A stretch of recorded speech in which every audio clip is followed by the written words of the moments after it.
sa Pride Bar Blue. May powerful stain-away enzymes na malupit sa dunit mansya. At di masakit sa kamay. Isang labanan yan. Hello, pahinga! Hello, Pride Bar Blue. ACS. Tanggaling-galing mo. Smart dishwashing paste ko. Pritong ulam na masebo, plato ng kaldero. Tanggaling for everyday. Ganyan pag smart ang dishwashing paste. May double tanggaling formula. Tanggal ang sebo, tanggal ang bakterya. Pahit para walang bahid, linis fantastic sa metal at plastic. Number one ko to. Tanggaling-galing mo. Smart dishwashing paste. ACS. Sa lahat ng bagay, simula pa lang, siguraduhing max protection na. Kasi pag kulang ang proteksyon, baka madaling masira. Sa ngipin, dapat may max protection din. Max Alaga ng Unique Toothpaste. With Max Protect Formula. Help stop cavities before they start. While keeping breath fresh. Try Unique Maximum Fluoride Protection. Para Max Alaga, Max Protektado. ACS.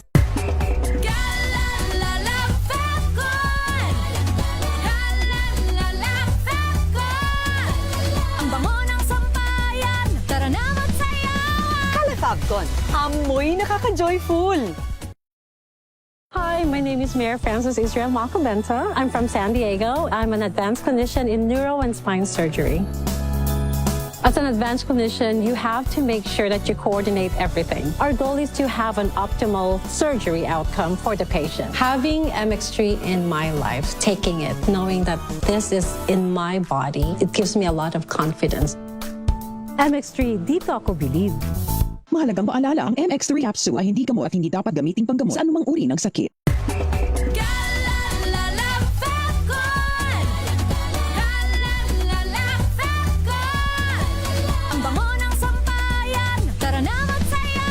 Kalafagcon, amoy nakaka-joyful!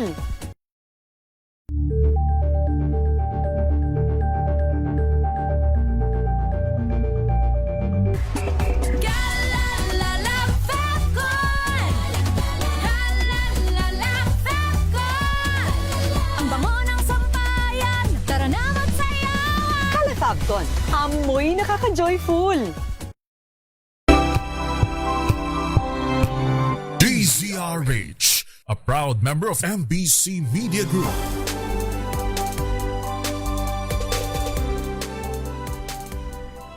Pilipinas, ang oras pa 1:11. If I get impeached, then that is my end. Ang paglilitis. VP Sara Duterte Impeachment Trial at DZRH Special Coverage. If I get impeached, then that is my end.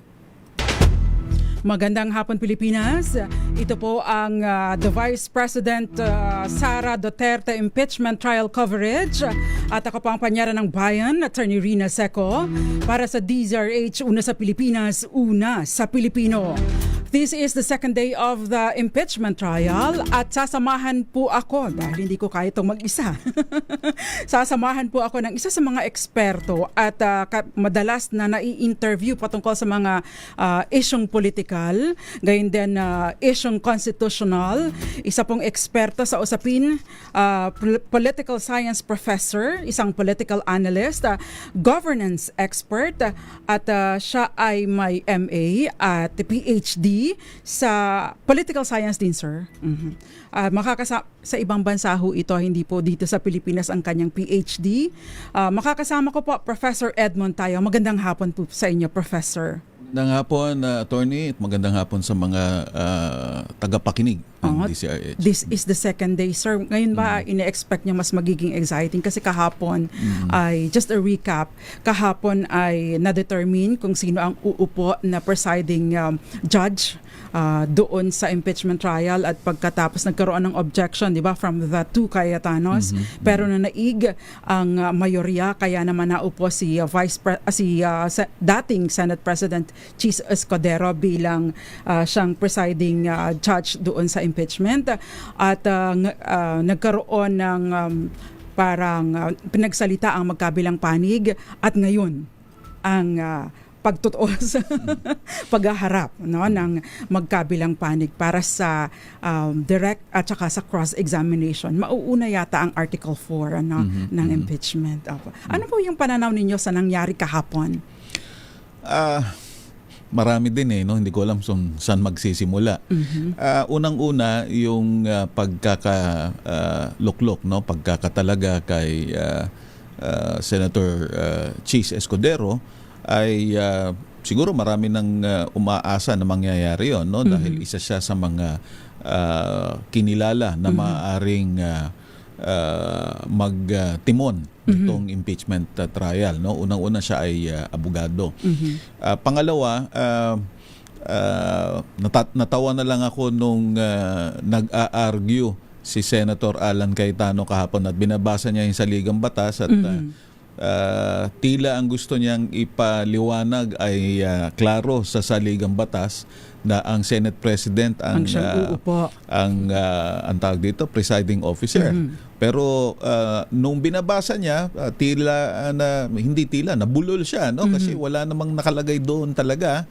And at the same time, what is provided for in the Constitution is rather clear when it comes to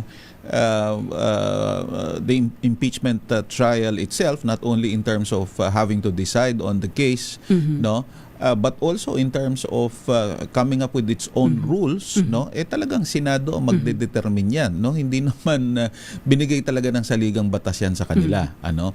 Sa madalit sabi, kung sino ang magiging presiding officer, sila din ang magdedesisyon at yun na nga ang nangyari kahapon. Ngayon, ang tanong dito ay meron bang magke-question dito at off-air nga kanina sa tinatanong mo kung meron magke-question. Siguro, ewan ko kung ang assumption ni Senator Alan, kasi meron siyang pending petition sa Supreme Court, ay sapat na yon, no, para kapag kasi nakikita ko yung mga post niya, no, kaya nga siya nabansagan ng online seller, ano, yes. Kasi mukhang hindi ko alam kung namo-monetize niya yung mga followers niya sa social media, no.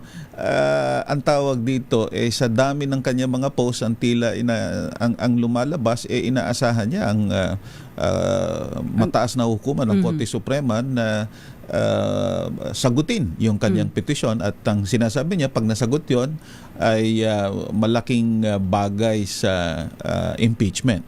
Pero sa palagay ko kasi baka ito ay pupwede ng moot and academic, ano. Ngayon, itong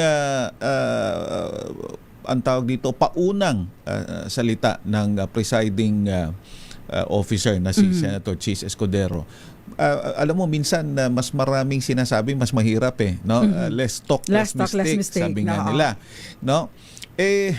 Etong issue ng numero, ano, klaro naman sa saligang batas, ano, na all senators, no? So talagang 16 yon. So hindi dito pero depende pa kung ang tawag dito, ang tanong dito, hindi ba po pwedeng tanungin ang Korte Suprema bilang huling ang tawag dito, sabi nga nila arbiter, ano? Yung interpretation kasi ng all senators, pwedeng literal na yung 24 at pwede din yung functional na senators. At yun ang pinagtatalunan ng maraming mga eksperto ngayon. Kabilang ako doon sa grupo na tinatawag na citizens jury. Ang mga miyembro nito ay mga dekano ng mga law school sa Pilipinas, hindi naman lahat pero karamihan, mga dekano ng Graduate School of Law. Kasama namin ang mga nangunguna katulad ng isa sa mga framers ng 1987 Constitution, si Justice Ascuna. At kahit mismo si Justice Ascuna ay ang tawag dito, nire-review at tinitingnang mabuti kung paano dapat ano yung tamang pag-intindi dito sa provision na ito. So isipin mo na lang, sa madalit sabi, yung pananalitang yon ni Senator Chis Escudero para sa akin hindi dapat hindi niya dapat sinabi yon. Sa madalit sabi parang pinangunahan na niya ang Senado kasi at the end of the day yan ang isa sa mga pwedeng issue na kailangang desisyonan ng Senado. Pero hindi, tapusin ko lang sige. Pero isa ring maganda rin na nabanggit niya yon kasi sabi ng ibang eksperto meron ng rason para dalhin ito sa Supreme Court. No, kasi ito kumbaga parang pwedeng sabihin natin na meron ng inkling parang kung paano. Hinog na. That's right. Para dalhin sa Korte Suprema. Parang sinabi na niya na ito yung maaaring maging desisyon. So pwede nang maging issue ito sa Korte Suprema. Kasi kaya ko sinimulan doon sa petisyon ni Senator Alan Cayetano, para sa akin kasi natapos na yung issue ng liderato, so parang wala nang rason para sa Korte Suprema para upuan ito at sagutin. So yun yung tingin ko doon sa nangyari. Pero kahapon, ini-expect ko na merong mag-o-object para magkaroon ng discussion at mapalawig pa yung talakayan tungkol sa kung ano ba ang dapat na maging basihan or batayan ng bilang for purposes of conviction. I think siguro na-stuck sila doon sa issue ng presiding officer, no? At sigurado ko babalikan pa din yung issue ng pagboto kasi hindi ko alam kung ngayon nila pagbabalikan yung issue ng petisyon na payagang ang tawag dito makibahagi yung mga may hinaharap na kaso si Senator Jinggoy at si Senator Marcoleta. Tapos on the run naman si Senator Bato de la Rosa. That's right. Alam mo kung tatanungin mo, hindi na dapat tinatanong yung ganyan kasi ako simple lang, no, wag nang usaping batas kasi lahat dinadaan sa teknikalidad at natawa na nga lang ako kahapon minamaliit nila si Senator Soto pero si Senator Soto yung kumbaga pinaka-experience at nasagot niya yung mga issue na nire-raise ng mga sinasabing mga magagaling at batikang mga abogado sa Senado. So para sa akin kasi simple lang, no. Hindi pa naman napapatunayan na nagkasala nga itong mga ito pero ikaw mismo attorney alam mo naman suspended si Senator Jinggoy Estrada. Ang kasong plunder hindi basta-basta yan. Yes. At kaya hindi basta-basta ang isang korte na mag-i-issue ng warrant of arrest kung yan hindi na nga preponderance of evidence ang tinitingnan ngayon iba na reasonable certainty of conviction. Exactly. So sa madalit sabi kung ganun ang naging batayan ngayon at sila'y nahuli at sila'y nasa kustodiya na ng korte dapat ay i-consider yung ganung aspeto. Kasi kung ikaw akusado parang meron ka pa bang moral kasi ito hindi nagagawa ng mga ordinaryo yung PDL or persons deprived of liberty. Exactly. So yung hihilingin mo pa parang wala nang hindi ko alam kung may sense of propriety pa. I'm sorry but that's the way I see it, no? So parang sa kanila question it's just a plain and simple question of numbers and that's precisely why they're asking the court to allow the participation of these two senators. Okay. If I get impeached, then that is my end. Ang paglilitis. Okay, saglit lang Prof kasi nandun na daw po sa Senado yung prosecution team. RH28 Raymond Dadpaas, magandang hapon sa iyo. Attorney Rina, kanina pa mga ilang oras din kami naghintay dito bago dumating si Vice President Sara Duterte at from doon sa baba pag-akyat niya dito sa second floor, dumiretso siya doon sa Tanyada Room. Dahil yung Tanyada Room, yun ang nandoon yung inihanda yun para holding room ng Vice Presidente at naroon din yung kanyang mga abogado sa defense. Kaya't nag-isang news conference ang ginagawa doon kanina na pinamumunuan ni Attorney Michael Toa. Kaya siya ay pinayagan na magsalita. Napakasimple lang o napakaikli yung kanyang binanggit. Attorney, ito yung salita niyang, in this blood bath and bludgeoning, I will be blooded but unbound. Nung hinanap namin ito galing pala sa isang point ng Invictus yung title, kaya yun yung kanyang binanggit dito sa kanyang news conference. And after which ay ngayon ay sa ating pagkalam, makipagpulong na siya sa kanyang mga abogado, pero wala pang katiyakan kung ang Vice Presidente ay dadalo doon sa pagsisimula o pagpapatuloy ng impeachment trial mamayang 2:00 ng hapon. Habang ang Vice Presidente ay nandito na ipagpulong sa kanyang mga abogado, sunod na dumating din naman ang team ng prosecution, yung mga miyembro ng House of Representatives at kanilang mga counsel for the prosecution. Ito yung mga private lawyers na uma-assist sa kanila. Ang hearing ngayong hapon ay nakatuon doon sa pagpipresenta ng prosecution ng dalawang opisyal o tauhan ng National Bureau of Investigation. Ito ay sina Director Jeremy Lotok at ang agent na si John Mark Calilong, dahil ito ay bahagi ng kanilang presentation sa Article 4 ng impeachment complaint. Ito yung nangyaring pagbabanta ni VP Sara na kay Pangulong Marcos, First Lady Liza at House Speaker Martin Romualdez na napanood ng ating mga kababayan sa kanyang sariling video ng isang gali na ito ay nagkanlong sa Kamara de Representantes. Raymond, Lakay, would you know kung sinong mag-direct examination dito sa NBI witness? Siguro si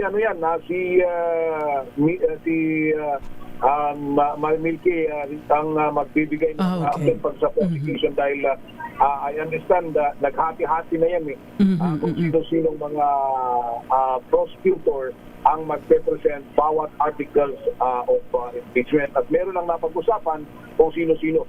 At mas alam nila kung sino yung magbidirect para dito sa direct examination dito kila Director Lotok at si Agent Calilong.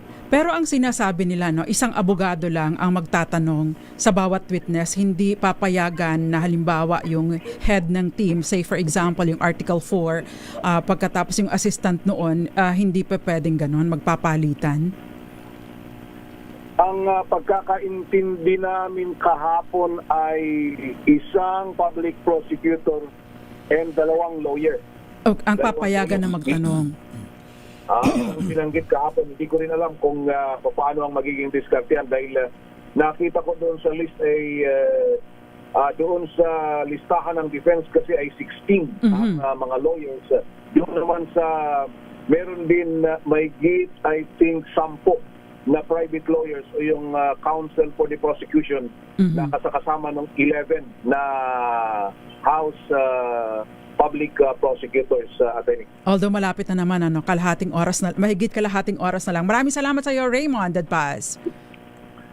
Mula dito sa Senado na malupit at higpit pa rin yung seguridad kaya yung walang visitor management system QR code.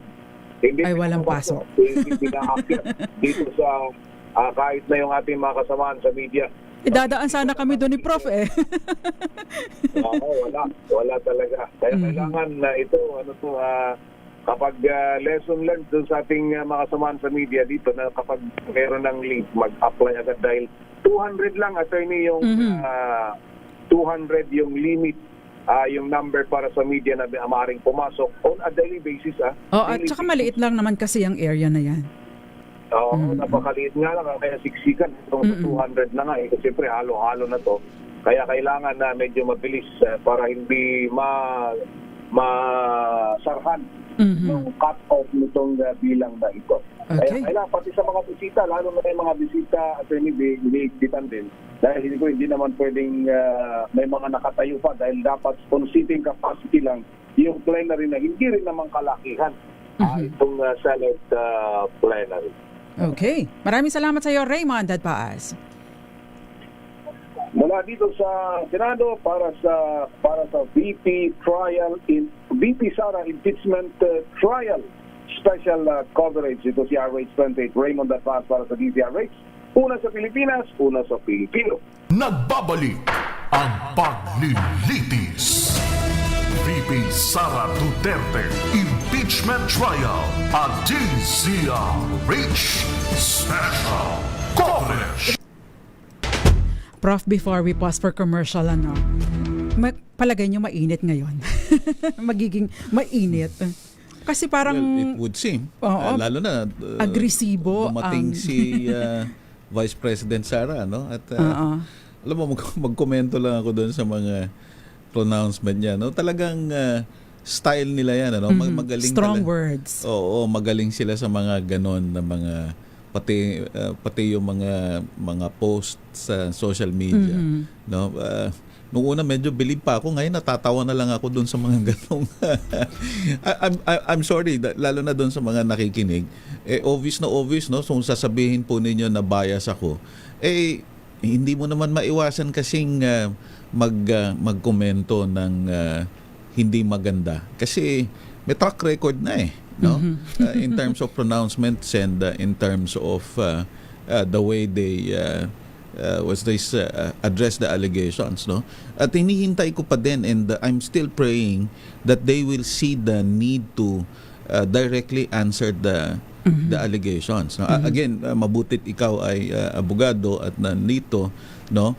Hindi ko maintindihan bakit hanggang ngayon dumating na nga sa impeachment, yung technicality pa din ang kanilang kini-question. Walang head-on na pagbangga o pagribat doon sa mga allegation na ipinutukol. Kung tutusin, allow me to just emphasize, hindi naman tayo aabot dito sa impeachment na to kung nung una pa lang sinagot na niya sa House of Representatives yan. At hindi ko maintindihan kung bakit ganun pa din ang paniniwala at pagtingin ng mga tao.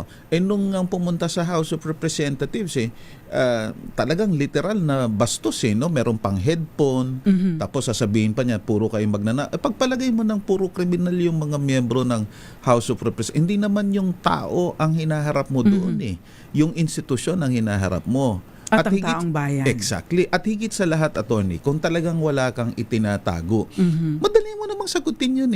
At yung sinasabi na hindi mo pwedeng ilahad yung mga pangalan ng mga tawag dito, intelligence source nila, abogado siya. She could have asked for an executive session. So hindi medyo kakaiba na yung sasabihin mo na dahil intelligence fund yan, that's beyond the reach.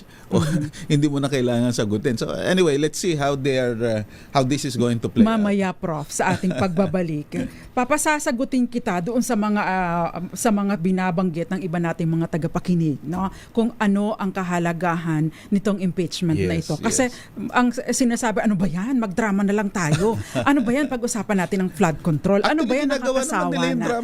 Nagdadrama naman sila . Yes. So mamaya sasagutin natin yan. At bakit natin kailangang antabayanan itong mga proseso ito? Because this is really seldom lang itong nangyayari. Pero hahabol daw po si Ms. Milky Rigunan. Dahil kasama po niya si Representative Terry Ridon.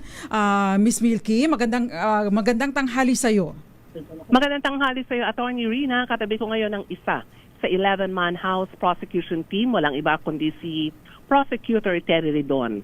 At marami ang nagulat sa pagdalo ni Vice President Sara Duterte dito sa Senado. Ang sabi nga niya, I will be blooded but unbowed. Reaction mo, Congressman Terry Ridon? Well, sabi nga ho natin, welcome to the bloodbath, Madam Vice President. Pero you cannot have a bloodbath from the sidelines, no? Hindi po pwede mga abogado lang yung umaharap dito. Harapin niyo po yung paglilitis, harapin po natin yung katotohanan. So, anong basa mo? Kasi ang sabi niya, pumunta siya dito to show support dun sa kanyang defense team. Ang sabi naman ni Congressman Reneco, parang dapat niyang pumunta dito because of the kumbaga results nung unang araw ng impeachment trial sa depensa. Well, unang sa lahat, hindi ho siya cheerleader.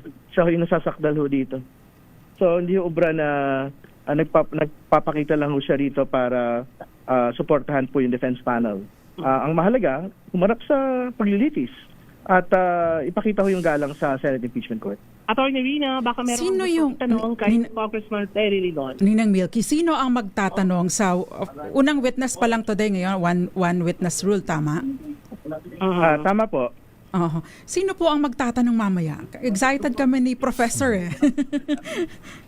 Well, ano na ho yan? So, prosecution and defense na ho. No? So, direct and cross na po yung mangyayari. At syempre, ang lead for threats po ay si Congressman Lawrence Defensor. Meron din po mga private prosecutors, no, na talaga pong kasama dito po sa presentation po na witness mamaya.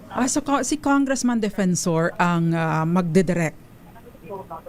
I think we will check pa kung sino. Antayin ho natin mamaya kung paano po yung magiging presentation. Oo, total naman halos wala nang kalahating oras ang aming pag-aantay. Excited po kaming lahat sa magiging trial ngayong araw na ito. Maraming salamat po Congressman Terry Ridon at good luck po sa inyo. Maraming salamat Atty. Rina. Yan ang isa sa 11-man House Prosecution Team Representative Terry Ridon. At ang sabi niya ay welcome daw sa bloodbath at inaasahan nila na sana wag lang daw dumalaw dito si Vice President Sara Duterte para magbigay ng suporta sa kanyang defense panel, kundi pumunta at humarap sa Senate Impeachment Court. Yan ang update mula pa rin dito sa Senado para sa Vice President Sara Duterte Impeachment Trial. DZRH Special Coverage. Ako si Milk Rigunan. Una sa Pilipinas, una sa Pilipino. Ang paglilitis. Okay, maraming salamat sa iyo, Miss Milky Rigunan. Professor, mamaya tatalakay. Gusto kong ipasagot sa inyo. Yung mga nagagalit. Mag-comment lang ako doon sa sabi ni Vice President. Dumaan lang siya para suportahan yung defense panel niya. Hindi ko alam kung anong logic meron Bakit ba nandun yung defense panel in the first place? Diba? Dahil nga siya ay may kaso.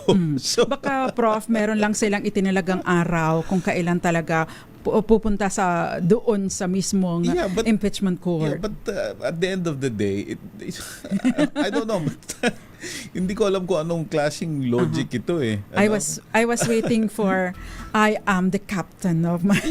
parang ganun Parang wala talagang sense of responsibility, no? Ayaw niyang tanggapin yung kung ano yung responsibilidad niya, no? Parang gano'n ang dating Okay, magbabalik po tayo. Ilan po muna mga paalala dyan lamang po kayo. Kami pa rin po ang inyong mga nakakasama. Ako po, bibigyan na lang kita ng role na magpapakilala ka din, Prof. Para ikaw na yung officially co-anchor ko. Ako pa ang panyara ng bayan, Attorney Rina Seco, at nakakasama ko po, Professor... Sorry, ikaw na. Edmond tayo po or Ed tayo. Okay lang po. Magbabalik po tayo. Ilan po muna mga paalala. Diyan lamang po kayo.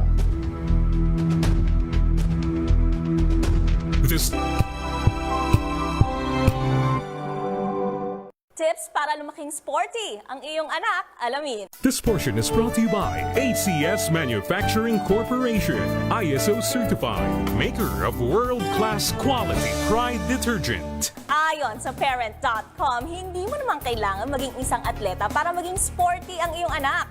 Mainam na bata pa lamang ay sanayin mo na agad siyang magkaroon ng interes sa sports para hanggang sa paglaki ay madala niya ang pagiging aktibo. Kung kaya't bilang magulang, huwag kalimutang to lead by example. Ika nga nila kung ano ang ginagawa ng magulang, ginagaya ng anak. Gawin yung bonding ang mga athletic activities. Turuan siyang magbike, maglaro ng bola, maging adventurous at manood ng mga sporting events. Bukod pa riyan, makatutulong din kung aayain mo ang iba niyang kaibigan na makasama niya sa paglalaro. Pero tandaan, hikayatin lamang at huwag pilitin ang inyong chikiting. This portion is brought to you by ACS Manufacturing Corporation, ISO certified, maker of world-class quality Pride detergent. Hello, Washi! Laundry day na naman! Yay! Anong meron? Mancha ng chocolate, putik, may libag pa! Kaya natin yan! With Pride Washing Machine Detergent, may triple stain-away formula. Tanggal ang makapit, madikit, at malupit na dumit mancha. Kaya easy-easy ang labada. Mula noon hanggang ngayon! All you need is pride. All you need is pride. ACS. Maulan man, no worries na amoy kulob ang damit. Charm Fab Con. Bangong pumakabloom. Tanggal amoy kulob sa bango ng Charm. Kaya gamit ko, Charm Fab Con with Bloom Fresh Technology. Kills 99.9% of kulob-causing bacteria. May aroma burst pa of thousands of flowers and berries. Ang sampay sa loob, no amoy kulob. Bangong pumakabloom sa Charm. Charm Fab Con. ACS. May nagbago. May arte. May budget. Kala Akala nyo lang yon. So solid, white rose papaya, wow, white rose, white rose papaya, wow, white rose, white rose papaya. May glow up with white rose papaya. White rose papaya. May puti power times 2 kasi may papaya at niacinamide. May shea butter and tea tree oil pa. Kutis sulit ang glow up. Glow up with white rose papaya. White rose papaya. Kutis sulit ang glow up. ACS. Galalala Fapcon. Galalala Fapcon. Ang bango ng sampayan. Tara na magsayawan. Kalafabcon, amoy nakaka-joyful. God has helped us really develop that attitude of gratitude because we have so much to be thankful for. Being here in Canada. So we are here with MX3. I get to be so active in sports, but also doing this line of work. Even when we travel, when we bring MX3 with us, it's really helping us a lot. It's a must-have. Yeah. We never leave home without it. MX3 is our supplement of choice. Dito kami bilib.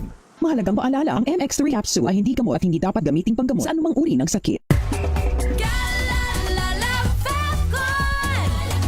Galalala Fapcon. Ang bango ng sampayan. Tara na magsayawan. Kalafabcon, amoy nakaka-joyful.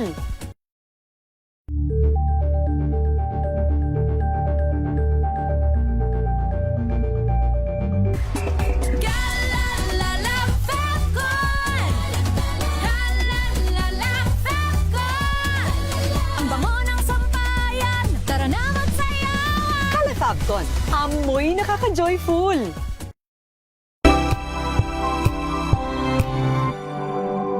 If I get impeached, then that is my end. Tumutok sa pinaka-importanteng paglilitis ng impeachment court ngayong taon.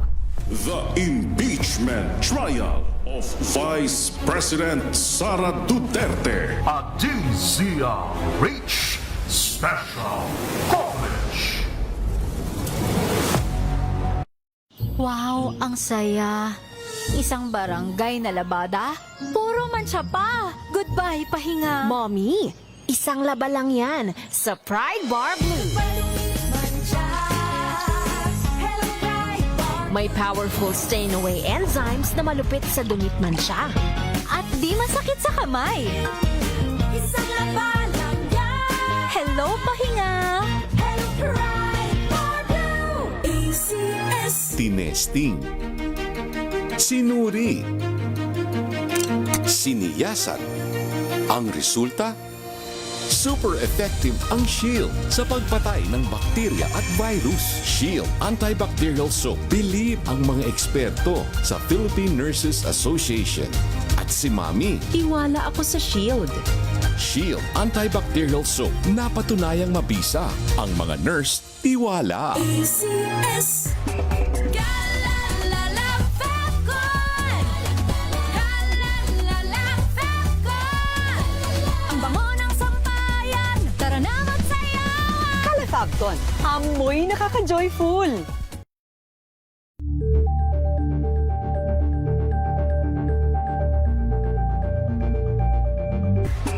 Galalala Fapcon. Galalala Fapcon.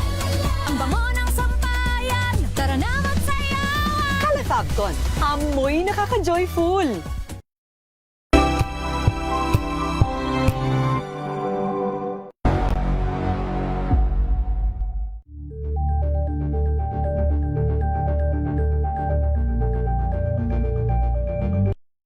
Mga balitang gigising sa inyong umaga. Mga balitang kailangan mong malaman. Mapapakinggan sa ACS Balita sa 2x2.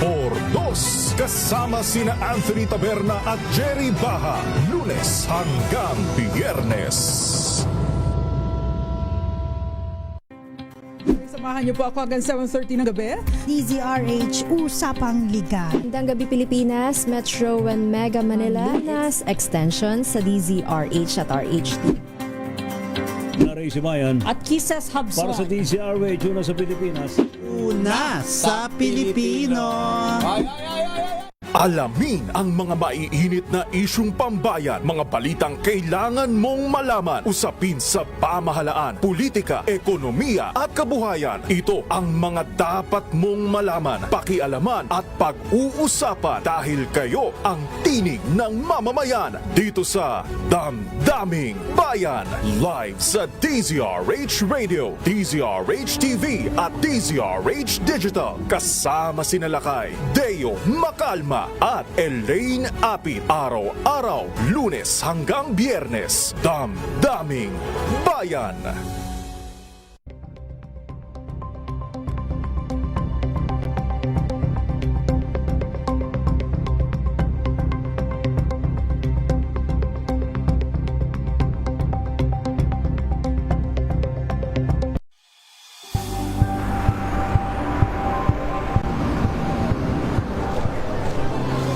Mga eksperto dito lang sa Expert Opinion.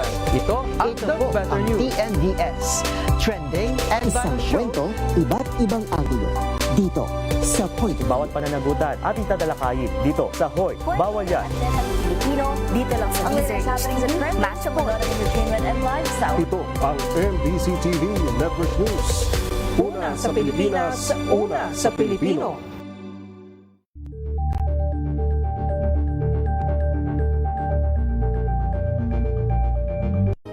Na ang gandingan para sa kalikasan. Ang itinanghal bilang Best AM Radio Program Host ay si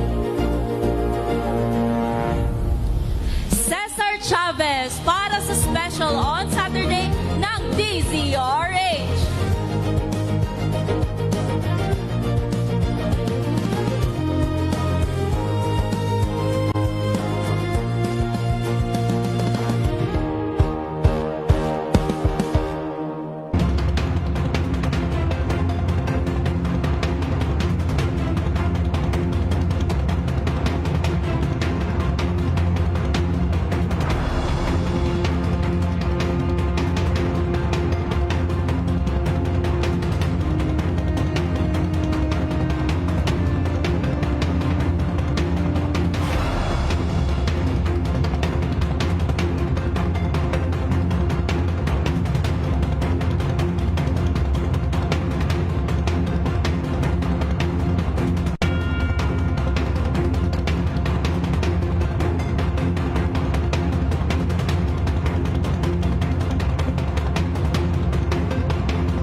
Buklatin ang mga pahina.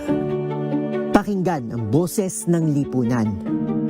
Tunghayan ang mga issue mula sa ibang katayuan. Nakakalungkot kasi deserve ba namin ng ganito? Na hindi nila alam kung ano talaga yung kanilang mga karapatan.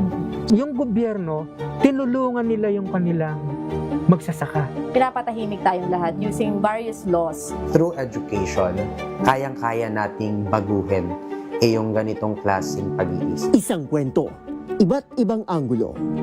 Dito, sa Point of View.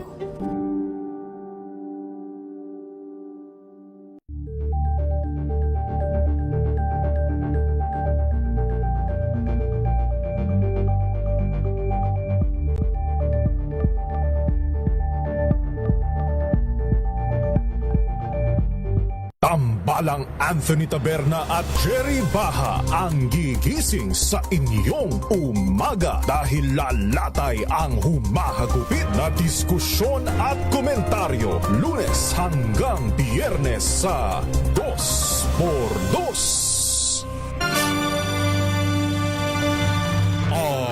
RH.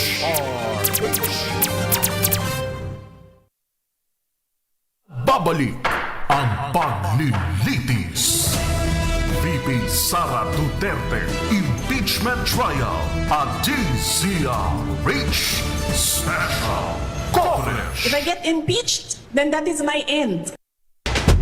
Nagbabalik po ang ating impeachment trial of Vice President Sara Duterte special coverage at nakakasama niyo po ako po ang panyera ng bayan, Attorney Rina Seco, kasama ko po Professor Ed Tayaw, isa sa mga eksperto sa ganitong usapin. Kanina Prof, before we pass for commercial, sabi ko sa iyo, tinatanong kita, ano nga ba, paliwanag niyo nga po sa ating mga kababayan kung gaano kahalaga itong usaping ito. Kasi marami sa ating mga kababayan ang nagsasawa na sinasabi mahal ang bilihin, mahal ang kung ano-ano, basta mga mahal, no? Bakit yan ang pinagtutuunan ninyo ng pansin samantalang yung maleta, may mga flood control corruptions, tapos ito ang pinagtutuunan ninyo, ang impeachment ni Vice President Sara Duterte. Alam mo, attorney, no? Unang-una, ito ay this is an issue of accountability, okay? Sa Tagalog, pananagutan. No? At lalong-lalo na kung ikaw ay isa sa pinakamataas, kung hindi man pinakamataas na opisyal ng gobyerno, napakalaki ng responsibilidad mo. At sa totoo lang, kung ano man ang tinatamasa natin at ano man ang hinaharap nating mga problema ngayon, dahil na din sa gobyerno, hindi ako naniniwala na ang Pilipino ay mahina, Pilipino hindi marunong, walang disiplina, kung hindi, mahina yung gobyerno natin, no? At wala ka namang itutulak kabigin dyan At hindi porke tinutuligsa mo ang isang politiko, ibig sabihin kakampi mo na yung kabila. Yes. No, medyo malaking kalokohan 'yon. Kung nadidinig lang nila yung kwentuhan natin off the air. Now, having said that, yung sinasabi nila na ito ay selective justice, no? Kasama na din yung pagkakakulong at pagkakaaresto kay Senator Jinggoy and Senator Marcoleta, parang yun na rin inamin na kumbaga namimili at nagkataon at na may talaga basehan. At nagkataon na sila talaga ay nahuli at yun talaga ang nangyari. Ngayon hindi pa naman tapos ang kwento no? Pagka natapos na ang termino ng Pangulo at sa tingin ninyo talagang meron siyang ginawang kalokohan, imposible naman na hindi makakasuhan ang isang dating Pangulo. Nakita na natin yan, hindi lang dito sa Pilipinas, kung hindi kahit sa ibang panahon bansa. Ni dating Pangulong Erap Estrada. Exactly. Nagkaroon ng impeachment. Exactly. Pagkatapos na-convict pa si dating Pangulong Joseph Pen na binigyan siya ng pinatawad, binigyan siya ng pardon. That's right. Ang nakakatawa lang sa karamihan sa atin, no? Pinipilit na magkaroon ulit ng EDSA. At ang katotohanan niyan, gusto lang nilang iluklok ang kanilang prinsesa. Alam nyo, sa totoo lang, pasensya na kung talagang hindi ko kayo makakampihan kasi kung talagang walang itinatago yung ang tawag dito, iniidolo ninyo, napakadali namang sagutin yung mga tanong kung meron kang isasagot, bakit hindi mo sagutin? At hanggang ngayon talagang iniiwasan niya at sasabihin niya nagpunta lang siya doon para suportahan yung kanyang mga abogado. Ang tanong muna, bakit ba nandun yung mga abogado? Kakailanganin ba na magpunta doon ang mga abogado kung wala siyang hinaharap? Siya mismo ang rason kung bakit sila nandun. Ngayon, anong kinalaman niyan sa pang-araw-araw natin? Napakalaki po. Kasi kung ni isa man sa dami, no, at uulitin ko, hindi naman natin sinasabi na walang kinalaman ang mga nakaupong politiko at mga kakampi ng Pangulo o kahit ang Pangulo mismo. Kaya lang hindi pa natin napapatunayan yan. Nababalikan natin yung maleta. Anong kaibahan nitong impeachment doon sa tinatawag nilang maleta? Dapat po gagamitin ninyo yung pag-iisip ninyo. Unang, ang dami na hong ang kumbaga nagpaliwanag niyan. Yung sinasabi nilang mali-maletang binibitbit nila at ginamitan pa ng helicopter, sabi nga ng mga eksperto na ginamit na tinanong ni Senator Ping Lacson, babagsak yung helicopter kung totoo yung kwento nila. Merong impossibility. Exactly. At pagka in-add up mo lahat yung dami ng pera na kumbaga sinabi nilang ipinamigay, bumagsak na yung ekonomiya natin, Atty. Rina. Kasi again, several experts have mentioned that's about 80% of the total. Money that's in the economy itself. So it's really impossible. And ikaw abogado ka, yung testimonial evidence at kahit si Mike Defensor sinabi niya ito at kahit si Attorney Baligod, no, importante daw yung testimonial evidence. Yes. Madaling butasan ang testimonial evidence. Pero kung walang object evidence, baliwala yung testimonial evidence mo. At huling-huli, kung totoong lahat itong kwentong ito, ang measure mo unang-una dyan sa kwento, kung consistent ba yung kwento, pabago-bago Yun po ang problema. Ayun na nga. At nung una pa lang na inimbitahan sila at iniisa-isang tanungin, ayaw nga nilang pumayag na isa. Pag ikaw ba itinawag sa witness stand, tatawagin mo yung 18 sa witness stand? Isa-isa. Isa-isa yan Lilinawin lang po namin ang pinapaliwanag po natin dito, hindi natin sinasabi na walang ganitong maletang nangyari. Ang tinitingnan po natin ay posible nga, malaki ang probability na nangyari ito. Pero we need more than the mga salita, no? Kailangan natin ng mga ebidensya. Higit sa lahat, attorney, at consistency ng mga nagpapahayag. Siguro isama na rin natin, attorney, ikaw lalong-lalo na, no? At alam natin ito, nakikita natin sa trial, yung kredibilidad din, napakalaking bagay. Hindi lang yung nagsasalita. Hindi naman makakapagsalita itong mga to kung hindi yung mga nakapaligid sa kanilang sumusuporta. Wala akong makita ni isa sa kanila na merong sabihin nating kredibilidad. So, anong kinalaman nito sa impeachment? Hindi ninyo maipilit yung maleta na dapat yun ang iniimbestigahan kasi nga kahit na imbestigahan mo, walang pupuntahan Meanwhile, itong impeachment, mahigit 1,000 yung pahina na nakakabit doon sa articles of impeachment. Yun ang kailangan nating pakinggan. Plus magkaiba po ang proseso para sa mga impeachable officials at hindi impeachable officials. Kaya nga po dapat umiiral ng maayos at may integridad at kredibilidad ang ating ombudsman. So yung mga non-impeachable officials, doon po sila papasok sa ombudsman. Ito pong impeachable officials kagaya ng Pangulo, ng Pangalawang Pangulo, ng Chief Justice, ng Ombudsman, sila po yung isinasalang doon sa impeachment. No? Kaya hindi po natin mai-expect na magkakaroon ng impeachment na related doon sa mga maleta. Pagdating, unless of course, isali natin dito si Pangulong BBM. Yes, at darating ang panahon, hindi pwedeng hindi maisali ang Pangulong BBM. No? Talagang maiimbestigahan at dapat namang maimbestigahan. Pero ang tinatanong natin dito, hindi ibig sabihin na dahil pagpalagay mo na meron ding kasalanan yung mga ibang opisyal, ibig bang sabihin hindi mo dapat imbestigahan ang Pangalawang Pangulo? At higit sa lahat, kapanipaniwala ba na walang kinalaman ng mga Duterte dito? Nung una pa nga lang na pagdinig sa Senado, attorney, nadinig na natin sa Diskaya. Mismong si Senator Bato ang nagtanong sa mga Diskaya, kailan ba kayo nagsimula? Kailan ba kayo lumaki na kontraktor? O anong isinagot? Nagsimula 2016, lumaki ng 2019. So, alam na sabi nga nila. So, yung sasabihin ninyo na wala silang malinis sila, walang kurakot, pati yung PACC. Parang ang hirap naman humanap ng malinis sa gobyerno. Alam mo sa klase ng politika natin, attorney, sa totoo, hanggat hindi natin binabago yung hindi ko na nga tinatawag na sistema set up. Hanggang hindi natin binabago yung setup na, alam mo, mabuti na nga lang nagbago yung ang tawag dito, prioridad ng yung mga pinili ng mga botante ng midterm election. Isipin mo na lang kung nagkaroon ka ng Senator Philip Salvador. Meron tayong Senator Robin Hood Padilla. Hindi, kasi nakaluklok na yun doon. Hindi ko alam kung mananalo pa ulit yan. No? Ngayon, isipin mo na lang, magkakaroon ka ng ang tawag dito, manganganta na abogado pala na pwede ka pala mag-serve ng warrant, attorney, so so hindi ko alam 'yon, no? So ako yung nagtatanong lang naman, Pero mali po 'yon. Lilinawin natin. Ang abogado po, ay hindi po siya ang nagsiserve ng warrant of arrest. Pero hindi sa warrant of arrest, inuutusan ng korte ang mga otoridad na dakipin, hulihin, take into custody, ng mga otoridad ang taong ipinahuhuli, whether senador, whether ordinaryong mamamayan, Hindi, wala pong substituted service of warrant of arrest. Yung Yun po mismong ang dapat na akusado malinaw. ang dapat matanggap ng warrant of arrest. So, isipin mo kung ganito yung mga tumakbo, kaya yung tatanungin mo, ito kaalyado ng gobyerno itong isang babatikusin ko, no? Tatanungin mo kung anong panukala niya. Ang isasagot sa'yo, bigyan ng jacket yan. Isipin mo kung gano'n ang mga klase ng senador natin ngayon. Talagang saan na pupunta? Kasi sa madalit sabi, yung setup natin ang talagang problema.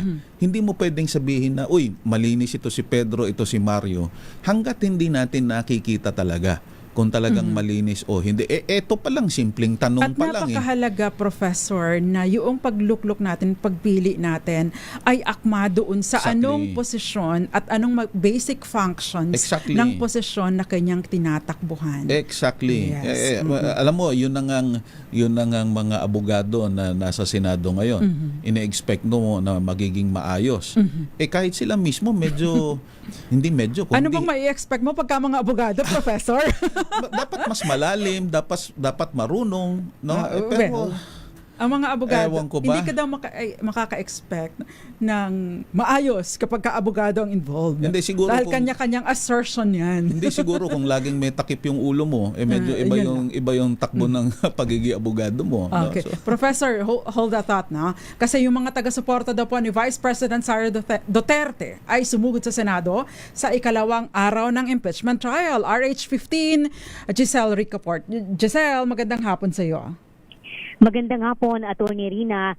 Napasugod yung ilang taga-suporta ni Vice President Sara Duterte dito sa tapat ng Senado ngayong ikalawang araw ng kanyang impeachment trial.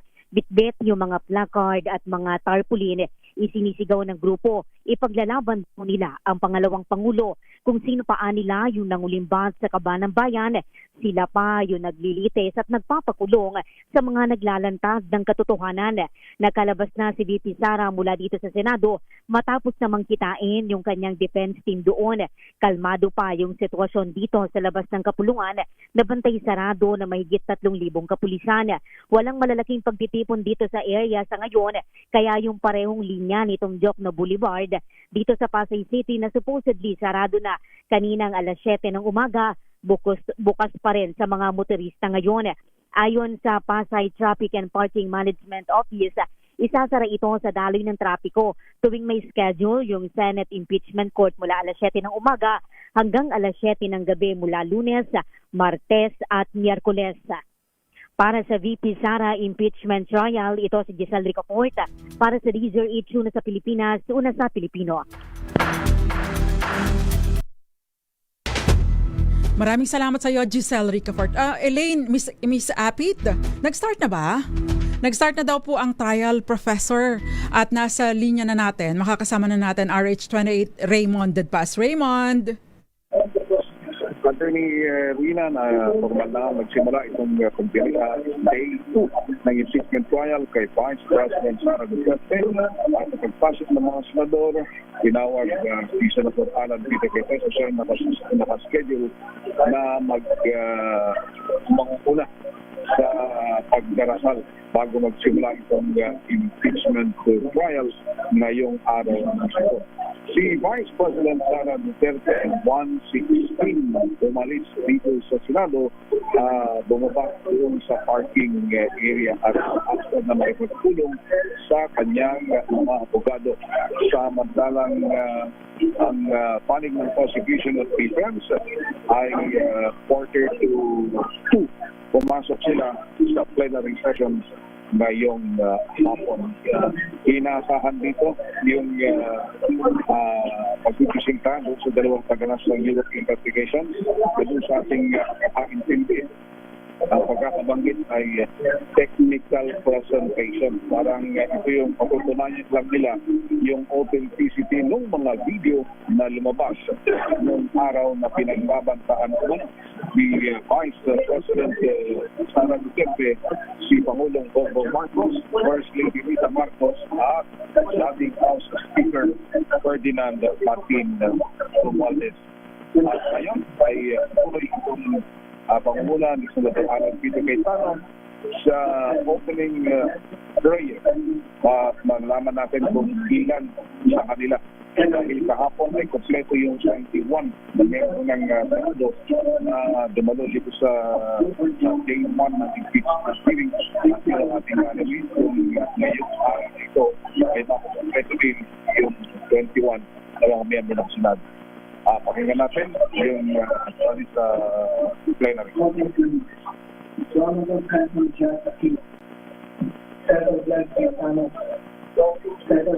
For this privilege to serve you and our people, Lord God. We ask for all of this in Jesus' mighty name.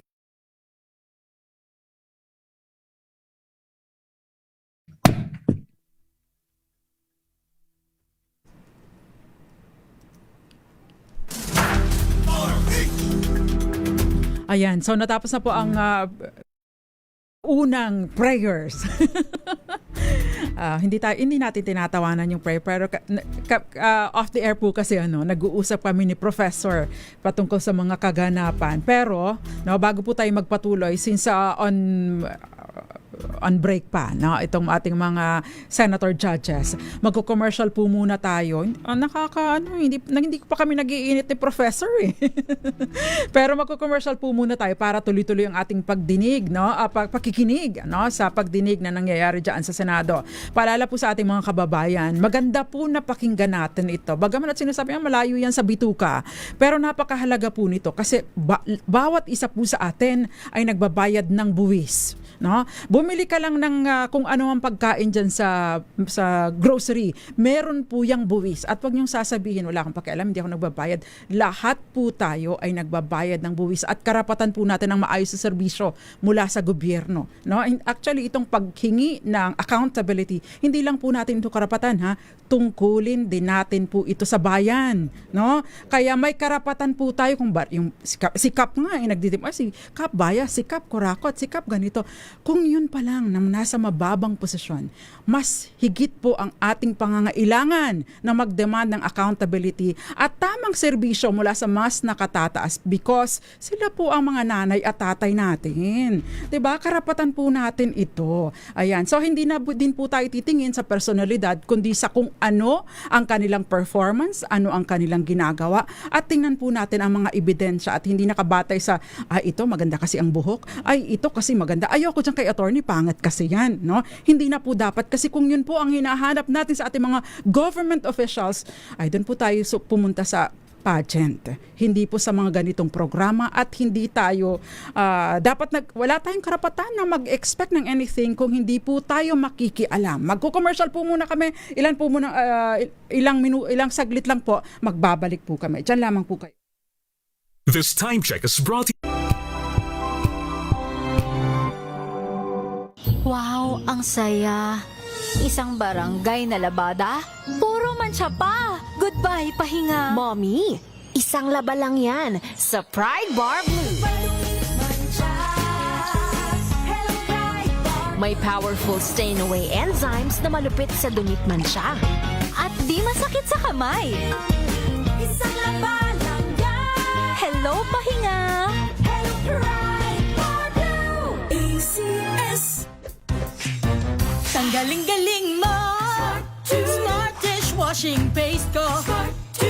Pritong ulam na masebo. Plato ng kaldero. Tanggaling for everyday. Ganyan pag smart ang dishwashing paste. May double tanggaling formula. Tanggal ang sebo. Tanggal ang bakterya. Pahit para walang bahid. Linis fantastic sa metal at plastic. Number 1 ko to. Tanggaling-galing mo. Smart dishwashing paste. ACS. Tinesting. Sinuri. Siniyasan. Ang resulta? Super effective ang Shield sa pagpatay ng bakterya at virus. Shield Antibacterial Soap. Believe ang mga eksperto sa Philippine Nurses Association. At si Mami. Tiwala ako sa Shield. Shield Antibacterial Soap. Napatunayang mabisa. Ang mga nurse, tiwala. ACS. May nagbago. May arte. May budget. Akala nyo lang yon. So solid. White Rose Papaya. Wow. White Rose. White Rose Papaya. Wow. White Rose. White Rose Papaya. May glow up with White Rose Papaya. White Rose Papaya. May puti power times 2 kasi may papaya at niacinamide. May shea butter and tea tree oil pa. Kutis sulit ang glow up. Glow up with Rose Papaya. Kutis sulit ang glow up. Sa lahat ng bagay, simula pa lang, siguraduhing max protection na. Kasi pag kulang ang proteksyon, baka madaling masira. Sa ngipin, dapat may max protection din. Max sa halaga ng unique toothpaste. With Max Protect Formula, help stop cavities before they start, while keeping breath fresh. Try unique maximum fluoride protection. Para max alaga, max protektado. ACS.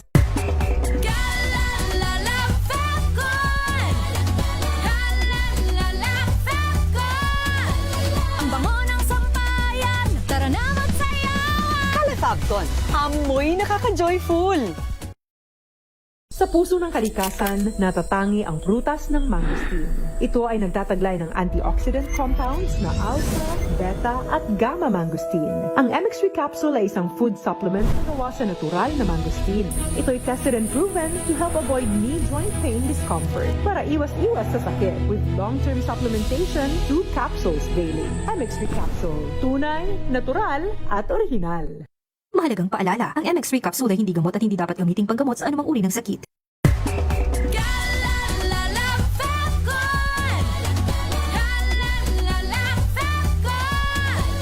Ang bango ng sampayan, tara na magsayawan! Kalafabcon, amoy nakaka-joyful!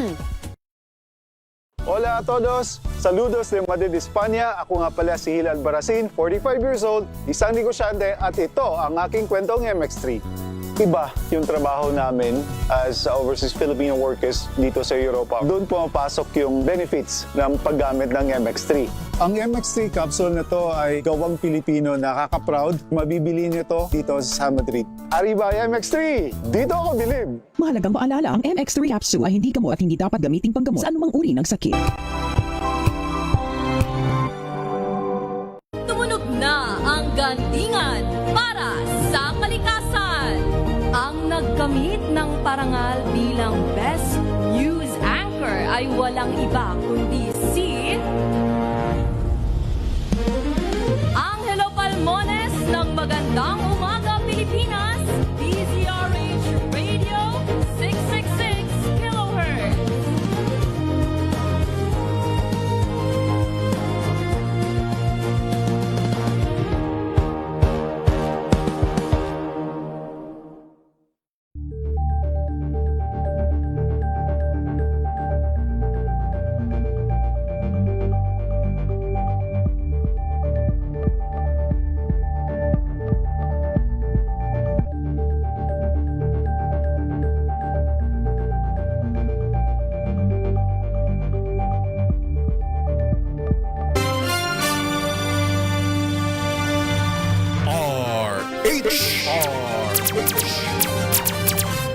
Nagbabalik ang paglilitis.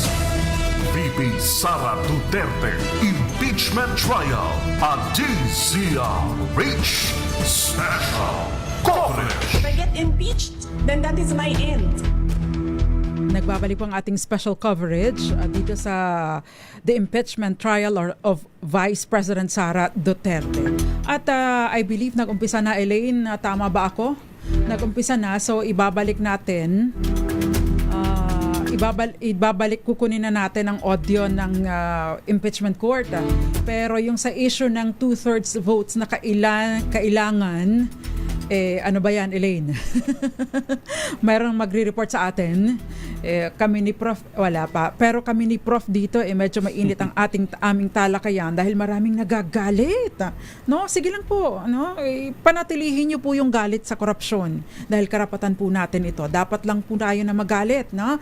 sa mga kurakot. At dapat pa wala tayong pinipili kay malaki o maliit ang kinukurakot. Pareho lang pong kasalanan yan sa bayan at kailangan pareho lang pong kasalanan yan sa mga taxpayers.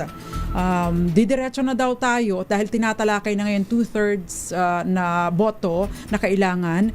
So, Prof, with all due respect, with your indulgence, ilalagay natin ang audio sa Senado. Go ahead, Miss Elaine Apit. 21 na pala. Thank you, Mr. Presiding Officer, Mr. Senate President. Just to place on record that I would like to clarify that the ruling of the chair of 16 is as to the issue of whether the threshold number of conviction. The matter of whether or not Senators Marcoleta and Senator Estrada should be participating in the process of the trial is another matter that we will have to discuss perhaps in camera or on the floor at a later date, Mr. President. Noted. If there are no other senator judge who wishes to make a manifestation, the lead prosecutor, Representative Luistro, is once again recognized. What was your earlier manifestation and motion, ma'am? Your Honor, we respectfully reiterate our request that counsel for the panel of prosecutors, Attorney Lorna Kapunan, be recognized.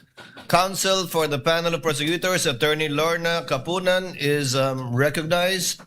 Will you be the one to present the your first witness, ma'am?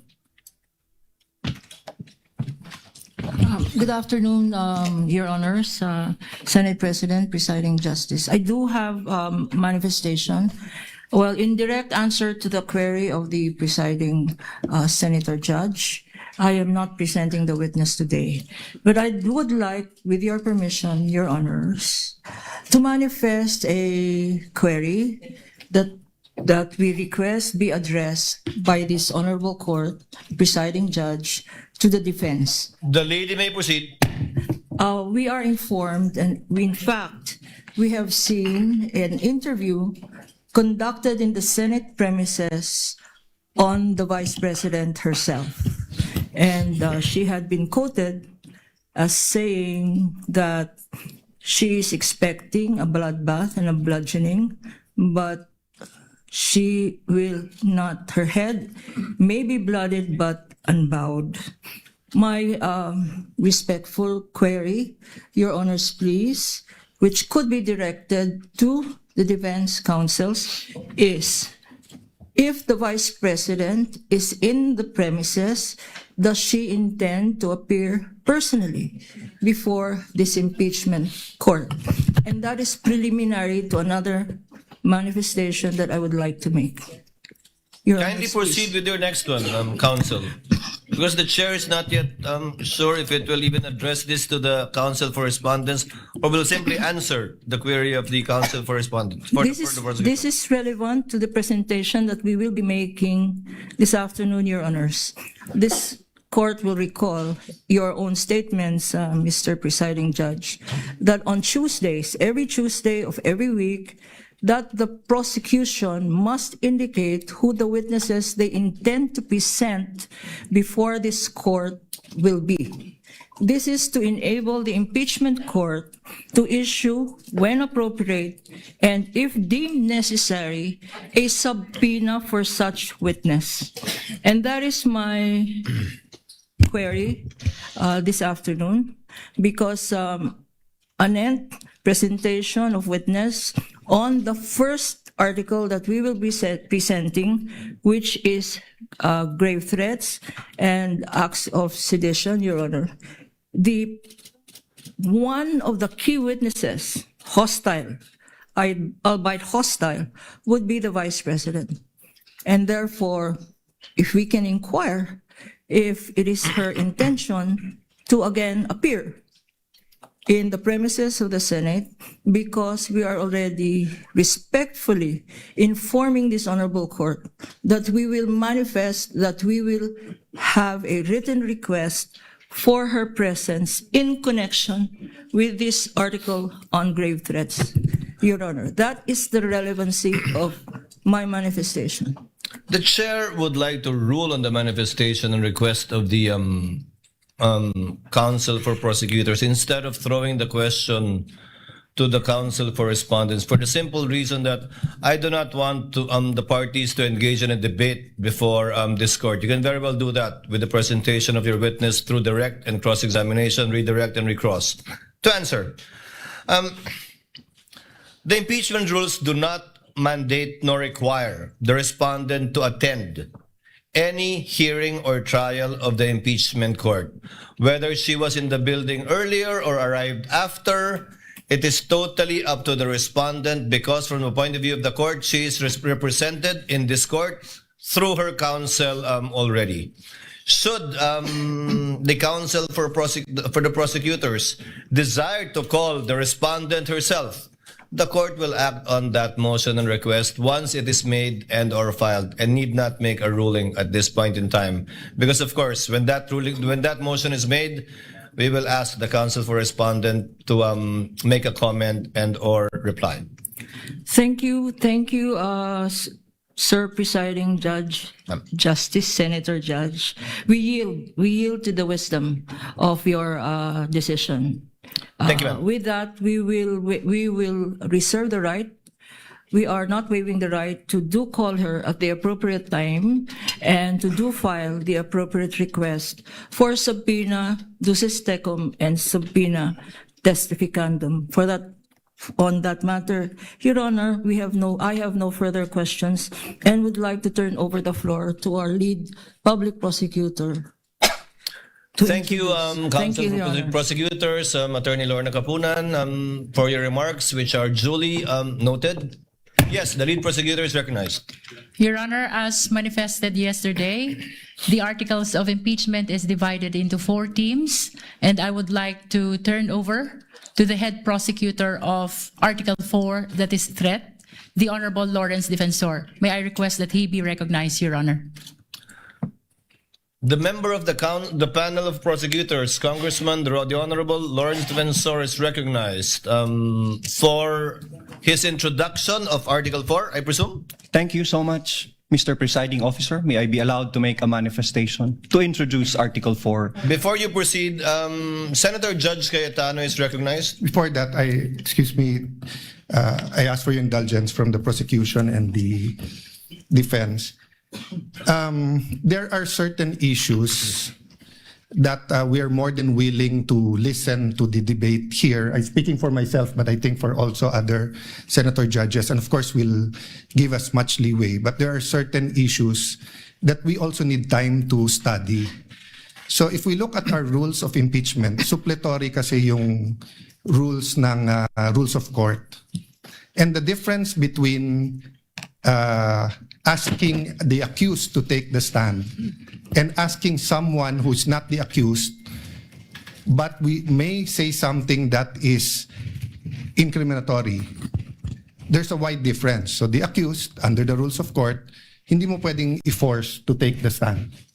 Pero yung hindi accused, they have to take the stand and wait for the question, and then they can claim the right against self-incrimination.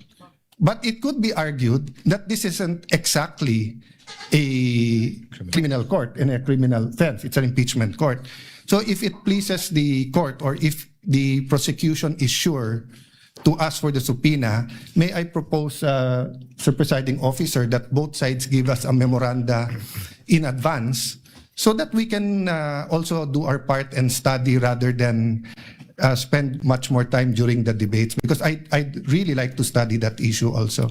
Thank you, and sorry for the interruption, Congressman. Noted, Senator Cayetano. However, it is premature at this time. We will do what we did with respect to the motion for the issuance of subpoena ad testificandum and ducis tecum in regard to the bank accounts of the spouses Duterte and Carpio, as well as the AMLC records. We require the parties to submit a memoranda, and we will be scheduling it for oral arguments by the parties. If that is the desire of the Honorable Senator Judge Cayetano, we will do the same with respect to this once the motion has been filed formally by the panel of prosecutors. The Honorable Defensor is recognized. You may proceed, sir. Thank you so much, Your Honor.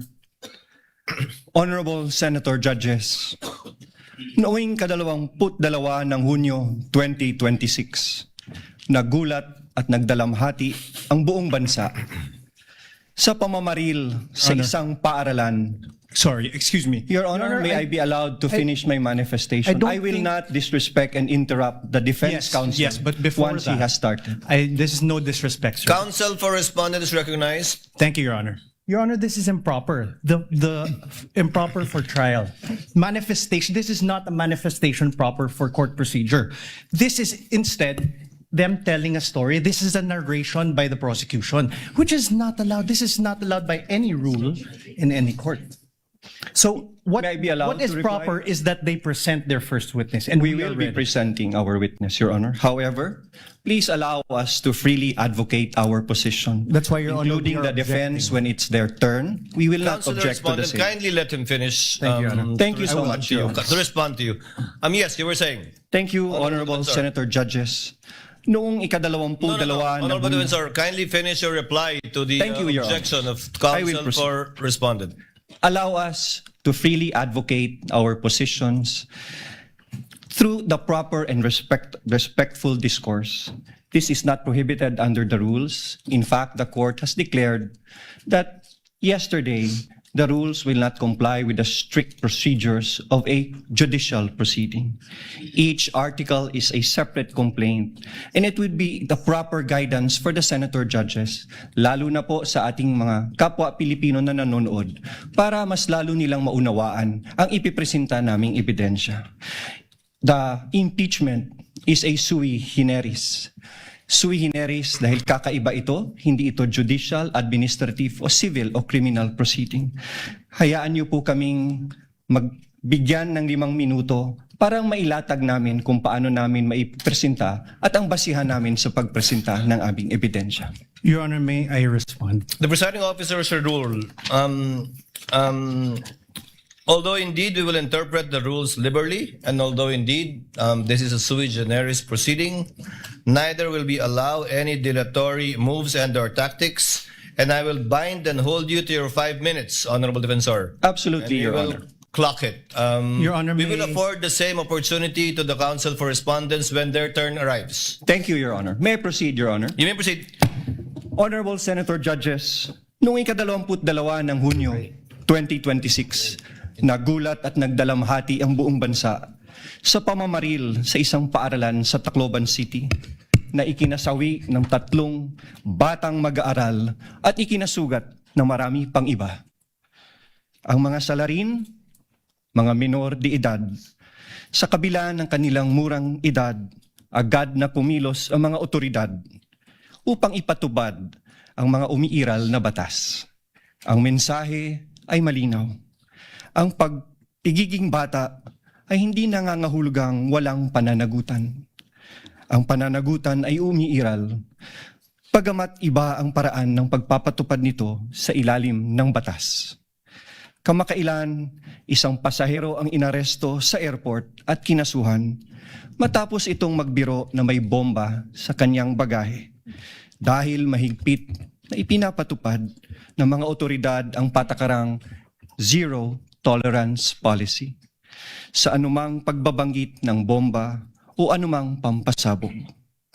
Sa isang hiwalay na pangyayari noong Mayo 2020, isang public school teacher ang inaresto, pinusasan at kinasuhan ng NBI sa Zambales matapos magbiro na magbibigay ng pabuya sa sinumang papatay sa presidente ng Republika. Ano ang prinsipyo dito? Ang pananagutan ay pinapairal sa lahat, bata man o matanda, nasa laylayan man o nasa katungkulan. The prosecution comes before you today to present evidence for Article 4, establishing that Vice President Sara Zimmerman Duterte committed acts that betrayed the public trust, committed culpable violation of the Constitution, committed high crimes in publicly admitting through a live broadcast that she contracted someone to assassinate the President, the First Lady, and the former House Speaker. We acknowledge the burden of this trial on the senator judges as well as the Filipino people. But it is a duty that we must discharge together, lest the public come to believe that threatening public officials and fostering a culture of impunity are conduct that may be tolerated or condoned, especially coming from the second highest official of the land. Ang mga kilos at salita ng Vice Presidente ay hindi dapat ituring na simpleng krimen sa ilalim ng batas, kundi tuwirang paglabag sa saligang batas. Kaya ang paglilitis na ito ay mahalagang mekanismong itinakda upang tiyakin na ang kapangyarihan ay laging may kaakibat na pananagutan. Accountability must apply to all or none at all. At the heart of this impeachment proceeding lies a fundamental question para sa ating lahat. Can we continue to entrust one of the highest constitutional offices to a public official who, on multiple occasions, purposely and willfully and repeatedly resorted to threats of violence against the very institutions that she swore to uphold and protect? The evidence presented in this article are not just derived from testimonies and authenticated documents, but from the Vice President's own words, own conduct, her very own public admissions. Her words were neither accidental nor taken out of context. They were uttered publicly with the intention to be taken seriously. Huwag kang mag-alala, ma'am, sa security ko, kasi may kinausap na ako na tao. At sinabi ko sa kanya na kapag pinatay ako, patayin mo si BBM, Your Honor. si Lisa Marcos, si Martin Romualdez. No joke. No joke. What makes these threats especially sinister is that they do not come from an ordinary citizen, but from the Vice President herself, an official who under the Constitution stands to succeed the President of the Republic. Such statements carry a gravity far from the exercise of one's freedom of expression. They strike at the very heart of government. This is especially significant given that she has publicly declared her intention to run for president in the next election. What values do we expect from those who occupy the highest office in the land? Delicadeza, palabra de honor, integrity, and loyalty to your oath of office. These are not outdated ideals. They are the foundations of honorable public office. Maraming salamat po, Your Honors. The remarks of the gentleman are duly noted. However, Chair would like to inform and instruct the Senator judges that the statement and manifestation made by the Honorable Defensor should not in any way be taken as evidentiary because it was merely a manifestation cum introduction of the fourth article of impeachment. Any evidence to be presented proving the fourth article of impeachment should be done through a witness under oath, duly subscribed and subjected to direct and cross-examination. Call your first witness, sir. Your Honor, may I be allowed also to... Your Honor, we move to strike that opening statement. It's improper for trial. It is not evidentiary in nature. And it only provides conclusions of fact and law. Most of it is irrelevant. And fact of the matter is the prosecution should present evidence and not manifest in this improper manner. May I be recognized, Your Honor? No need. Motion is denied. Let it remain in the records and as instructed by the chair for the senator judges not to deem whatever statements were given by the Honorable Defensor as evidentiary in any way, shape, size, or form. Again, counsel, call your first witness. Your Honor, may I request permission to recognize counsel for the panel of prosecutors, Attorney Virgil Ligutan, to conduct the examination of our first witness. Your Honor, he will be under the direct suspension and control what is your pleasure? of Your the Honor, panel may of prosecutors. Register my continuing objection to the opening statement by the prosecution. Well, I don't think he'll do it again, but nevertheless, so noted. Thank you, Your Honor. Your Honor, may I request that Attorney Virgil Ligutan be recognized to conduct the examination of our first witness. Counsel for prosecutors, Attorney Virgil Ligutan, so that we can have the records clear. Did I pronounce your name correctly, sir? Your Honors, magandang hapon. My full name is Attorney Amando Virgil Discartin Ligutan, Your Honor, please. And you've entered your appearance yesterday. Yes, counsel? Your Honor. Duly entered my appearance as one of the counsel for the prosecution. You may proceed, sir. Call your first witness. Thank you so much. Mga kababayan, we call to the witness stand the first witness for the prosecution in the person of NBI Senior Agents Jean-Marc Santa Ana Calilo. Kindly bring the witness to the witness stand.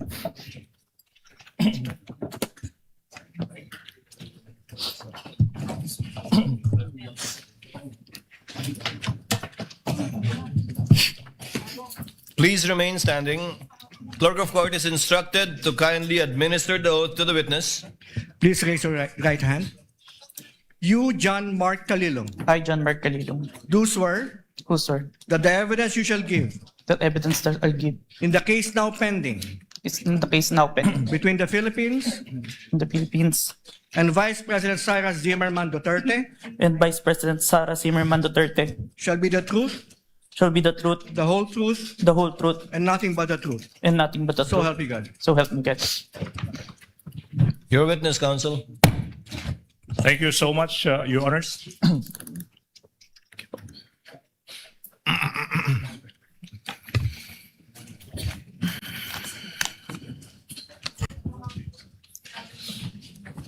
Your Honors, mga kababayan, the testimony of the first witness for the prosecution, NBI Senior Agent John Mark Santa Ana Calilo, is offered to prove the following. Number one, si Agent John Mark Calilong ay isang senior agent of the National Bureau of Investigation. Number two, he is well-trained and experienced in the field of digital forensic examination, having undergone extensive training in the field, making him competent in identifying, preserving, collecting, and authenticating digital evidence. Pangatlo, si Agent Calilong ay bahagi ng NBI Cybercrime Division Team na inatasang mag-imbestiga sa mga pahayag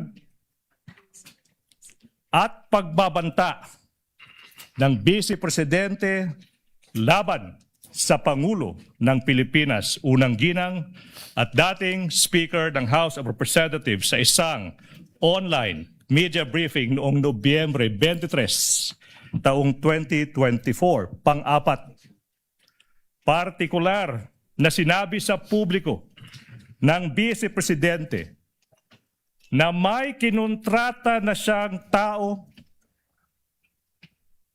na papatay sa Pangulo, unang ginang at former Speaker ng House of Representatives.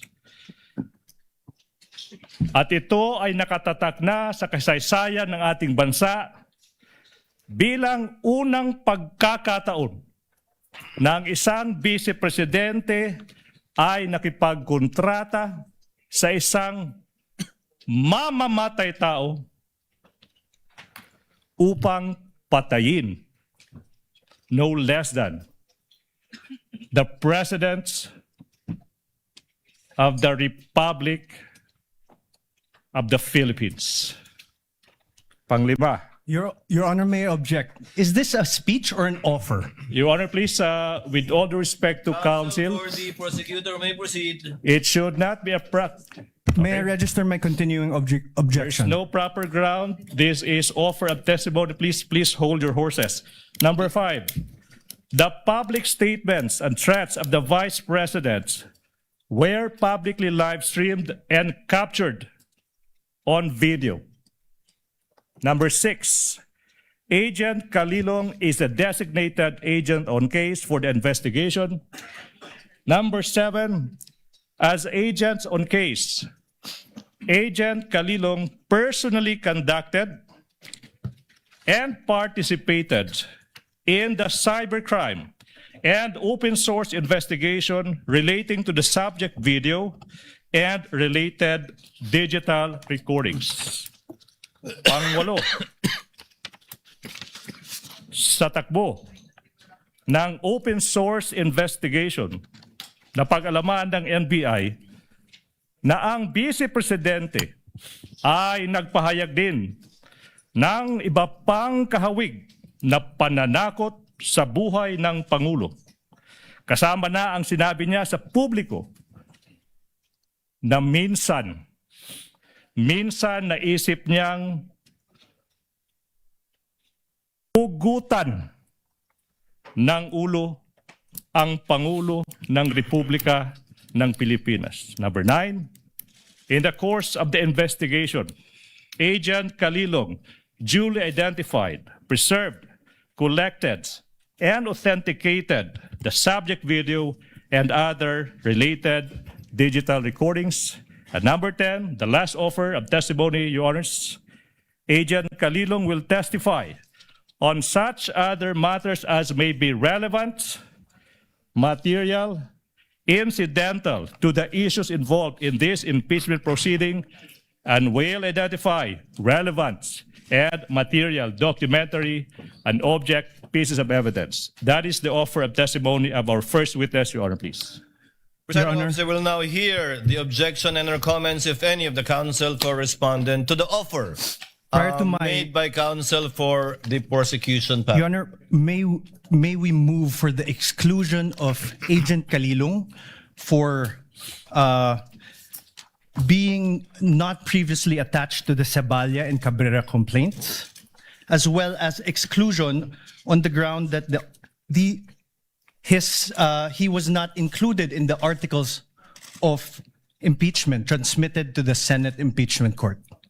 Can I respond to that, Your Honor, please? Counsel for prosecutor may do so. Mga kababayan, in this stage of the proceedings, the prosecution is about to present a witness, and the defense is invoking the fact that this witness is not listed as one of the witnesses in the Saballa complaint. The Saballa complaint already lived its natural life. Your Honor, this is the impeachment proceeding of the articles of impeachment filed by the House of Representatives. Saballa et al. Is done. That should not be a proper objection, Your Honor, please. As to the number 2, I think the good counsel mentioned that it is not part, this witness is not part of the articles of impeachment. Your Honor, please, I have been practicing for quite some time. I don't see that. Your Honor, may I allow to reply also? Can I finish? It's not a ground. And in fact, Your Honor, please, to settle the matter, this witness is listed in the pretrial order. The issue is settled. The issue is passé. No ground for objection. Let me proceed, Your Honor.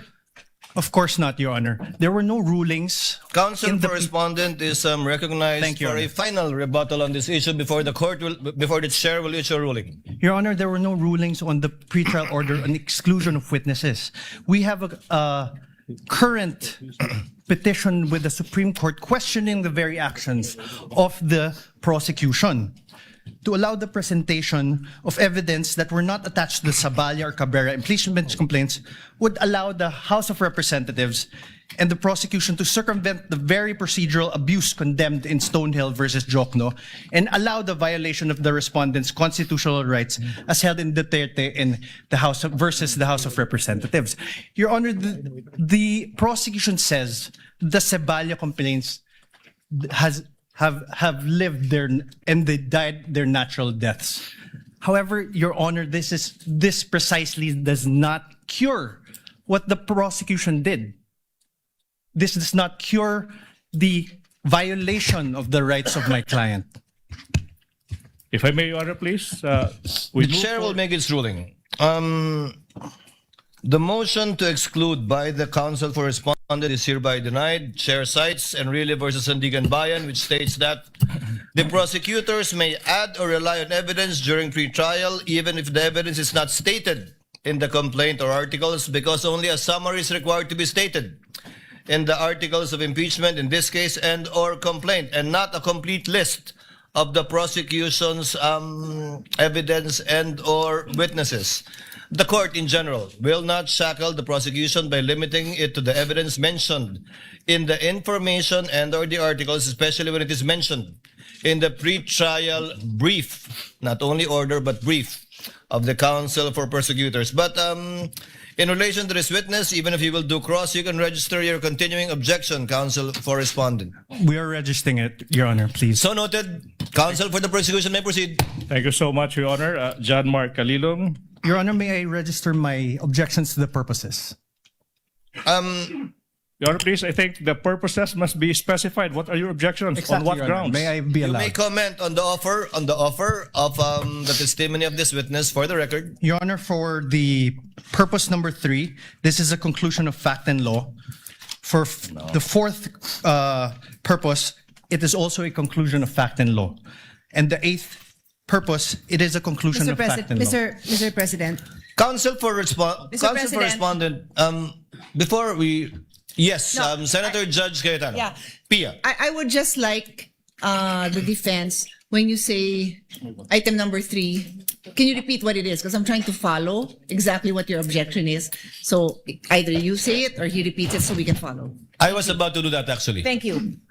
Item number 3 in the offer of this witness is that the NBI agent being presented is part of its cybercrime unit that investigated this matter. That's what you're referring to as a conclusion of law, counsel? Sorry, Perhaps number 4. Number 4, Your Honor. Yes, not number 3. So number 4 and what else? Number 8, Your Honor. Number 8 on other threats other than the video mentioned in the press briefing. Yes. Yes, Your Honor. Correct, Your Honor. Would that be all? Yes, Your Honor. We will not reply. We will not reply to that, Your Honor, please. Yes, please. May I continue, Your Honor, please? You may continue to present your first witness, counsel. Thank you so much, Mr. Calilong. Reminder, nakikinig yung taong bayan, pakilakasan ng boses. Okay? Okay. Mr. Witness, maaari bang sabihin mo ano yung pangalan, edad, at other personal circumstances? I am Senior Agent John Mark Calilong, a Filipino citizen, 31 years old, with office address at NBI Philinvest Cyberzone Bay City, Macapagal Boulevard, Pasay City, sir. And Mr. Witness, reminder, you may answer in Filipino or Tagalog or Filipino or English, okay? Yes. Mr. Witness, what is your occupation, if any? Currently, nasa National Bureau of Investigation po ako. I'm an agent since 2021 and was recently assigned at Cyber Investigation and Assessment Center in April 2026. Okay, you said that you have been an agent of the NBI since 2021, pero you were recently assigned to the Cybercrime Investigation and Assessment Center of the NBI. Now, ano ba yung position mo before you were assigned to the Cybercrime Investigation and Assessment Center, kung meron man? In 2022, I was assigned at Digital Forensic Laboratory Division, and in 2024, in Cybercrime Division, sir. Okay, now, you said that you were assigned to the Digital Forensics Laboratory Division in 2022. Now, yung tanong, ano ba yung mga naging primary duties and functions mo bilang ahente ng division na yan? In digital forensic, my primary duties is to identify, preserve, collect, analyze, and present digital evidence in court, sir. Now, preliminary question, have you undergone any training as an agent of that Digital Forensics Laboratory Division?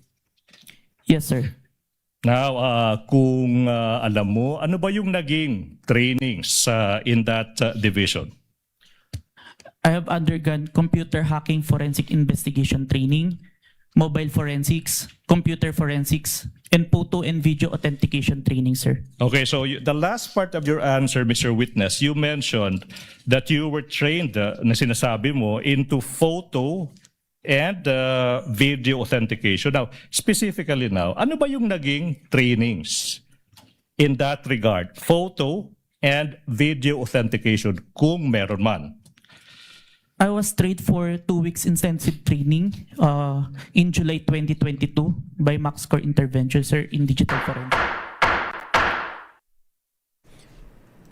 Pansamantala po nating puputulin habang mga talkies pa lang. Preliminary pa lang. Grabe yung mga objections, sir, no? Continuing objections. Para po sa kaalaman ng ating mga kababayan, ito po yung tinatawag na direct examination. No? Sa direct examination, usually ang mga tanong pa lang yan, yung mga basic, what, where, when, who. Yan. I see. Pagdating mamaya, yun dun sa cross-examination, yun na yung mga yes or no. Okay. Oo. Yun yung mga leading questions. So yun po yung mga naririnig ninyo at maririnig pa ninyo. Mainit. So mahaba pa to, attorney. Mahaba pa. Oo. Merong one witness rule. No? So isang witness sa isang araw. So bagaman at normally mabilis lang siya, pero dahil sa patuloy ng objections, maya't maya nag-interject si Attorney Narvasa ba yun? I'm not so sure, or si Attorney Fernandez yung sa defense. Sa no? defense. Maya't maya may objection, So kaya medyo tatagal po ito. Ayan. So para po sa kalaman ng ating mga kababayan, ito po yung direct examination, magko-cross-examination, ang magtatanong susunod ay yung depensa. Pagkatapos babalik, redirect. Para kung nabutasan yung testimonya, ipapatch ng prosecution. Pagkatapos papasok yung recross. So yun po ang magiging proseso. But anyway, magko-commercial daw po muna tayo. So far, sir, may masasabi ba kayo? Well, wala namang bago. As expected. Alam mo talagang ang playbook na talaga is to prevent the evidence from coming out, no? And yun ang lumalabas dito. So technical ang strategy. Technical lang talaga, no?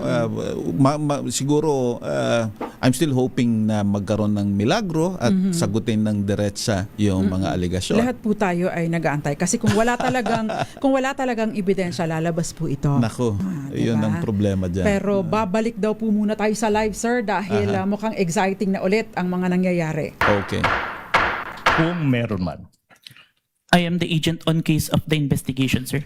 Now, sinabi mo ikaw yung agent on case. Now, you tell the court, you tell the public, ano ba yung pagiging ahente on the case? Ano bang ibig sabihin yan kung alam mo?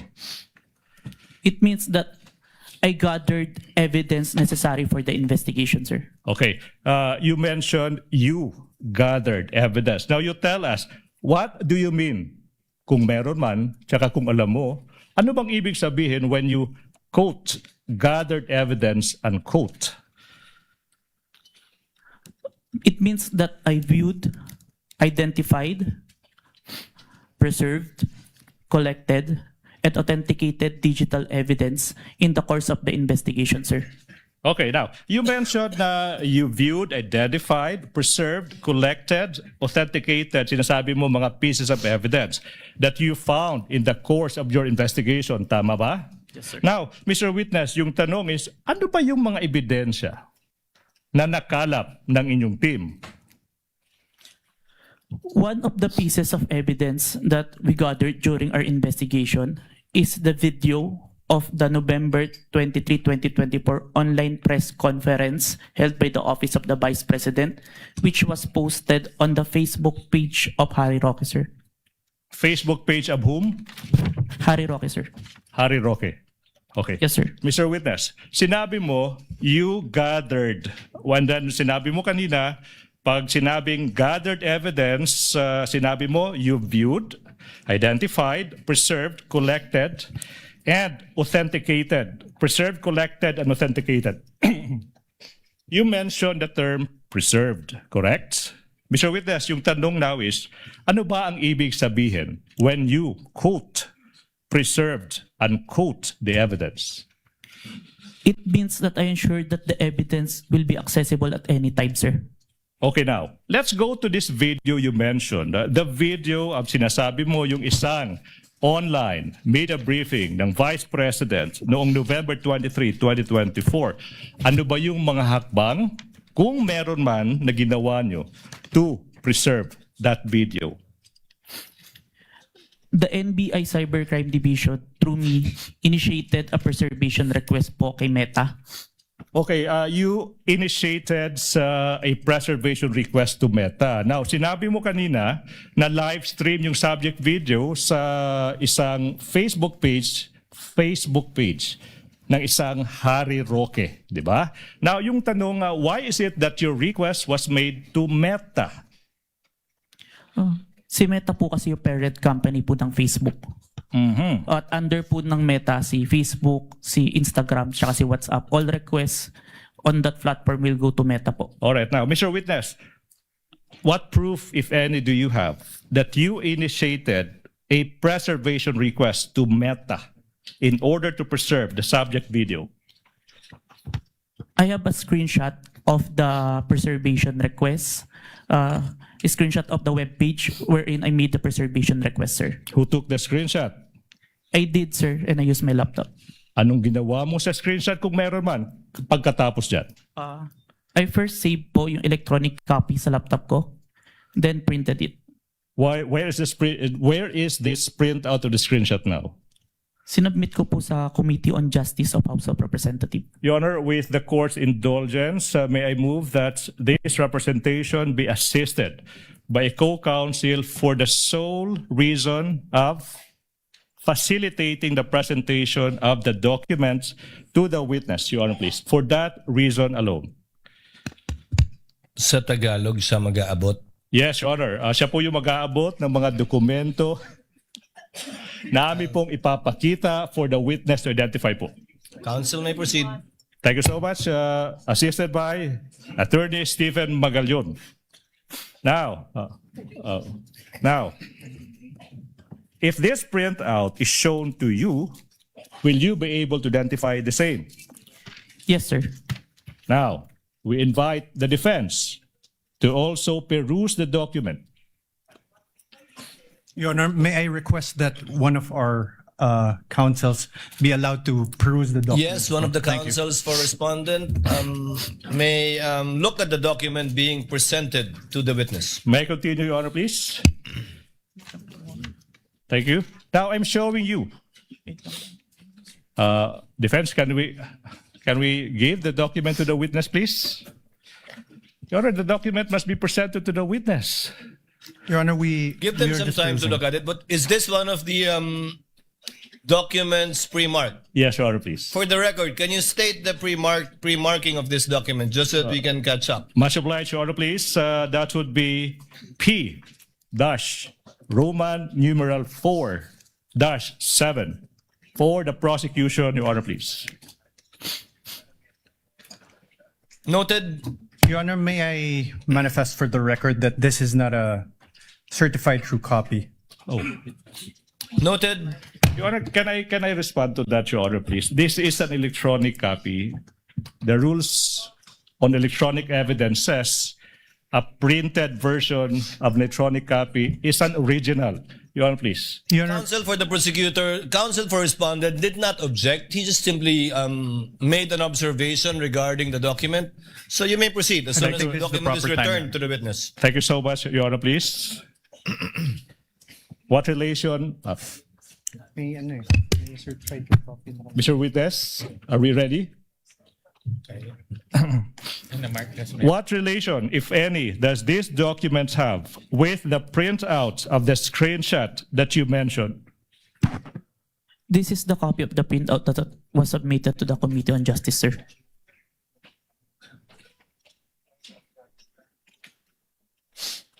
Okay, Your Honor, please, may I proceed with the next question, please? Question, Mr. Witness, how faithful, if at all, is this printout from the actual screenshots? The printout accurately reflects the screenshot, sir. And how do you know now that this printout accurately reflects the screenshot? I compared the printout with the screenshot and with the web page of my preservation and found that the contents are identical, sir. Thank you so much. Now, Mr. Witness, ano ba ang nangyari kung meron man? At kung alam mo, after you made excuse me. After you made the preservation to request to Meta in relation to the investigation you did on the Vice President. Meta acknowledged our preservation request, sir. Okay. Your Honor, please, the exhibits as they come, as they are identified by the witness, are also simultaneously being presented on the screen, Your Honor, please. Okay. You said that Meta acknowledged the preservation request, correct? Yes, sir. Now, yung tanong ay ano bang pruweba mo? Kung meron man, that's in fact, Meta acknowledged the request. I have a screenshot of the acknowledgement of Meta email acknowledgement. Now, who took the screenshot? I did, sir, and I used my laptop. What did you do with the screenshot kung meron man? Sinave ko muna po yung electronic copy ng screenshot sa laptop ko and printed it. Where is the printout of the screenshot? Sinubmit ko po sa Committee on Justice of House of Representatives. Now, kung yung printout ng screenshot ipapakita sa'yo, will you be able to identify the same? Yes, sir. Now, we are now in the process of showing you yung isang printout ng isang screenshots ng isang tugon o reply ng Meta, Your Honor, that is previously marked as Exhibit P-Roman numeral 4-8 for the prosecution. Your Honor, may I have time to peruse? Kindly show the document to one of the counsels for the respondent.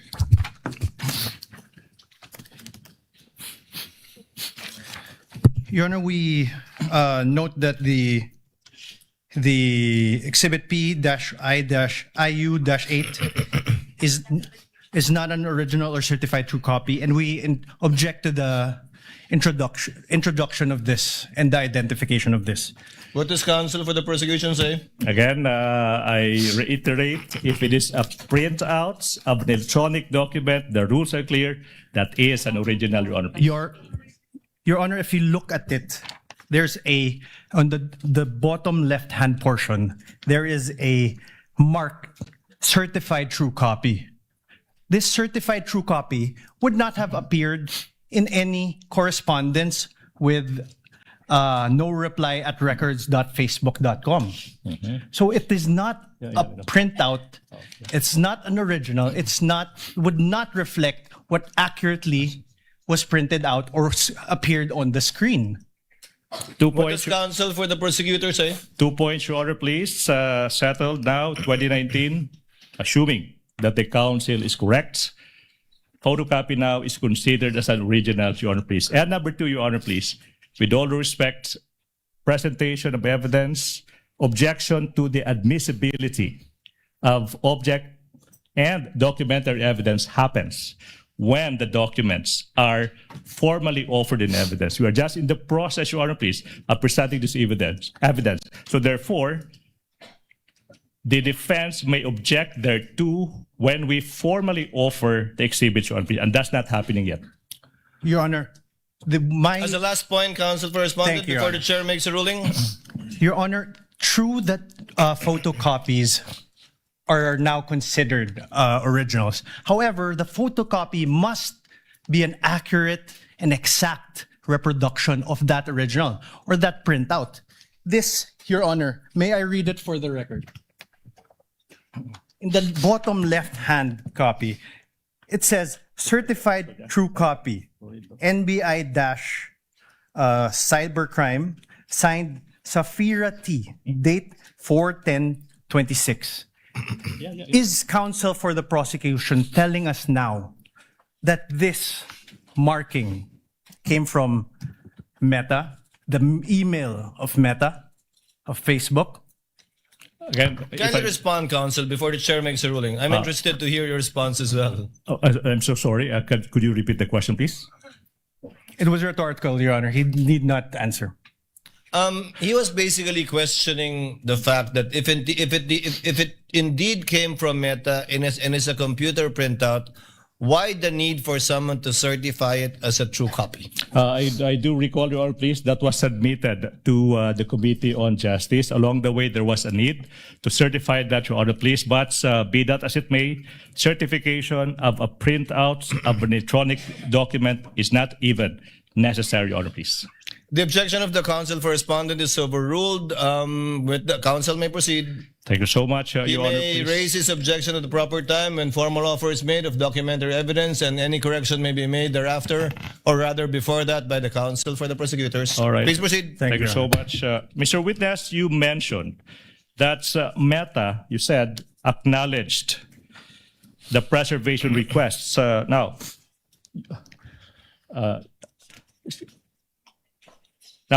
Your Honor, please. I recall the last question. I have to proceed to presentation of the documents. Now, Mr. Witness, if this printout of the screenshot of Meta's reply is shown to you, will you be able to identify the same? Yes, sir.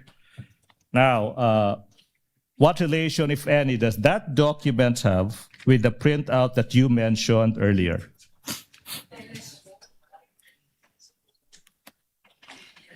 This is the printout that I submitted, sir. Now, Mr. Witness, Your Honor, please, again, as previously manifested, the documents identified by the witness has been previously marked as Exhibit P-4-8 for the prosecution. Okay, how faithful, if at all, is this printout from the actual screenshot? The printout accurately reflects the screenshot, sir. And how do you know that this printout accurately reflects the screenshot? I compared the screenshot with the printout and the email confirmation of Meta and found that the contents are identical, sir. Okay. Now, Mr. Witness, you mentioned that Meta quotes acknowledged, unquote, the preservation requests. Now, based on your experience, and if you know, ano ba ang ibig sabihin kung yung Meta nag-a-acknowledge ng isang preservation requests? Objection, Your Honor. He would be incompetent to say that. Your Honor, please. Counsel for the prosecution, what do you say? Your Honor, please. This is an NBI agent that has been practicing digital forensics for 2 years, appearing in court for 30 times, and underwent training for 2 weeks. No other person in this room is more competent to answer the question than this witness. Let the witness answer. Nevertheless, Your Honor, he's incompetent. He is not from Meta. He doesn't know Meta procedures. The mere fact that he's an NBA agent doesn't make him competent. Can I reply to that, Your Honor, please? Overruled. Chair will allow it. If the witness knows, he may reply. If he does not know, he should so admit also. Witness may answer. It means that Meta have taken necessary action to preserve the evidence, sir, and assign a case number on it. So took reasonable steps to preserve and assigned a case number. Now, yung question now is, after receiving this acknowledgement from Meta, ano ba yung ginawa mo kung meron man, in relation to the investigation you conducted on the statements of the Vice President? I further preserve the video and authenticate the same, sir. All right, so you said you... With the permission of the counsel for the prosecutors, Mr. Witness, what do you mean by Meta assigned a case number to it? What does that exactly mean? It means that yun po, they have taken reasonable action. Yung case number po is for monitoring namin kasi multiple multiple requests po from different investigation. Yung case number na yun for specific request po. So pag may request kayo sa Metang i-preserve ang isang digital footprint o data, lalagyan nila ng case number? Yes po. Lahat ngayon na magre-request na i-preserve yon, ilalagay sa ilalim ng case number na yan yung mga request? Hindi po. Per request po yung case number. So each request will have a separate case number from Meta? Yes, Your Honor. And the case number for this one would be what? 916154, Your Honor. Saan po nakasulat yon? Your case number.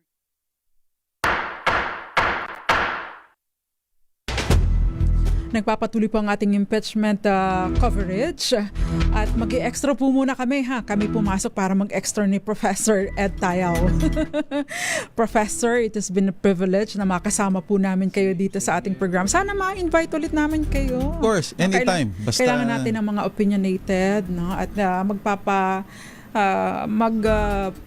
papaalala sa ating mga kababayan. Yes, no? yes, Regardless yes. kung sino ang kanilang minamanok. That's right, No? that's right. Importante po ay maging analytical tayo, mapanuri, tumingin sa ebidensya at hindi sa personalidad.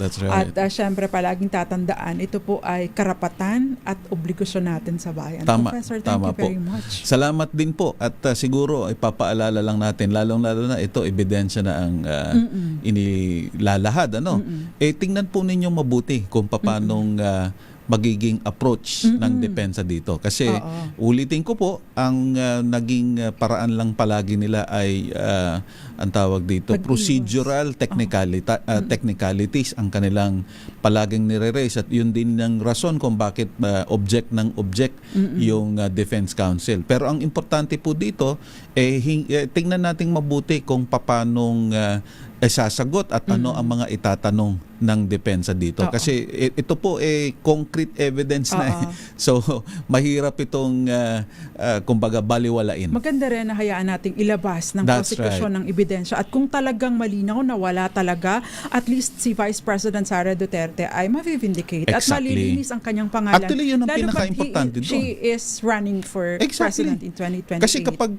napatunayan na wala naman palang talagang basehan itong lahat, talagang yung 2028 sigurado na. Yun naman ang importante dito Maraming salamat po again. Salamat po at sa susunod. Sa susunod po ulit. Mag-commercial po muna tayo. So magandang hapon po ulit sa inyong lahat. Ang oras na yan ay hatid sa inyo.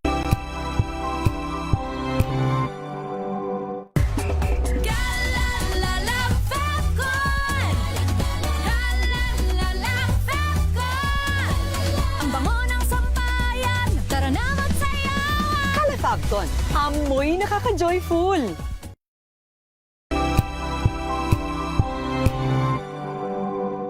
Hello, Washi! Laundry day na naman! Yay! Anong meron? Mancha ng chocolate, putik, may libag pa. Kaya natin yan! With Pride Washing Machine Detergent, may triple stain-away formula. Tanggal ang makapit, madikit, at madupit na dumit mancha. Kaya easy-easy ang labada. Mula noon hanggang ngayon. All you need is pride. All you need is pride. ACS. Kia ora, my name is Tyron Victa and I'm an operating theater nurse here in Christchurch, New Zealand.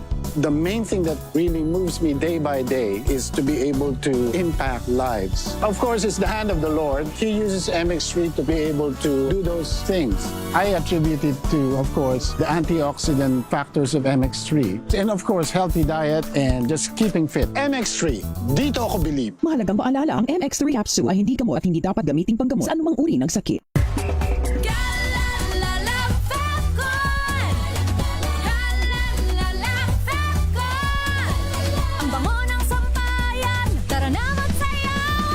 Fabcon, amoy nakaka-joyful.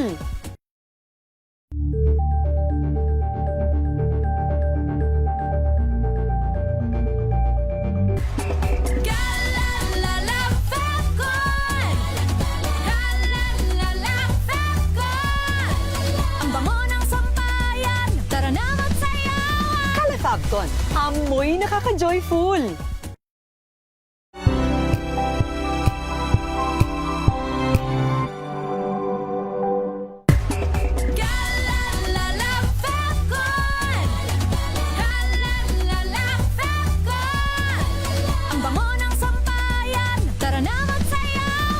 Fabcon, amoy nakaka-joyful.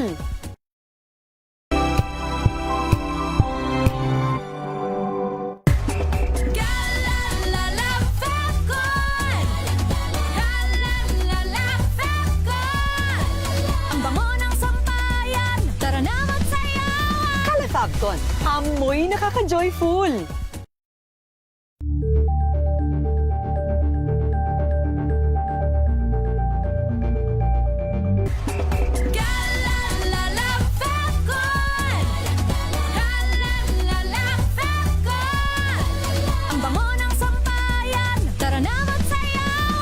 Fabcon, amoy nakaka-joyful.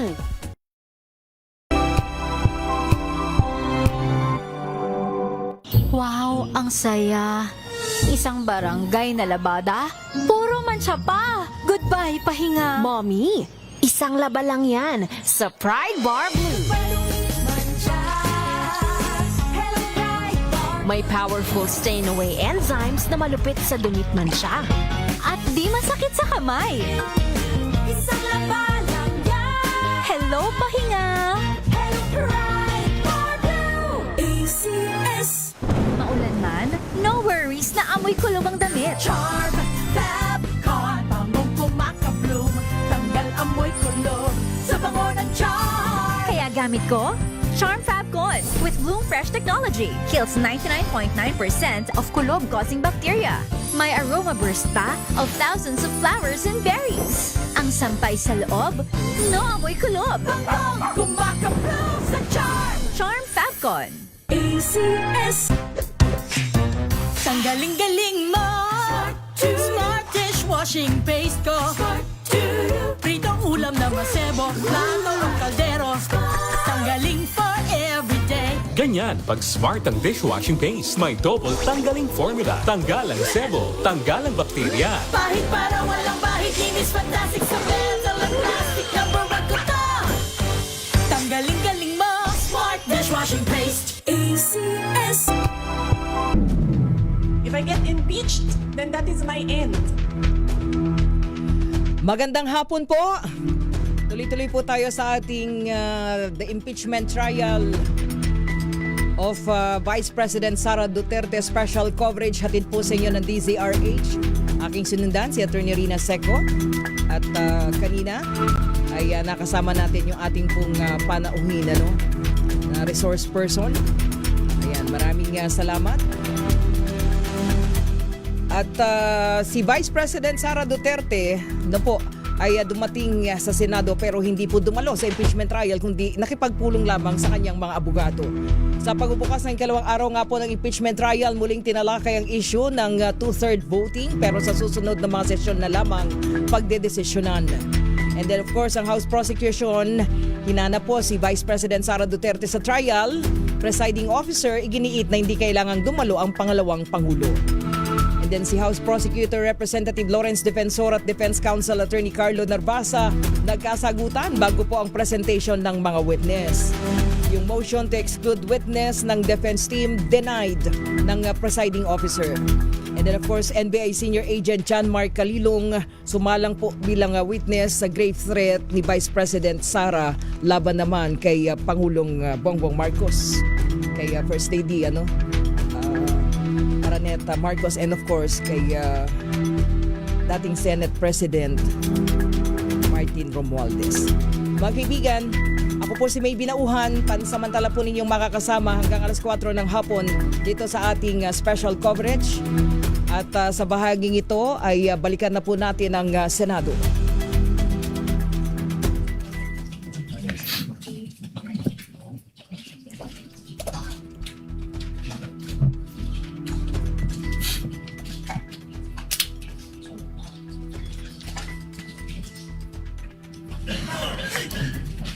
Your Honor.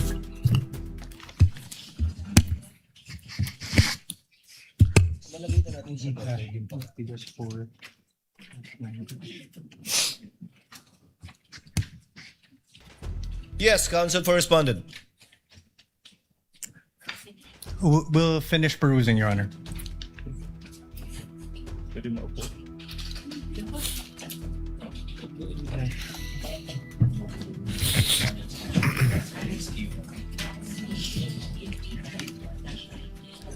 Sa pagkakataon na ito, mga kaibigan, nag-uusap-usap po ang defense team.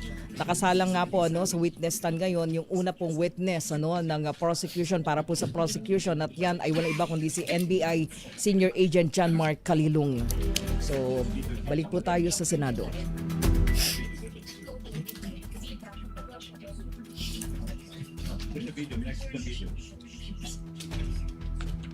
na yun.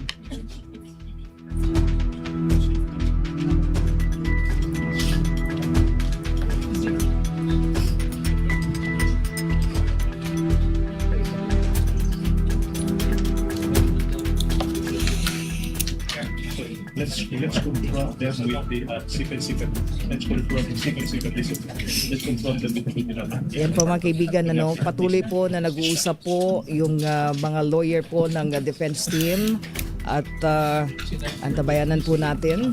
Kanina po pala, again, pasalamatan lang po natin at nakasama po natin si Professor Edmund Tayaw, isang political analyst. Maraming salamat, Professor.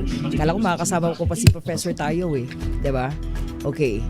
So, habang inaantabayanan po natin, saglit lamang, habang inaantabayanan natin ang pagpapatuloy po ng trial, saglit lang. Oras po natin mga kaibigan, 18 minuto makalipas po ang 3:00 ng hapon. Babalik po tayo.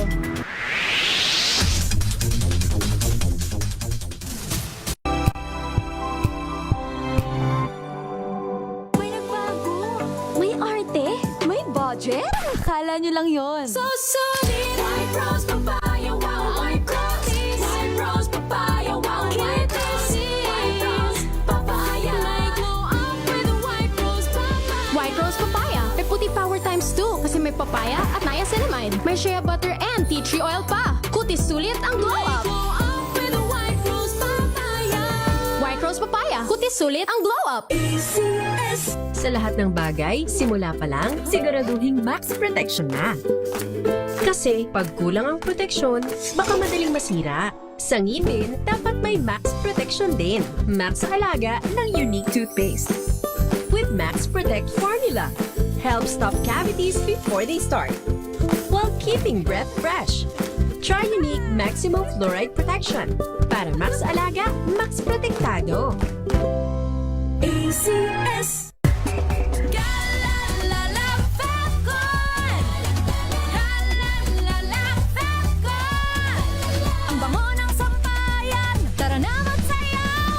Fabcon, amoy nakaka-joyful! Kiara, I'm Stephanie Adanza, 48 years old, and I'm working as a Member of Parliament Support Advisor here in Wellington, New Zealand. I'm very happy that a friend recommended MX3 to me. When I opened the box of MX3 and it said, the best decision of your life, wala nang doubt, I get to be part of a product that has a role in the good news, the Great Commission. MX3, dito ako bilib. Mahalagang paalala, ang MX3 capsule ay hindi gamot at hindi dapat gamiting panggamot sa anumang uri ng sakit. Impeached? Then that is my end. Mga kaibigan, balik po tayo sa ating the impeachment trial of VP Sara Duterte special coverage. Punta na tayo sa Senado. Si RH28 Lakay Raymond Datpaa, sige tayo na update sa kanya. Lakay, go ahead.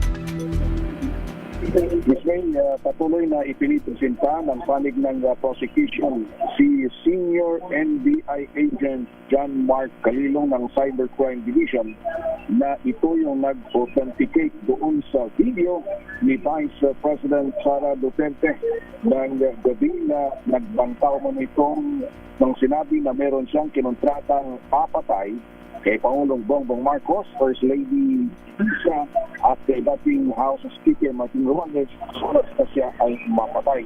Itinisin pa ito ng Counsel for the Prosecution Attorney Ananto Virgilis Ligutan na itong si Senior Agent John Mark Kalilong ang nag-authenticate sa nasabing video.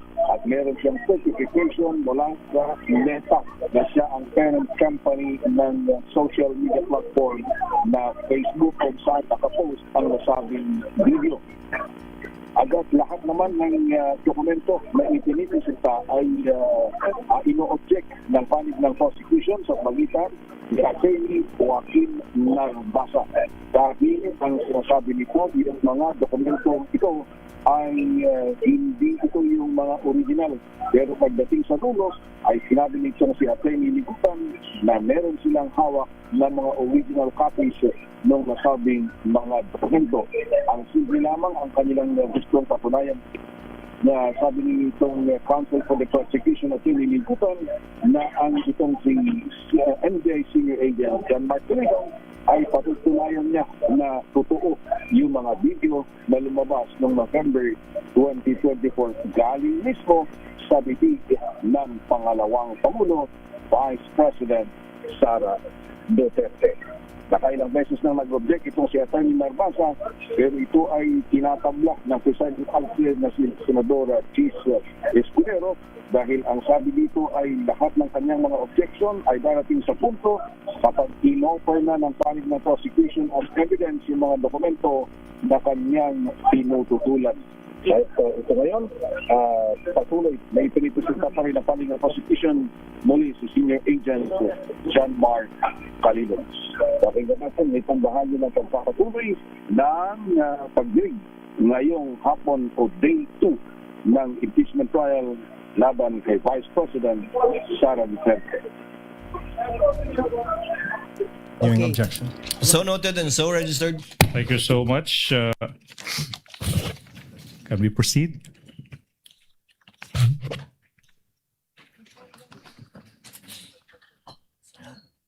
Before we proceed, the presiding officer was not there during pre-trial. As manifested by the counsel for respondent, was there indeed such an agreement that the originals will be presented during the trial? Yes, Your Honor. By both parties. Can the counsel for the prosecutors also confirm that? Your Honor, please, we do not confirm. I conferred with my team, the team who actually participated in the marking for Article 4. Your Honor, please. Be that as it may, Your Honor, please, we would like to put into record certain realities of the law. A photocopy is now considered as an original. 2019 amendments in the Rules and Evidence. Number 2, Your Honor, please. This is the person who authenticated the documents. So there's no other person who is competent to testify as to the veracity of those documents other than the witness. Your Honor, that's only a So you do not conclusion, Your Honor. confirm? No, You Your do Honor, not please. confirm such an agreement during pre-trial? We do not confirm that, Your Honor, please. So, Chair would like to advise the parties. The court understands the exceptions to the original document rule and will so implement the rules in that regard. However, if it does not fall under the original document rule exceptions, then to save on the court's time, the party presenting the document should present the original during trial to wit what we are seeing now. Perhaps in the next time you present a witness, counsel Yes, for the Your Honor, please. prosecutors and counsel for respondents. Who will, Your Honor? We appreciate that, Your Honor, please. We understand that would be for the next For the next one. Please Thank proceed. you so much. Are we done now? We move, Your Honor, please, that Your Honor, may I request that he not also address me directly? So ordered, so instructed. Kindly address all of your queries and statements to the presiding officer and use the third person when referring to your fellow counsel for the other party. Much obliged, Your Honor, please. We move, Your Honor, please, that the marking in the affidavit of authentication of digital evidence that was previously identified by the witness, a photocopy, the markings of the same be transposed, Your Honor, please, to the documents that this witness is being confronted with at present, Your Honor, please. We object to this, Your Honor. This is precisely our earlier objection. They're marking a new document. That's why they're asking that it be marked again, which defeats the very purpose of our pretrial. If I may reply, Your Honor, please. Can I continue? Kindly allow the counsel for the prosecution to speak. So the hearing will proceed, Your Honor, please. I will withdraw that motion. We will stand by the presentation, the photocopy allowed by the rules and identified by the witness who actually executed the affidavit. May proceed, Your Honor, please. I hope that satisfies counsel for respondent. You may proceed, sir. Thank you so much, Your Honor. Now, Mr. Witness, on page 3, sa pahinang number 3 of the affidavit of authentication of digital evidence, may makikitang isang pirma sa ibabaw ng pangalang Agent John Mark Calilong. Now, yung tanong, kaninong pirma ba ito kung alam mo? Pirma ko po, sir. Now, sa page 4 ng nasabing affidavit of authentication of digital evidence, may makikita din na isang pirma, okay, sa ibabaw ng pangalang Attorney Jeremy C. Lotok. Now, kaninong pirma ito kung alam mo? Pirma po ni Attorney Lotok. Now, how do you know that it is the signature of Attorney Lotok? Nakita ko pong pinirmahan niya yung document. At may mga document po ko na nakita at enacted upon na bearing his signature, kaya familiar po ako. Thank you so much. Your Honor, please, we proceed. Mr. Witness, now, what action did you perform, if any, after you authenticated the subject video in relation to the investigation you conducted on the statements of the vice presidents? I first saved the video on my laptop and saved a copy of the video on a DVD and a flash drive. Okay, now, you mentioned that you saved a copy in a flash drive. Mr. Witness, kung yung flash drive ipapakita sa'yo, will you be able to identify the same?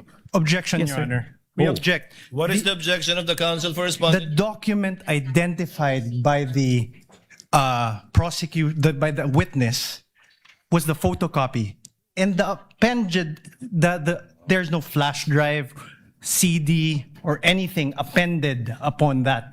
So there's nothing, no foundation for this question. I have to reply to that, Your Honor, please. This is a Reply, counsel for the prosecution. This is a non-issue. I asked the witness, what did he do after saving the video? And he said he saved it in a flash drive without referring to any document attached to the affidavit of authentication. Basis is laid, Your Honor, please. This is a non-issue. We may proceed, Your Honor, please. Your Besides, Honor, counsel, may I counsel respond? for the respondent. This is not a surprise. This was flash drives. Several flash drives were pre-marked during the pre-trial. Your Honor, may I reply first before? I believe 7 on the part of the prosecution and several on the part of the respondent too. But you may proceed, sir. Your Honor, that is not my objection. My objection is the very basis upon which the witness introduced this flash drive was the affidavit. The affidavit. And there was no affidavit upon the, there was no attachment upon the affidavit which they introduced. So the very questions that he has do not have any foundation. No. Counsel for the prosecution, Your before Honor, the court, the presiding officer makes a ruling. Ako yung magiging parang sirang ano. You know, I just said that this witness said that he saved a copy of that video in a flash drive. So the logical question now is to ask him if this flash drive is presented to him, is he able to explain and or identify the same? I don't see any proper basis for an objection to that, Your Honor, please. Presiding officer will make a ruling. Objection is overruled. The prosecution, counsel for the prosecution, is trying to comply with the requirements enunciated by the Supreme Court insofar as such pieces of evidence is concerned. Number 1, establishing its origin. Number 2, to trace the chain of custody insofar as the transfer to a storage device is concerned. And finally, how it reached this court. So the objection is overruled. Thank you so much, Your Honor, please. Now, Mr. Witness, Attorney Bagalion, please confront the witness with the flash drive. Mr. Witness, I'm now showing a flash drive that is previously marked as Exhibit P-Roman numeral 4-10A, containing the subject video that is previously marked as Exhibit P-4-10 for the prosecution. Question: what relation, if any, does this flash drive have with the one you mentioned?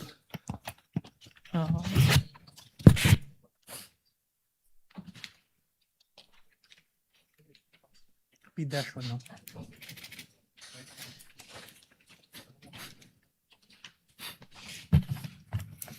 May I know if this was appended upon any Counsel document? for respondent is recognized. Thank you, Your Honor. Your Honor, may I know if this was appended upon any document?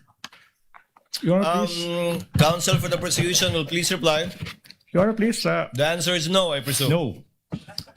The basis, if at all, counsel for the respondent is the testimony of the witness. When asked, again, to establish not only the origin, but also how he transferred it to a storage device, and if at all, how it reached this court.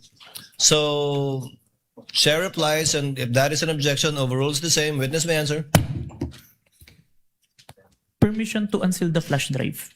You may do so, sir. Thank you, Your Honor.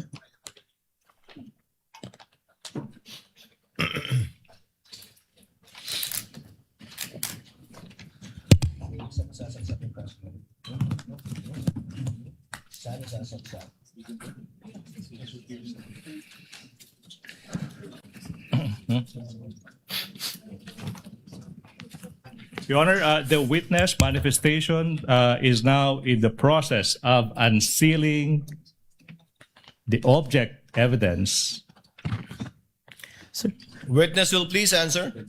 this is the flash drive where I saved the recording, sir. Now, Your Honor, please, at this juncture, we are about to confront the witness with the video contained in the flash drive.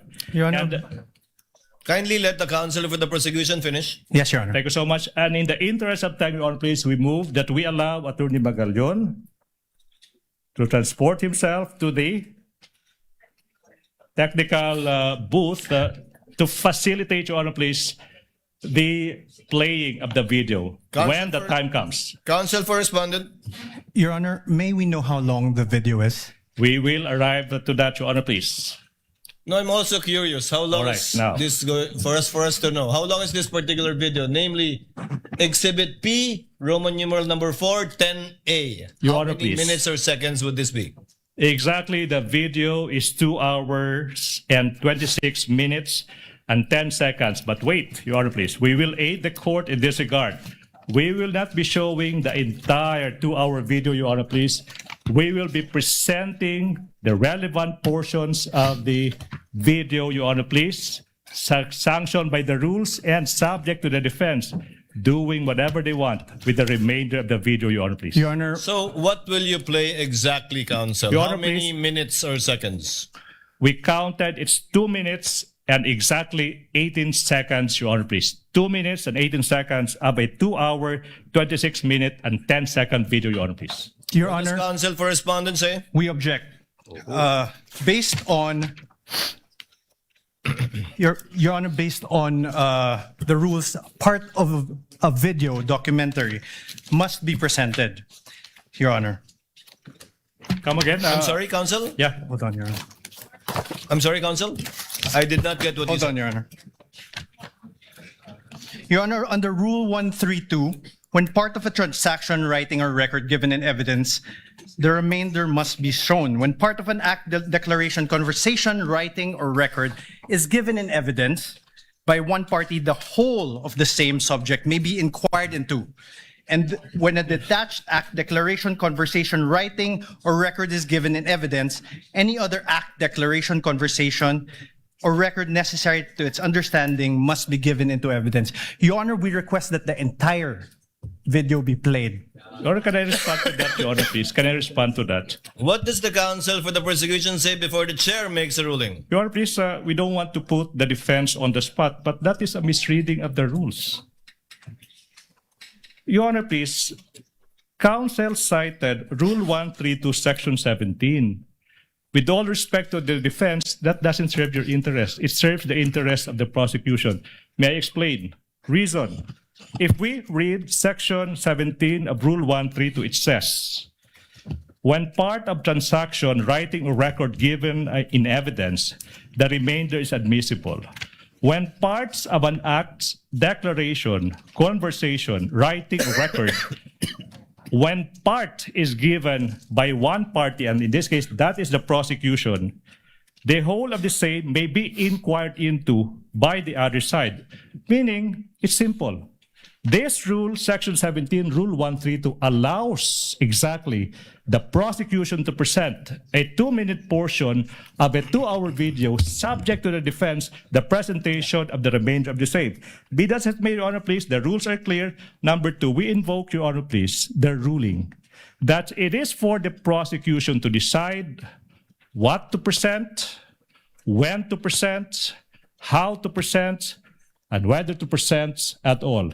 Be that as it may, Your Honor, please, the defense will not be prejudiced exactly because when the time comes for the defense to present their evidence, they can present the remainder of that 2-hour video. What we are saying, Your Honor, please, for the interest of time, for the prosecution's presentation of evidence, we deem that only a 2-minute portion of the 2-hour video is relevant at this point in time. Your Honor, please, we move for a ruling.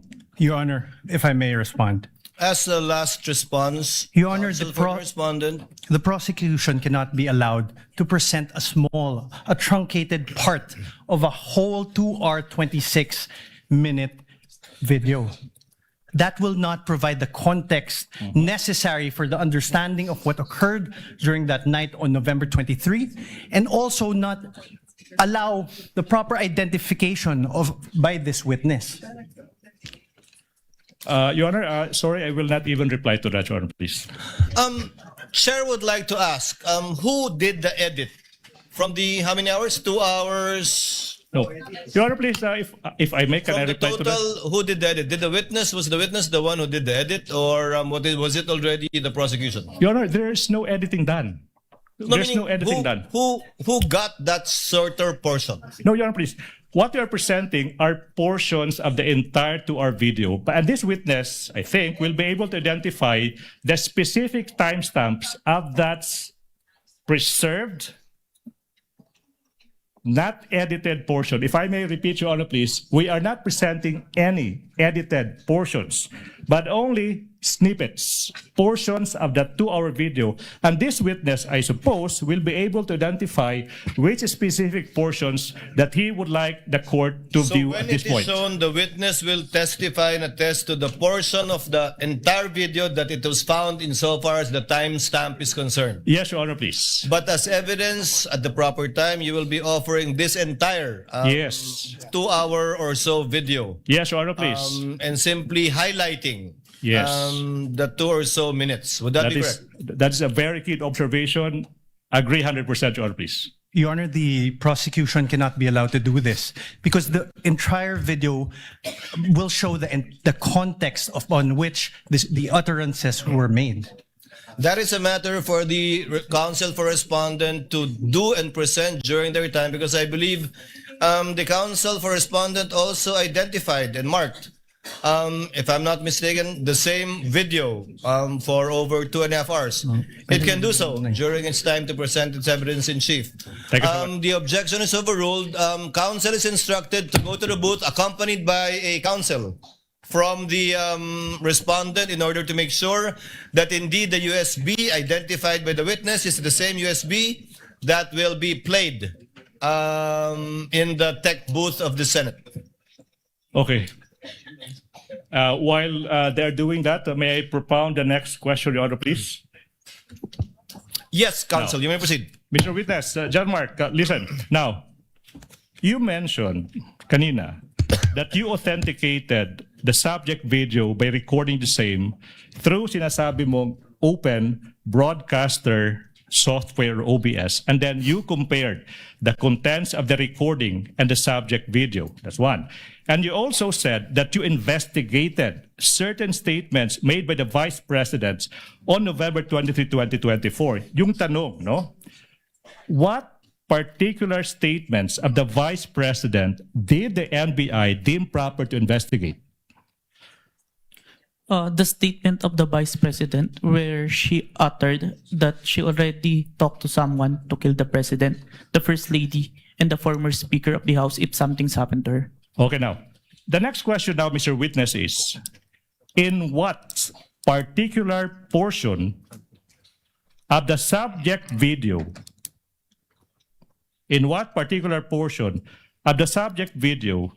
did the respondent utter that she already contracted a person to kill? Objection, Your Honor. Oh, wait. Allow the counsel to finish his question. I'm not yet done. Relax. To kill the President, the First Lady, and the former Speaker of the House. Objection, Your Honor. What? What is the objection of counsel for respondent? Your Honor, no basis for the question, Your Honor. Wow. Overruled. Witness may answer. May I refer, sir, to my notes to identify the specific timestamp, sir? Okay, The so witness may do so if it is available to him. You may refer to your notes. While he's doing that, while the witness is doing that, Senator Judge Alan Cayetano is recognized. You may proceed, sir. Your Honor, may I question what notes he is referring to? Counsel for respondent, the Apologies, Your Honor. presiding officer recognized Senator Judge Alan Cayetano. You may proceed, sir. Just some thoughts, presiding officer. This is not yet an appeal from your ruling and maybe a question to the counsel of the defense. Just to refresh our memory, Rule 132, Section 17, when part of a transaction, writing, or record given in evidence, the remainder admissible. When part of our act, declaration, conversation, writing, or record is given in evidence by one party, the whole of the same subject may be inquired into by the other. And when a detached act, declaration, conversation, writing, or record is given in evidence, any act, declaration, conversation, writing, or record necessary to its understanding may also be given in evidence. So I'm not appealing yet. I see the logic of the ruling of the presiding officer. Ito lang po ang tanong ko, is the defense going to ask later on for the showing of the whole video? Because if they are, why don't we just watch the whole of it? Because we're going to have to assess the context, if it was really a threat, what did she say before or after? And I don't really want to go home today believing one thing based on a 2-minute clip and then come back next week to watch the 2-hour clip. I think most of us saw parts of the clip. Of course, I don't also feel like watching the 2-hour, I don't even watch 2.5-hour movies, much less this. But I'm just putting this at the feet of the presiding officer and my colleagues na kung gagawin din naman natin eventually yung 2.5 hours, mas gusto ba natin putulin muna ngayon at may iniisip tayo and then later on the 2 hours? Or can the two parties agree of the 2.5 hours, which one yung may context? So I'm not criticizing the prosecution's motion. I see what you mean. May I ask that one question to the defense, or if they're going to ask presiding officer? Precisely. For the presiding officer, we cannot dictate nor predict what either counsel for the prosecution or respondent will do during the presentation of their evidence in chief. Even if they say yes to us now, yes, actually they have every right to change their mind and yes, I agree, Your Honor, but do so anymore. But if they do answer now that they want it shown, may we consider, I mean, if I'm the only one who wants to see it as a whole, then I will submit to everyone else. But if everyone else is saying we will eventually watch the whole of it, we might as well get it over and see the context of the whole video. Unless the two parties can agree that they only want to look at 30 minutes or 1 hour. I don't know what context they're talking about. I am just trying to expedite Both parties, Senator Judge Alan Cayetano, marked the same video. Yes. May I ask which is over 2 hours. May I just ask the defense, do they plan to ask us to watch the whole? Counsel for defense will please reply to the question of Yes, Your Senator Judge Cayetano. First, Your Honor, precisely why we're asking to watch the video is because we don't know what the contents of that video is. We don't know if it's any different or the same with our video. And to answer the question of the Honorable Senator, yes, we will be asking the entire 2-hour, 26-minute video to be presented and watched later on during our cross. So on that point, Mr. President and presiding officer, hindi naman nakalagay sa Section 17 when. And usually, at least for myself, if I have to watch 30 minutes and then may emphasize na 30 seconds, 2 minutes, 1 minute, pinapanood muna yung buo and then saka papanoorin yung maikli na ine-emphasize para walang prejudgment. Kasi pag nauna yung portions na maliliit and then saka mo lang sasabihin later on, eto pala context nito, medyo umiiba. But again, no, I'm only one of the 24, so I leave it to my colleagues. If we're going to have to watch it anyway, may I ask the presiding officer what the pleasure is? But since the rule doesn't say, personally, I'd rather watch the whole thing and get it over with, then allow the prosecution to pick out the portions that quickly say, that goes into the center of the controversy or what they want to prove. Without disagreeing with Senator Judge Cayetano, for the presiding officer, it's just that I don't think the court should impose or dictate upon either party how they will present their evidence in chief. Although it would save the court some time but we can also waste a lot of time arguing about this instead of watching the 2-minute video. Mr. Presiding Officer, I'm not saying we dictate because there was an objection, you ruled. You can change your ruling or we can appeal. But I'm saying I'm just one. So if everyone agrees na portion muna, I will submit to that. But if everyone else thinks na panoorin na yung buo, then baka I can appeal your ruling without voting. So I'm just bringing up this issue for expediency, but I leave it up to what everyone else thinks about it. Your Honor, if I may, we also move for the reconsideration of the earlier ruling of the Honorable Court. Counsel cannot move for the consideration of the ruling of the chair. Only a senator judge Your Honor, can do may so, we Counsel. manifest that we intend to present the whole during cross-examination, Your Honor. Presiding officer declares a brief recess. Thank you so much, Your Honor. So, can I go? If I get impeached, then that is my end. Ayan, pansamantala. Mainitang debate ito ha. Alamin natin. Alam dyan na si Raymond? Okay. Ito po yung pinagtatalunan, yung presentation ng higit, I think 2 hours and 26 minutes na video evidence ng prosecution. At kung pinag-usapan dito, ang ipapakita yung 2-minute cut na lang mula dun sa 2 hours, 26 minutes. At iginigate ng defense, ipakita na yung the whole video kung ipapakita din lang naman at mapanood ng lahat. Sandali lang ha, sandali. Okay, nandiyan si Raymond at Paa, saglit. Raymond, go ahead.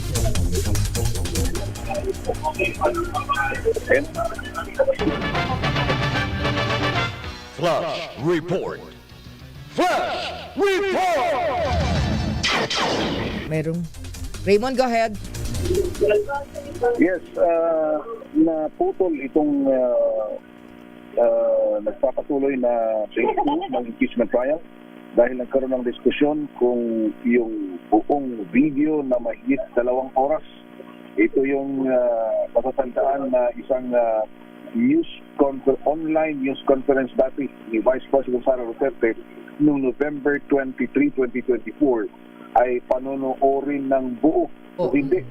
Dahil ang gusto lamang ng prosecution ay 2 minutes lamang doon sa portion ng 2 oras. Pero ang tumayo itong si Senator Alan Peter Cayetano at gusto niya na total kung ipipresenta din naman ito ng events ay panoorin na lang ng buo. Kaya nag-suspend itong sinuspend ni Presiding Officer G.C. Escudero itong nagpapatuloy na hearing sa ngayon, Miss May. Okay. Balikan ka namin, Raymond, ha? Balik mo na sa inyo. Nagbabalik! Okay, standby lang po. Mga kaibigan, oras natin, meron na lamang tayong 10 minuto, alas 4 na ng hapon. Babalik po tayo sa Senado pagkalipas lamang po ng ilang saglit. This time check is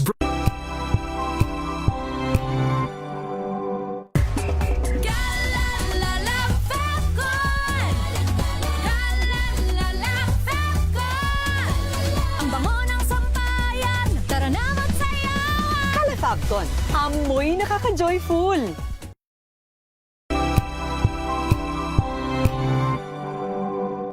Hello, Washi! Laundry day na naman! Yay! Anong meron? Mancha ng chocolate, putik, may libag pa. Kaya natin yan!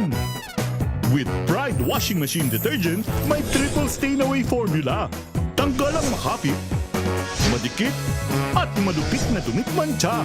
Kaya easy-easy ang labada. Mula noon hanggang ngayon. All you need is pride. All you need is pride.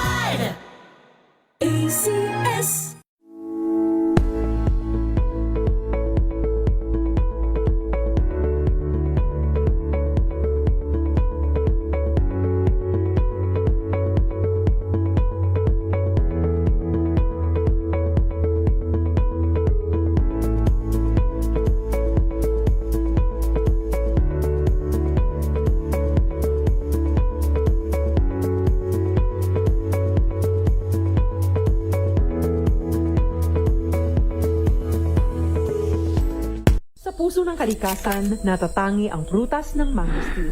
Ito ay nagtataglay ng antioxidant compounds na alpha, beta at gamma mangosteen. Ang MX3 capsule ay isang food supplement na gawa sa natural na mangosteen. Ito ay tested and proven to help avoid knee joint pain discomfort para iwas-iwas sa sakit with long-term supplementation through capsules daily. MX3 capsule. Tunay, natural at original. Mahalagang paalala, ang MX3 capsule ay hindi gamot at hindi dapat gamiting panggamot sa anumang uri ng sakit.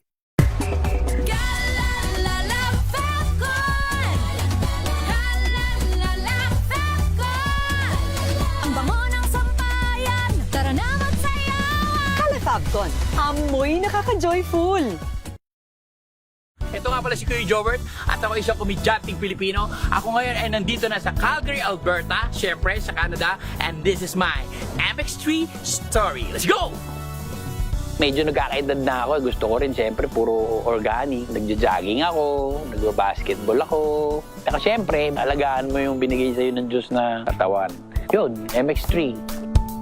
MX3, dito ako believe. Mahalagang paalala, ang MX3 capsule ay hindi gamot at hindi dapat gamiting panggamot sa anumang uri ng sakit.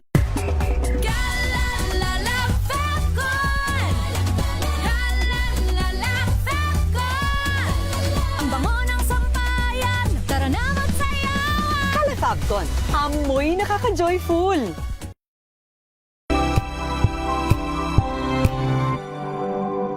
Wow, ang saya! Isang barangay na labada, puro mancha pa! Goodbye, pahinga! Mommy, isang laba lang yan sa Pride Bar Blue. May powerful stain-away enzymes na malupit sa dumit mansya. At di masakit sa kamay! Isang laba lang yan! Hello, pahinga! Hello, Pride Bar Blue! ACS! Tinesting, sinuri, siniyasan. Ang resulta? Super effective ang Shield sa pagpatay ng bakterya at virus. Shield Antibacterial Soap. Believe ang mga eksperto sa Philippine Nurses Association. At si Mami. Tiwala ako sa Shield. Shield Antibacterial Soap. Napatunayang mabisa. Ang mga nurse, tiwala. ACS!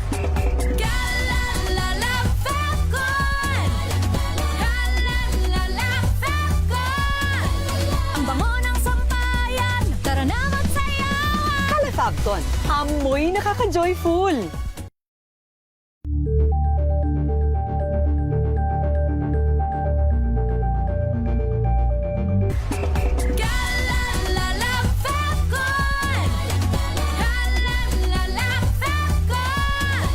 Ang bango ng sampayan, tara na magsayawan! Kalefabcon, amoy nakaka-joyful!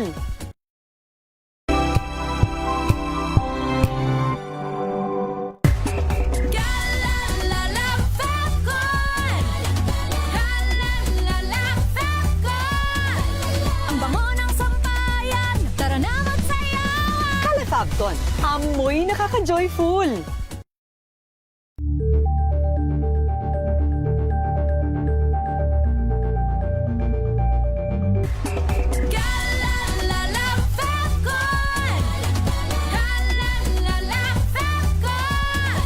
Ang bango ng sampayan, tara na magsayawan! Kalefabcon, amoy nakaka-joyful!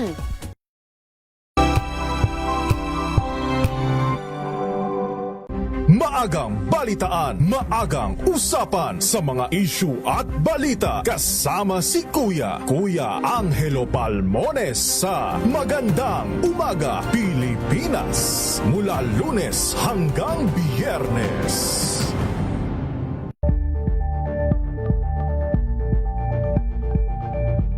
If I get impeached, then that is my end. Tumutok sa pinakaimportanteng paglilitis ng impeachment court ngayong taon. The Impeachment Trial of Vice President Sara Duterte. A DZRH Special Coverage.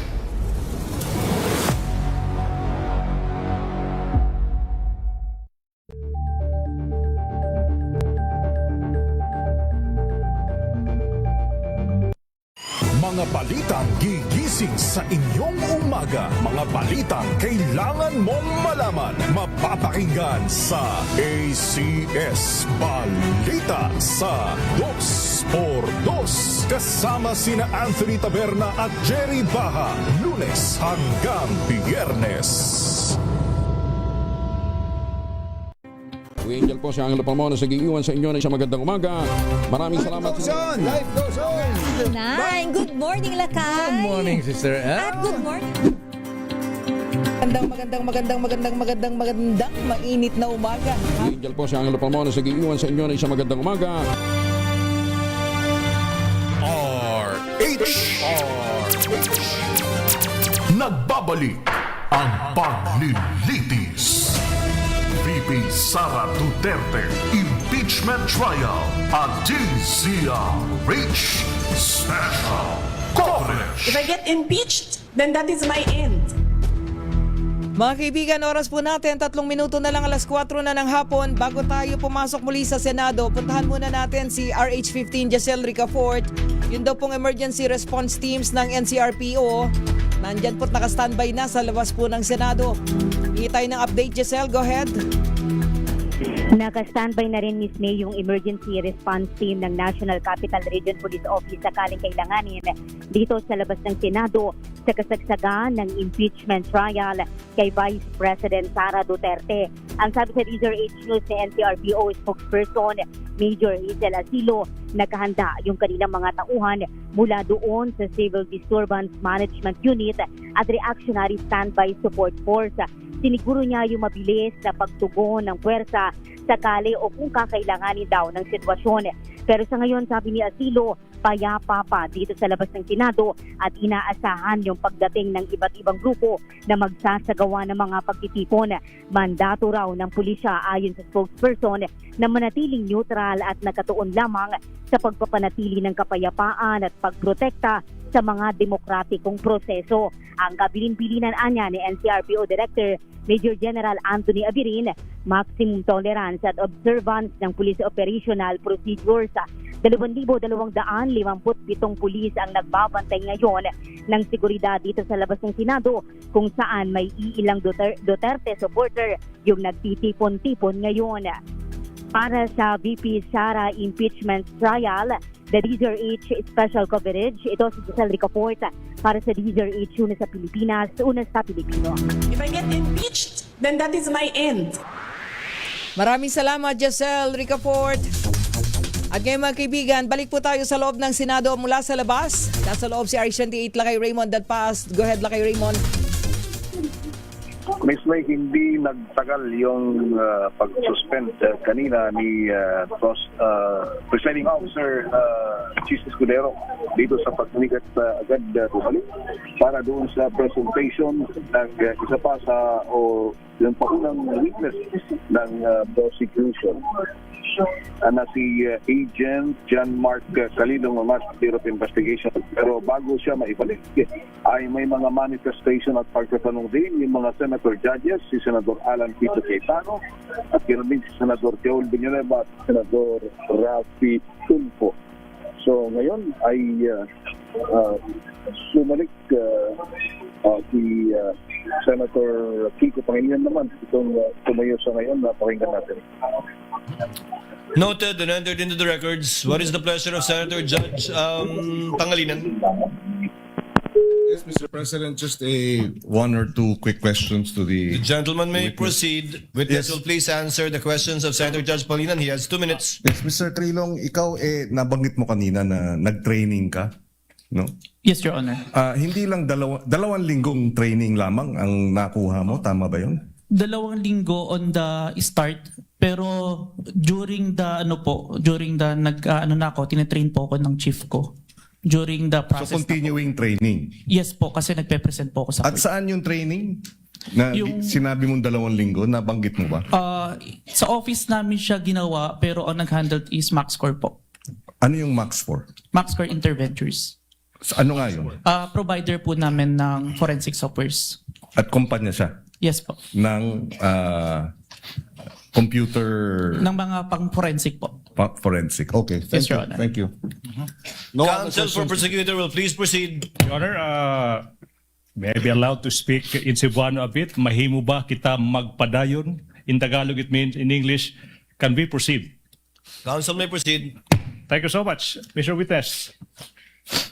Now,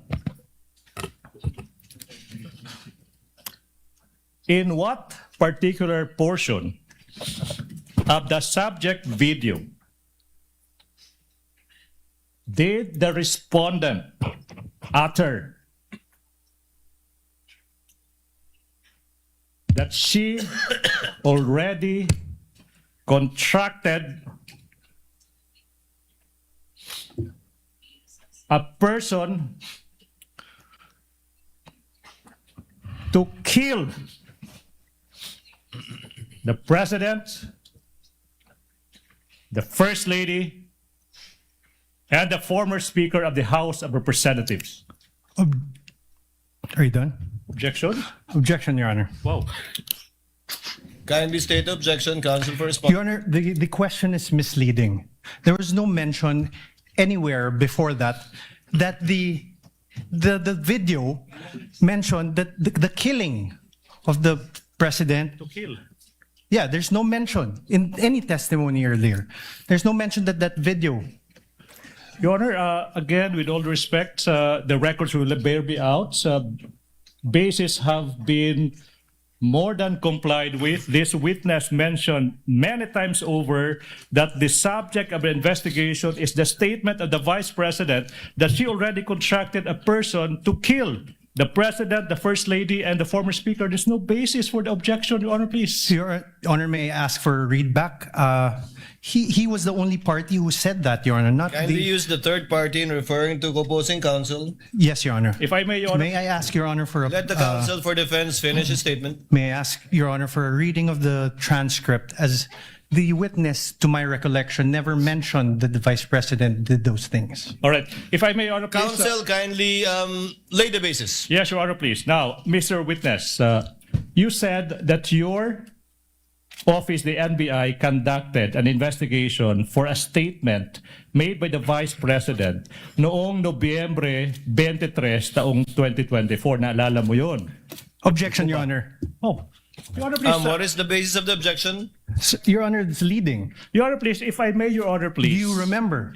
Leading, Your Honor. If I may, Your Honor, please, I'm just giving into what the defense wants. The record will bear me out. This witness mentioned so many times over that he investigated the statement of the Vice President uttering that she already contracted a person. The whole nation is listening. The chair will Your make Honor, a ruling. so many words leading. The chair will make a ruling. The objection is overruled. Earlier, chair noted, I have it in my notes, that the question was propounded by counsel with respect to the 11/23/24 incident that was the subject matter of a digital forensic examination by the witness pertaining to the former Vice President. That was the instance, if the counsel will recall, that counsel for the prosecutors asked the witness if he knew who the Vice President was.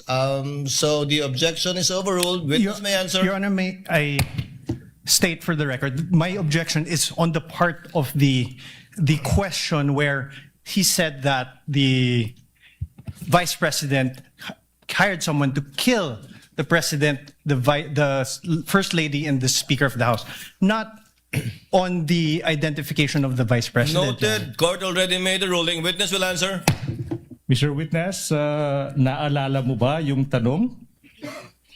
Can you repeat the question? Okay, sir? now. Kindly repeat the question, counsel. In what particular portion of the subject video in that online media conference of the Vice President did she utter that she already contracted a person to kill the President, the First Lady, the former Speaker? In what portion? Objection, Your Honor. What is the objection? Your Honor, this honorable court already ruled on this question. The discussion later on was on the leading question made by the prosecutor. If you recall, Your Honor, this honorable court said prosecutor please lay the foundation, the basis for your question. Your Honor, please, if I make a response. The presiding officer will ask the witness. Mr. Witness, out of the 2 or more so hours of video that you downloaded, do you know if at all the timestamp that pertains to any statements made by the Vice President pertaining to any of the allegations in the articles of impeachment, particularly Article 4, the subject matter of this case, in relation to alleged threats made by her in that video? Yes, Your Honor, but may I refer to my investigator's note, Your Honor? You may do so. Senator Cayetano is recognized. Presiding officer. Alan Cayetano. Sorry. May I know from the records, is this the first time that the witness mentioned that the Vice President uttered threats against the President, the former Speaker, and the First Lady? Your Honor, if I may, there was Because if no it's the- mention at all. No, yes. Sorry, apologies. No, because if it's the first time, precisely the rule says that you cannot allow leading questions. Whether it's from the judges, whether it's from the presiding officer, or from the defense, or the... So meaning, you lay the basis. Simply, you ask him, ano yung laman ng video? Pag binanggit na niya na may ganito sa laman ng video, then you can ask him na directly what part. So all of us want to expedite it, but let's follow the rules. So that's why I'm asking, has this witness this afternoon, I missed a portion because I have a headache and I had to eat before I drink medicine, but I was watching sa TV. But hindi ko pa narinig na sinabi niya to. Kasi kung hindi pa niya sinabi, Mr. Presiding Officer, can we just follow the rules and just lay the basis, ask him kung ano laman ng video, let him testify, tapos pag binanggit niya, then you can ask him, hindi na siya leading. But we shouldn't really ask leading questions because we'll violate the rules. So excuse me, but I'll just be very particular when it comes to the rules, and it's not against any group. Senator Judge Cayetano, it will take some time before we can quote-unquote appeal to the records. I'm trying to have them get it. But in lieu of that, that's why the chair tried to intervene. Can counsel kindly lay the basis for the witness to be able to identify the timestamp portions of the 2-hour video? All right. Counsel for the prosecutors may proceed. This will be quick. Mr. Witness, you said that your office conducted an investigation on the statement made by the Vice President dated November 23, 2024, correct? Objection, Your Honor. Leading. Your Honor. Your Honor, he's not on direct. He's Overruled. Witness may answer. Sorry? Yes, sir. Now, tanong, ano ba exactly yung sinabi ng Vice President nung araw na yan, November 23, 2024? Objection, Your Honor. Well, I'm not yet done. Well, Your Honor, the pauses of the prosecution are very confusing. Kindly let the counsel for the prosecutors finish his question before Precisely, you Your Honor. object. May I Counsel ask for the prosecutor also may proceed. may I ask, instead of this, Your Honor, may I ask that the Honorable Court direct the witness to allow me to object before answering? Because No. precisely the questioning of the prosecutor is there are many pauses, which it's confusing if he's done or not. Counsel, witness even on occasion forgot what the question was because he did not respond to the question of the prosecutor. Yes, Your Honor. So I just Court will make sure of that. Thank you, Your Honor. So kindly finish your question if Yes, you want so- to state it again, counsel for the prosecutors. Maybe it's the tone. No? I'll be quick. What particular statements of the Vice President on that day did you investigate? Objection, Your Honor. Vague. Your Honor, please. Take counsel for respondent. A bit of patience. Let the counsel Yes. finish. I don't think he's finished. The question is done. What particular statement on that day did you investigate? How is that leading? Objection, Your Honor. Vague. Okay, Not leading. Your Honor, please. Can I didn't say address that, leading. Your Honor, please. Can I? Counsel, what's the basis of the objection? Vague. All right. I will It's a indulge. 2 hour Your Honor, please. 36 I will 26 indulge, minute Your Honor, video, Your please. Honor. I will indulge. I will add these two phrases. It will never be. It will never be that. Now, Mr. Witness, what statements did the Vice President utter on that day, if any? Your Honor, Whoa. same objection. There's a Your Honor, please. 2 hour 2 hour 26 minutes. What? Let the witness answer. Counsel, this 2 hour and so minute video was done on the same day. Yes. Correct, Your Honor. But the question must be given with particularity. If the witness knows, witness may answer. Answer. Witness will please answer. Can I refer for my notes to identify the exact statement because I might said a statement that's not part of the actual statement. Presiding officer will allow the witness to refer to his notes to refresh his memory. Go ahead, Mr. Witness.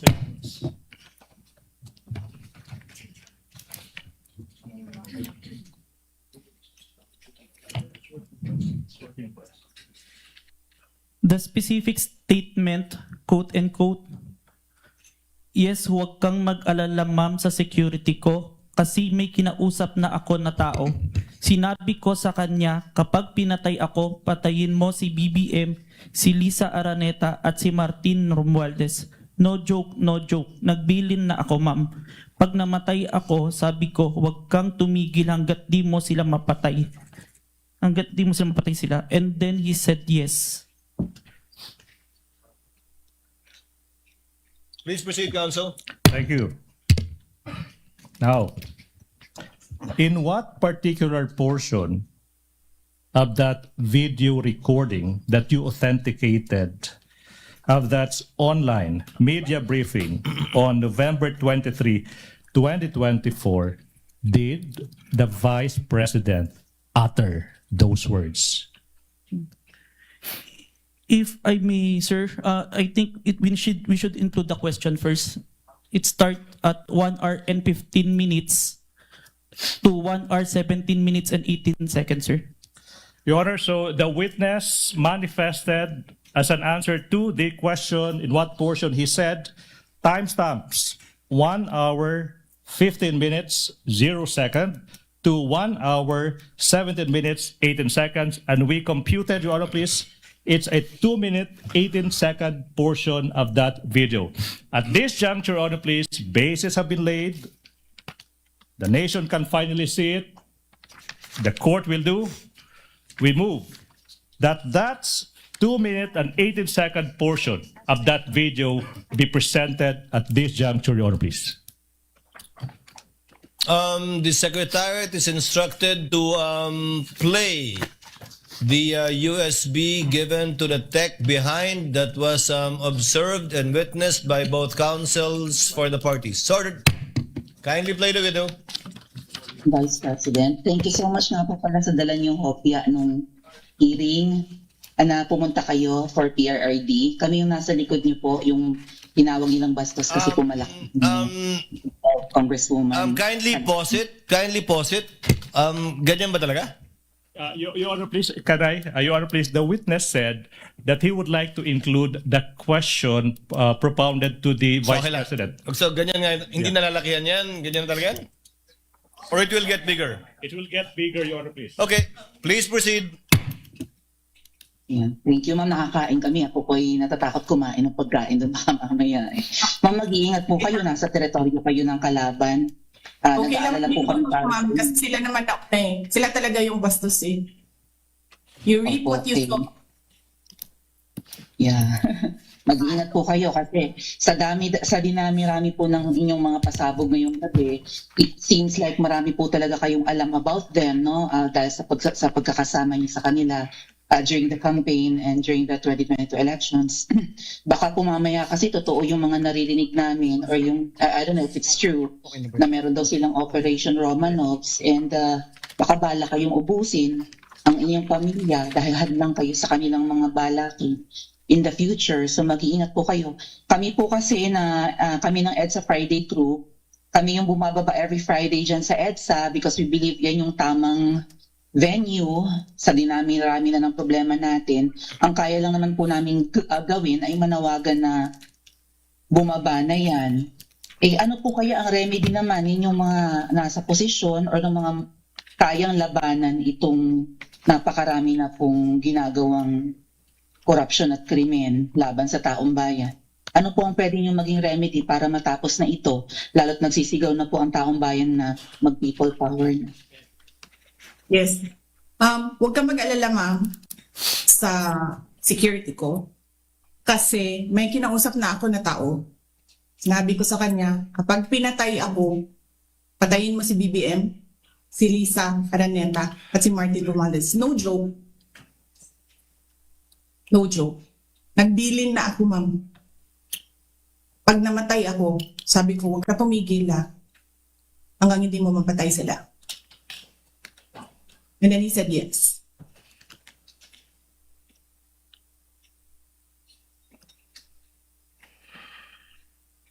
That's the end of that 2-minute and 18-second portion of the video, Your Honor, please.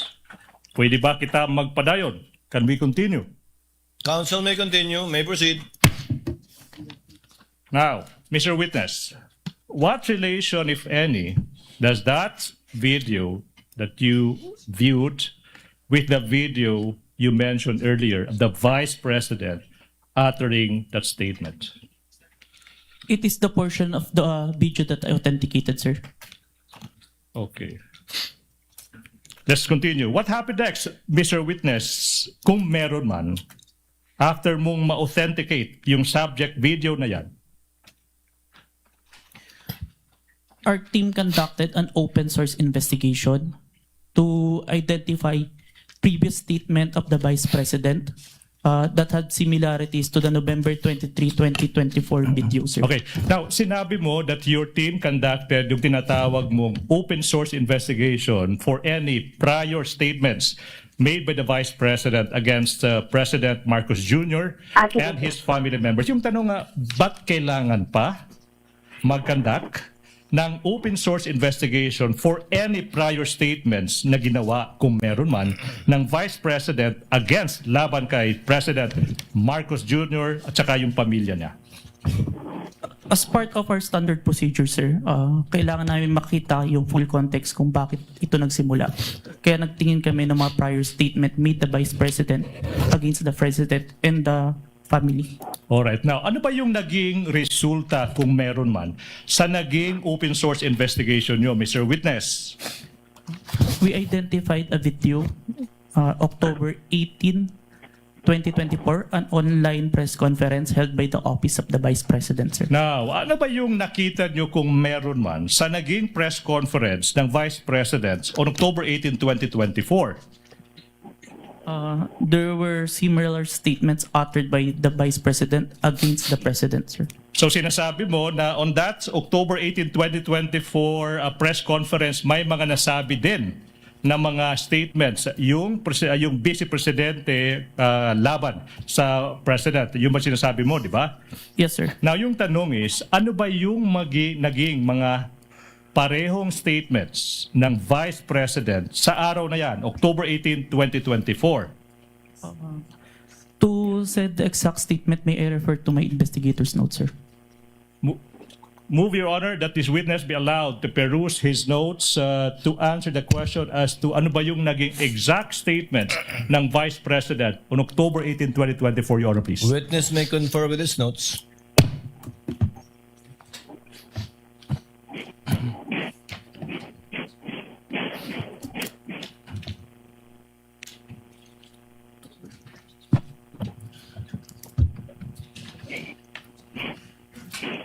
Quote and quote, gusto ko tanggalin yung ulo niya ba? I just imagine myself cutting his head. Wait, so sinabi ng Vice President, gusto kong tanggalin ng ulo niya, I imagine myself cutting his head. Now, ano pa yung naging statement, kung meron pa? So doon, na-realize ko, toxic na, di ba? Ganyan na yung imagination mo. Sinasakal mo na yung tao. And then, I said, this is over. Alright. Kung meron pa, ano pa yung naging statement ng Vice President sa araw na iyan? Hindi marunong maging presidente ang nakaupo. Kasalanan ko ba yun? Kung meron pa, ano pa yung naging statement ng Vice Presidente sa araw na iyan? Hindi ko alam, pero isang beses sinabihan ko talaga si Senator Amy. Sabi ko sa kanya, kung hindi kayo tumigil, huhukayin ko yung tatay nyo, itatapon ko siya sa West Philippine Sea.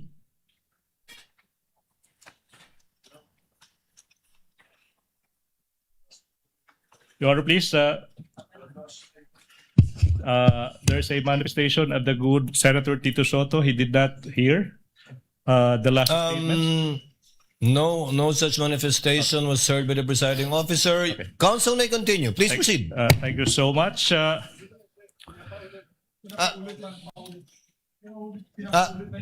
Kindly stated for the record, Senator Judge Soto. Apologies from the presiding Thank you. officer. I did not get the exact words that were uttered during the last statement. Will the witness kindly repeat his answer to the last question propounded by counsel for the prosecutors? Yes, Your Honor. Hindi ko alam. Pero isang beses, sinabihan ko talaga si Senator Amy. Sabi ko sa kanya, kung hindi kayo tumigil, huhukayin ko yung tatay nyo, itatapon ko siya sa West Philippine Sea. Huhukayin. May proceed, Your Honor, please. Counsel may proceed. Ano pa yung naging mga statements, kung meron pa, ng Vice Presidente sa araw na yan? Last statement, kung presidente nyo siya, okay lang. Ako hanggang vice president lang ako.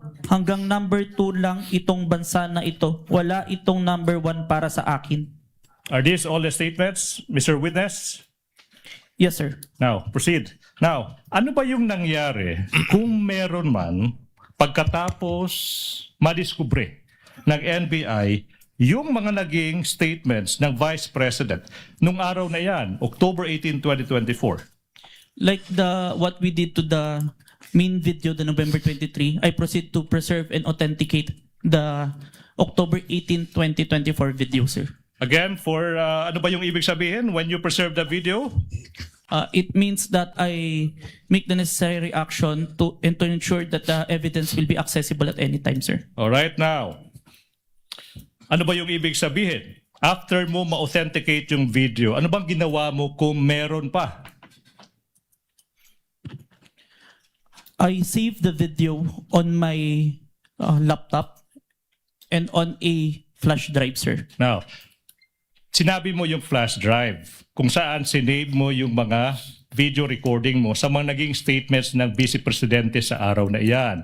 Now, kung yung flash drive na yan ipapakita sa iyo, ma-identify mo ba yan? Yes, sir. Your Honor, please, we are now in the process of confronting this witness with a flash drive that is previously marked as Exhibit P14-11, small letter A for the prosecution, containing the recording of the October 18, 2024 press conference of the Vice President identified by the witness that is previously marked as Exhibit P-4-11 for the prosecution. Permission to unseal the flash drive. You may do so. Thank you, Your Honor.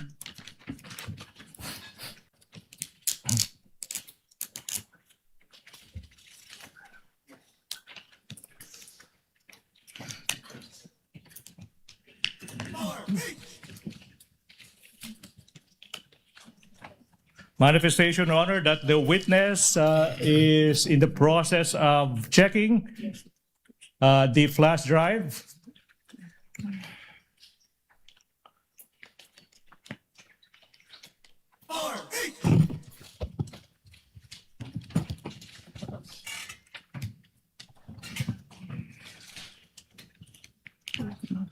Question, Mr. Witness, what relation, if any, does that flash drive have with the flash drive you mentioned? This is the flash drive where I saved the recording, sir.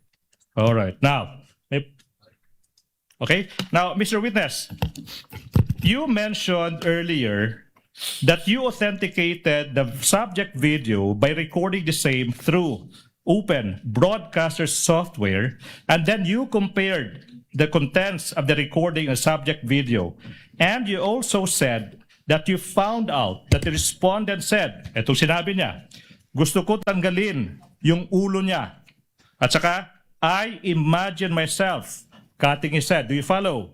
Yes. Now, Mr. Witness, in what particular portion of that subject video did the Vice President utter, gusto kong tanggalin yung ulo niya I imagine myself cutting his head. Permission to refer back to my investigator's note, sir. Witness may do so. Your Honor, may I approach the witness? Your Honor, may I approach the witness? Counsel may do so. Thank you. Stephen. For the first statement, timestamp 1 hour, 35 minutes, 57 seconds to 1 hour, 36 minutes, and 10 seconds. And on the part na I just imagine myself, 1 hour, 36 minutes, and 52 seconds to 1 hour, 36 minutes, and 58 seconds, sir. Okay now. What about the statement that sinabi niya, so doon na-realize ko toxic na, di ba? Ganyan na yung imagination mo. Sinasakal mo na yung tao. And then I said, this is over. In what particular portion of the video did the Vice President utter that statement? From the authenticated video, timestamp 1 hour, 38 minutes, and 32 seconds to 1 hour, 38 minutes, and 48 seconds, sir. Okay. Now, what about the statement, hindi marunong maging presidente ang nakaupo? Kasalanan ko ba yun? In what particular portion of the subject video did the Vice President utter that? Timestamp 55 minutes, 26 seconds to timestamp 55 minutes and 37 seconds, sir. Okay. Now, what about the statement that I quote, hindi ko alam. Isang beses, sinabihan ko talaga si Senator Amy, pag di tumigil, huhukayin ko ang tatay nyo at itatapon ko siya sa West Philippine Sea. In what particular portion of the video did the Vice President utter those words? Timestamp 1 hour, 11 minutes, and 28 seconds to 1 hour, 11 minutes, and 42 seconds, sir. And finally, as to the statements, I quote, kung presidente nyo siya, okay lang. Ako hanggang vice president lang. Hanggang vice president lang ako. Hanggang number 2 lang itong bansang ito. Wala itong number 1 para sa akin. In what particular portion of that video did the vice president utter those words? On timestamp 1 hour, 4 minutes, and 2 seconds to 1 hour, 4 minutes, and 16 seconds. Your Honor, this representation took notes of the timestamps. Your Honor, please.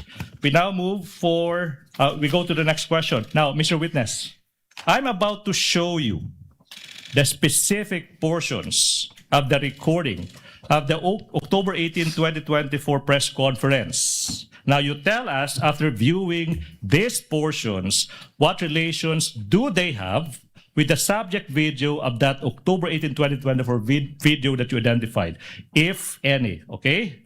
Now, Your Honor, we move that Attorney Stephen Magallaon be allowed to proceed to the technical booth to bring the flash drive and for the Secretariat to play specific portions of the video identified by the witness. Conditioned upon counsel being accompanied by a representative of the counsel for the respondent so that the exact same USB flash drive will be the one that will be played. To guide the Secretariat, Your Honor, please, these are the timestamps that the prosecution would like to present. First, from 1 hour, 35 minutes to 57 seconds to 1 hour, 36 minutes and 10 seconds as the first video. And the second video is from 1 hour, 36 minutes, 52 seconds to 1 hour, 36 minutes and 58 seconds. So move, Your Honor, please.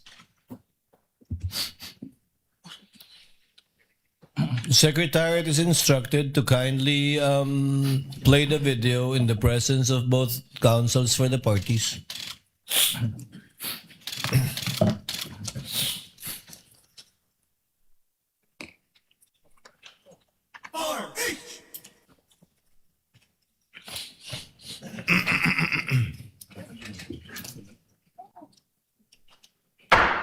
Ang paglilitis. Sara Duterte Impeachment Trial at DZRH.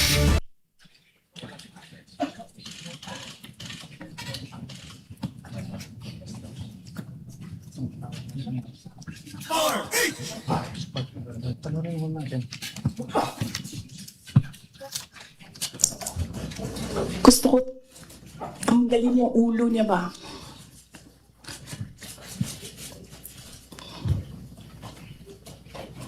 I realized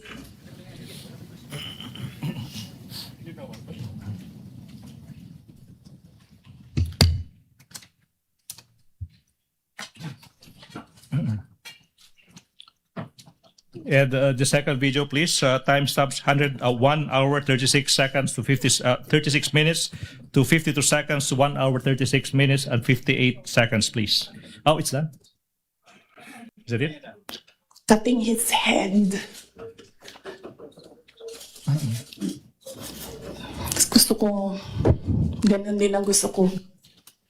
Mr. Witness, you heard the Mr. Witness, you heard the Vice President mentioning cutting somebody else's head. Based on your investigation,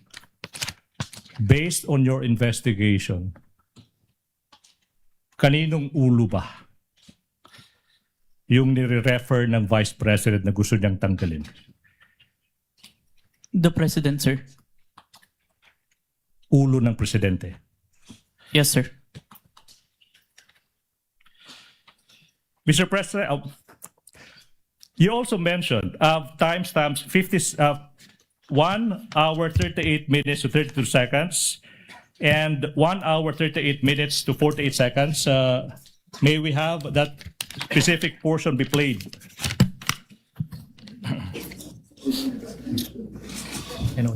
So, na-realize ko, toxic na, di ba? Ganyan na yung imagination mo. Ang imagination mo, sinasakal mo na yung tao. And then I said, this is over.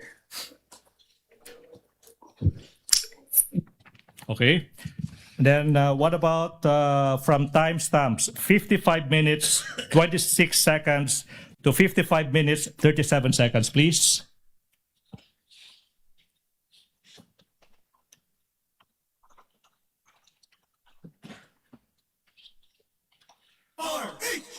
To elaborate po. Hindi marunong maging presidente ang nakaupo. Kasalanan ko ba yun? Hindi. Ba't sinasabi ng mga tao, kasalanan mo kasi hindi ka tumakbo, ikaw sana yung presidente, hindi siya. But then I said, maaga ako nagsabi na hindi ako tatakbo for president. May madaming mga... Okay. Now, what about from timestamps 1 hour 11 seconds? 1 hour 11 minutes 28 seconds to 1 hour 11 minutes 42 seconds.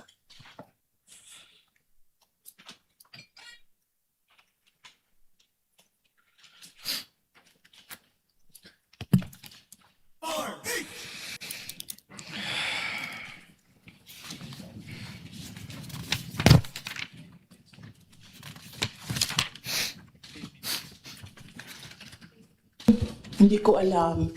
Pero isang beses sinabihan ko talaga si Senator Amy. Sabi ko sa kanya, kung hindi kayo tumigil, huhukayin ko yung tatay ninyo. Itatapon ko siya sa West Philippine Sea. Sinabihan ko si Senator Amy.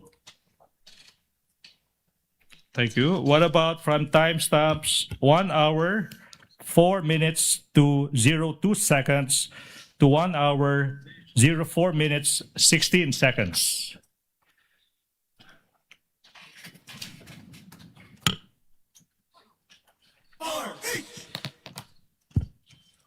Ay hindi. Hindi ko na gusto. Kung presidente niyo siya, okay lang. Ako, hanggang vice president lang ako.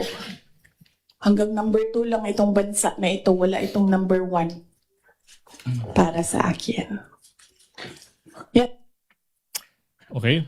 May proceed, Your Honor. Mr. Witness, what relation, if any, do these portions of that specific video have with the video you authenticated as to the press conference of the Vice President on October 18, 2023?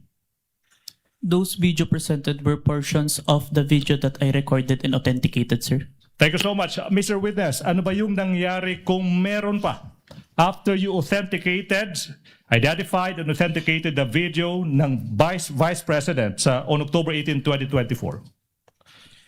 We perform open source investigation to identify naman po yung mga naging responses ng iba't ibang tao in response to the statement of the Vice President po. Ano ba yung naging resulta kung meron man sa naging open source investigation nyo? We found that the President himself, the former Speaker of the House, and different governmental agencies made their statement po in response to the statement of the Vice President. So yung Presidente, yung Speaker, former Speaker of the House, saka yung mga sinasabi mo mga governmental agencies, nagbigay ng kanilang mga tugon sa mga nasabi ng Vice President. Now, ano ba yung mga governmental agencies na ito that you are referring to, aside from the President and the former Speaker of the House of Representatives? The Armed Forces of the Philippines, the Philippine National Police, the National Security Council, and the Presidential Communication Officer. Okay, now, nasabi mo na yung Presidente ay nag-issue ng kanyang statement in relation sa naging mga pahayag ng Vice President. Ano ba yung naging pruweba mo sa naging statement ng Presidente? I have taken a screenshot of the statement of the President on the official webpage of the Presidential Communication Office. And I also have a video recording which I authenticated wherein the President made such a statement, sir. Okay, so nasabi mo, isang screenshot saka isang authenticated recording ng Presidente. Now, let's go to that screenshot. Sino yung kumuha ng screenshot kung alam mo? I did, sir, and I used my laptop. Ginamit mo yung laptop mo. Ano ba yung ginawa mo kung meron man sa naging screenshot mo sa laptop mo? I first saved an electronic copy po nung screenshot. Now, saan na tong screenshot ng... Pinrint ko po. Ha? Pinrint ko po. Print mo. Now, saan na yung printout ng screenshot na ito? Sinabit ko po sa Committee on Justice of House of Representatives. Now, kung yung printout ng naging statement ng Presidente, sinabi mo, titled, Message by President Ferdinand R. Marcos Jr. is shown to you, will you be able to identify the same? Yes po. I'm showing you now a printout of a screenshot of the statement from the President titled, quotes, Message from President Ferdinand R. Marcos Jr., unquotes. Your Honor, that is previously marked as Exhibit P-Roman numeral 4-12 for the prosecution through the website of the Presidential Communications Office. Now, question, what relation, if any, does this document have with the printout that you mentioned?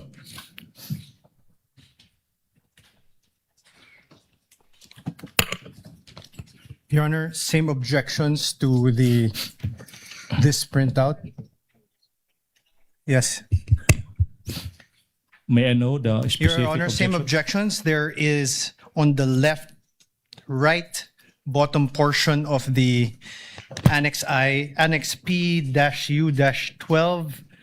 12A, and until 12B. There are marked certified true copies from the NBI signed Safira T, dated 4/10/26, Your Honor. Court made a previous ruling about this matter already, but the objection is duly noted. Submit, Your Honor. Thank you. Mr. Witness, how faithful, please? How faithful, if at all, is this printout from the actual screenshots? The printouts accurately reflects the screenshot, sir. And how do you know that this printout accurately reflects the screenshots? I compared the printouts with the screenshot and the web page wherein the message can be seen and found that the contents are identical, sir. Now, you mentioned that an authenticated recording of the President making the statement. You mentioned that. Now, yung question now is, sino ba yung gumawa ng authentication na ito? I did, sir. Ano ba yung pruweba mo na ikaw talaga yung nag-authenticate ng video na ito? It's part of the January 30 Affidavit of Authentication of Digital Evidence na in-identify ko po kanina. Okay, Mr. Witness, ano bang ginawa mo kung meron man? Pagkatapos mo sinabi mong ni-record mo, saka in-authenticate mo yung video ng Presidente na nagbibigay ng statement niya. Sinave ko po yung video sa laptop ko and sa flash drive. Oh, na-mention mo yung flash drive. Now, kung yung flash drive ipapakita sa'yo, ma-identify mo ba yan? Yes po.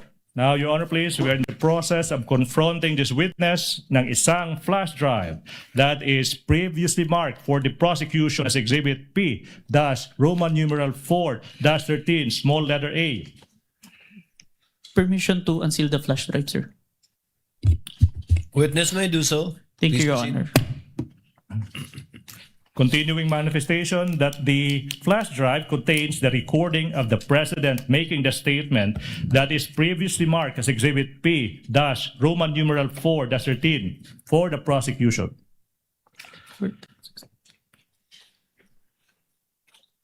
This is the flash drive where I received the recording, sir. Okay, now, move that we allow Attorney Stephen Magallon to proceed to the technical booth to have the recording played on, please. To be accompanied by the defense, if they want to. So ordered.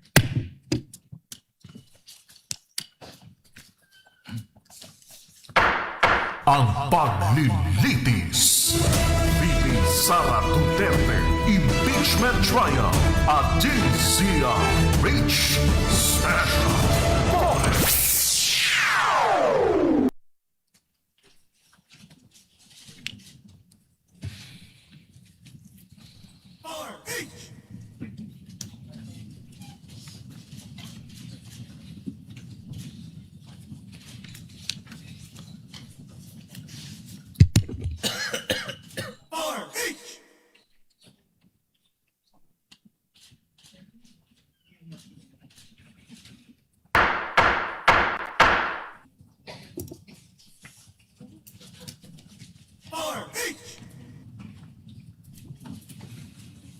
Mura.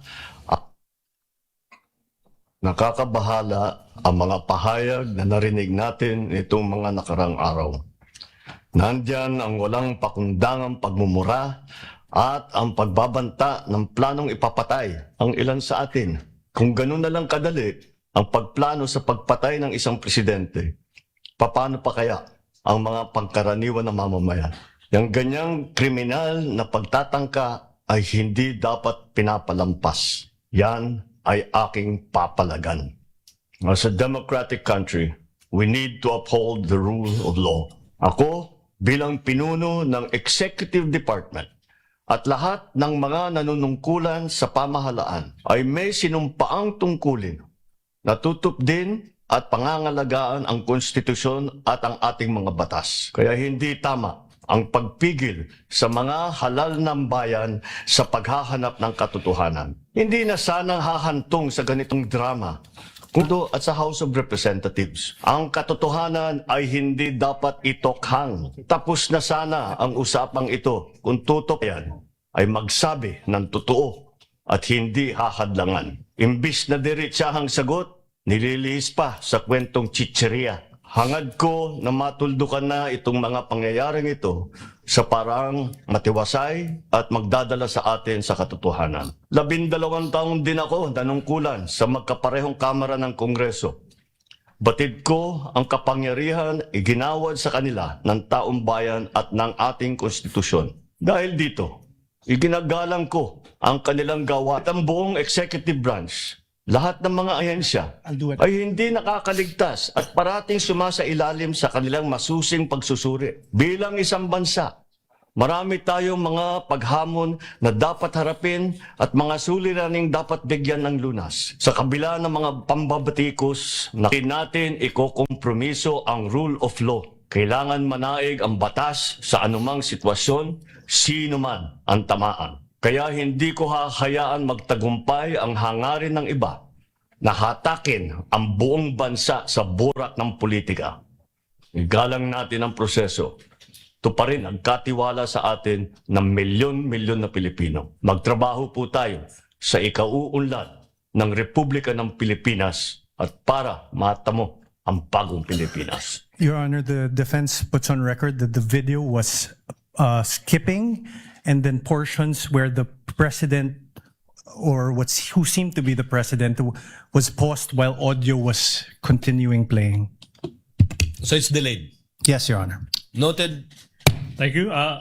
Mr. Witness, what relation, if any, does that video have of the president making the statement, if any, to the video of the president making the statement? That is the video that I recorded and authenticated, sir. All right, now proceed. You mentioned that the Presidential Communications Office or PCO also issued a statement. Ano yung pruweba mo na yung PCO nag-issue ng statement na iyan? I have a screenshot of the webpage of the Presidential Communication Office wherein they considered the statement of the Vice President as an active threat. As an active threat. Okay, now, sino yung kumuha ng screenshot na iyan? I did, sir, and I used my laptop. Now, saan yung printout ng screenshot na iyan? Sinubmit ko po sa Committee on Justice of House of Representatives. Now, aming ipinapakita yung isang printout ng isang screenshot galing sa website ng PCO kung saan yung statement, makikita yung statements ng Vice President, sinasabi ng PCO, that's an active threat. Now, previously marked as Exhibit P-Roman numeral 414. May you peruse the same. And after perusing the same, the question, Mr.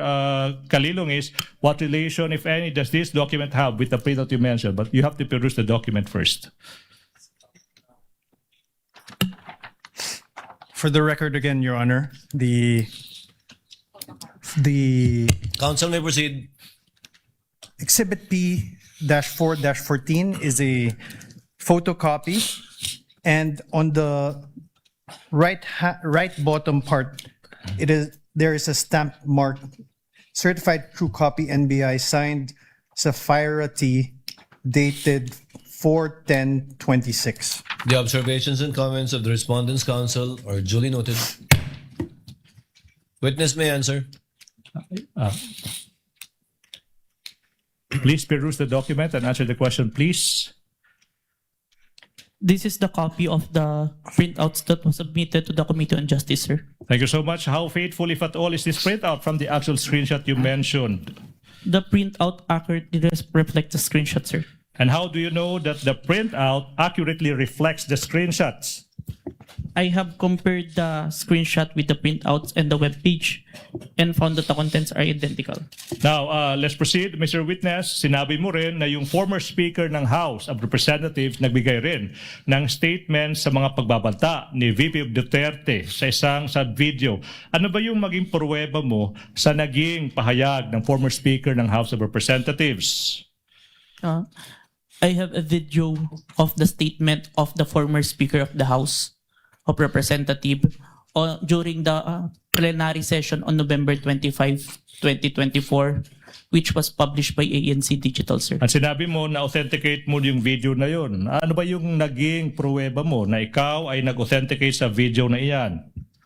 It's part of the Affidavit of Authentication of Digital Evidence dated January 30, 2025, which I identified earlier, sir. Now, ano ba yung ginawa mo kung meron man after you authenticated yung video ng former Speaker of the House of Representatives? I saved a copy of the video on my laptop and a copy of the video on a DVD and a flash drive. Now, sinabi mo, sinave mo sa isang flash drive. Kung yung flash drive na iyan ipapakita sa iyo, ma-identify mo ba yung flash drive na yan? Yes, sir. Your Honor, we're in the process of presenting to the witness yung isang flash drive that has been previously marked as Exhibit P-Roman numeral 4-15, subparagraph A, which contains the recording of the former Speaker's speech previously marked as Exhibit P-Roman numeral 4-15. Permission to unseal the flash drive, sir. Witness may proceed. Thank you, Your Honor. Manifestation, the witness is in the process of checking that flash drive.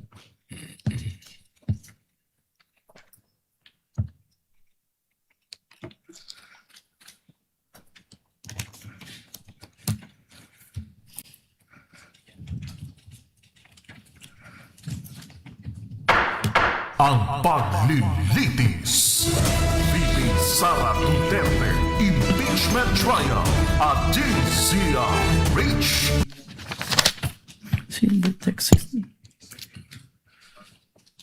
This is the flash drive where I saved the recording, sir. Mr. Witness, question.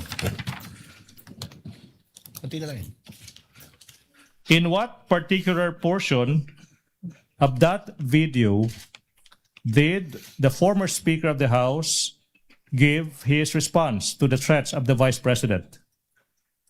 May I refer back to my notes?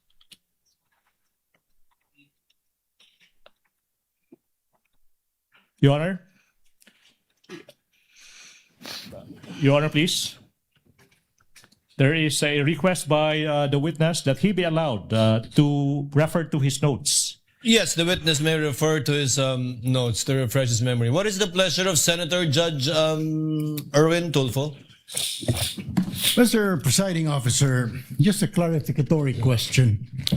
The witness, the witness here, for the record, mentioned that he was referring to notes. Kanina pa po ito. Could he please clarify what specific notes he was referring to? Who prepared those notes? When were they prepared? And were they made before, during, or after the events he have testified about? And also, these notes, nabigyan po ba ang defense ng Capitol? Was this submitted as part of the evidence also, Mr. Presiding Officer? Additionally, the question is, was he relying on these notes to refresh his recollection while giving his testimony today? So, Witness will please answer the question of Senator Judge Erwin Tulfo. This is my investigator's notes, which I made during the time of investigation, sir. my next question would be, was this also presented, since notes niyo po ito, pinagbabasihan niyo po yung mga testimonya niyo rito, sinabit niyo rin po ba ito as an evidence so that mare-refer din po ang defense, Mr. Witness? Yung content po ng affidavit, nung notes ko is nandun na po sa affidavit of investigation, sir. Yung copy exactly ng notes po. No, sir. Hindi niyo na ibigay. That's all, Your Honor. Thank you, Senator Judge Erwin Tulfo. And can I Counsel make a, for the prosecution. Can I make a manifestation, Your Honor, please, that the witness referred to his notes when answering specific questions as to actual statements made by the Vice President and the others, number one. And number two, in referring to the actual timestamps of the video. For these specific reasons, the witness was referring to his notes. As to his answers for the other substantial questions, he was not referring to his notes, Your Honor, please. Your Honor, we move to strike the manifestation. He's already testifying on behalf of the witness. Your Honor, we cannot move to strike a manifestation of counsel. The good counsel could do his own manifestation. That's not in the rules. I would like the Honorable Court to rule, Your Honor.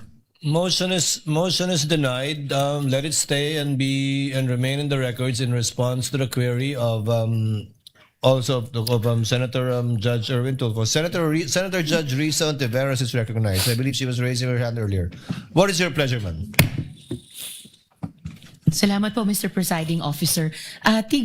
Tig-isang tanong lamang po para sa witness at para sa prosecution. The lady may proceed. She has 2 minutes. Salamat, Mr. Presiding Officer. Mr. Kalilong, nung sinabi nyo na nag-conduct kayo ng open source intelligence, pagkatapos nyo ma-authenticate yung November 23, 2024 video, at nahanap nyo yung video naman ng press conference dated October 18, 2024, anong basis nyo para sabihin na yung mga statements sa October 18 press conference ay halintulad sa November 23 video na may assassination threat? In other words po, ano pong napansin yung magkakapareho dun sa statements nung October 18 at nung November 23? O what do they have in common? Both were...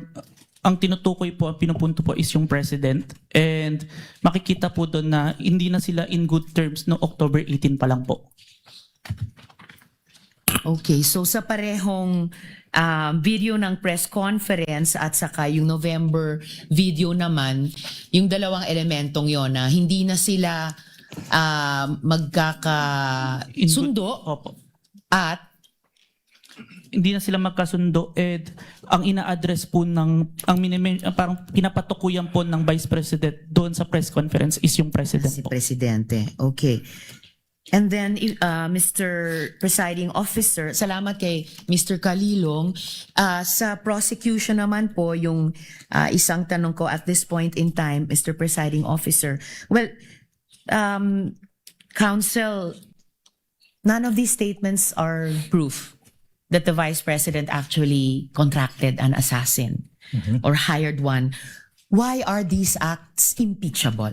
Yes, there is an answer to the question, Your Honor, please. The prosecution is in the process of establishing that the Vice President should be impeached and she is impeached and be removed from office for contracting an assassin to kill the President, Your Honor, please. Inasmuch as we understand that these statements may not actually 100% prove that she in fact contracted an assassin to kill the President, Your Honor, please. We are invoking, Your Honor, please, a rule in the rules on evidence that there could be statements, utterances of a person that may not be directly similar to what he or she did, but it could establish, Your Honor, please, what we call a specific intent,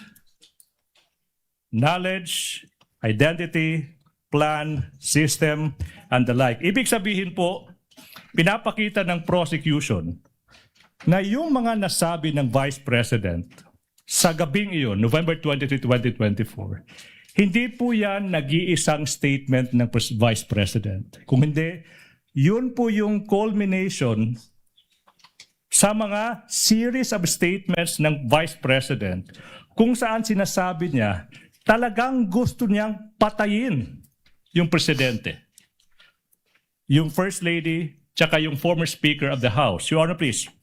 We invoke Rule 130, Your Honor, please, Section 35 of the Rules of Court. Etong mga statements na to, they prove one thing.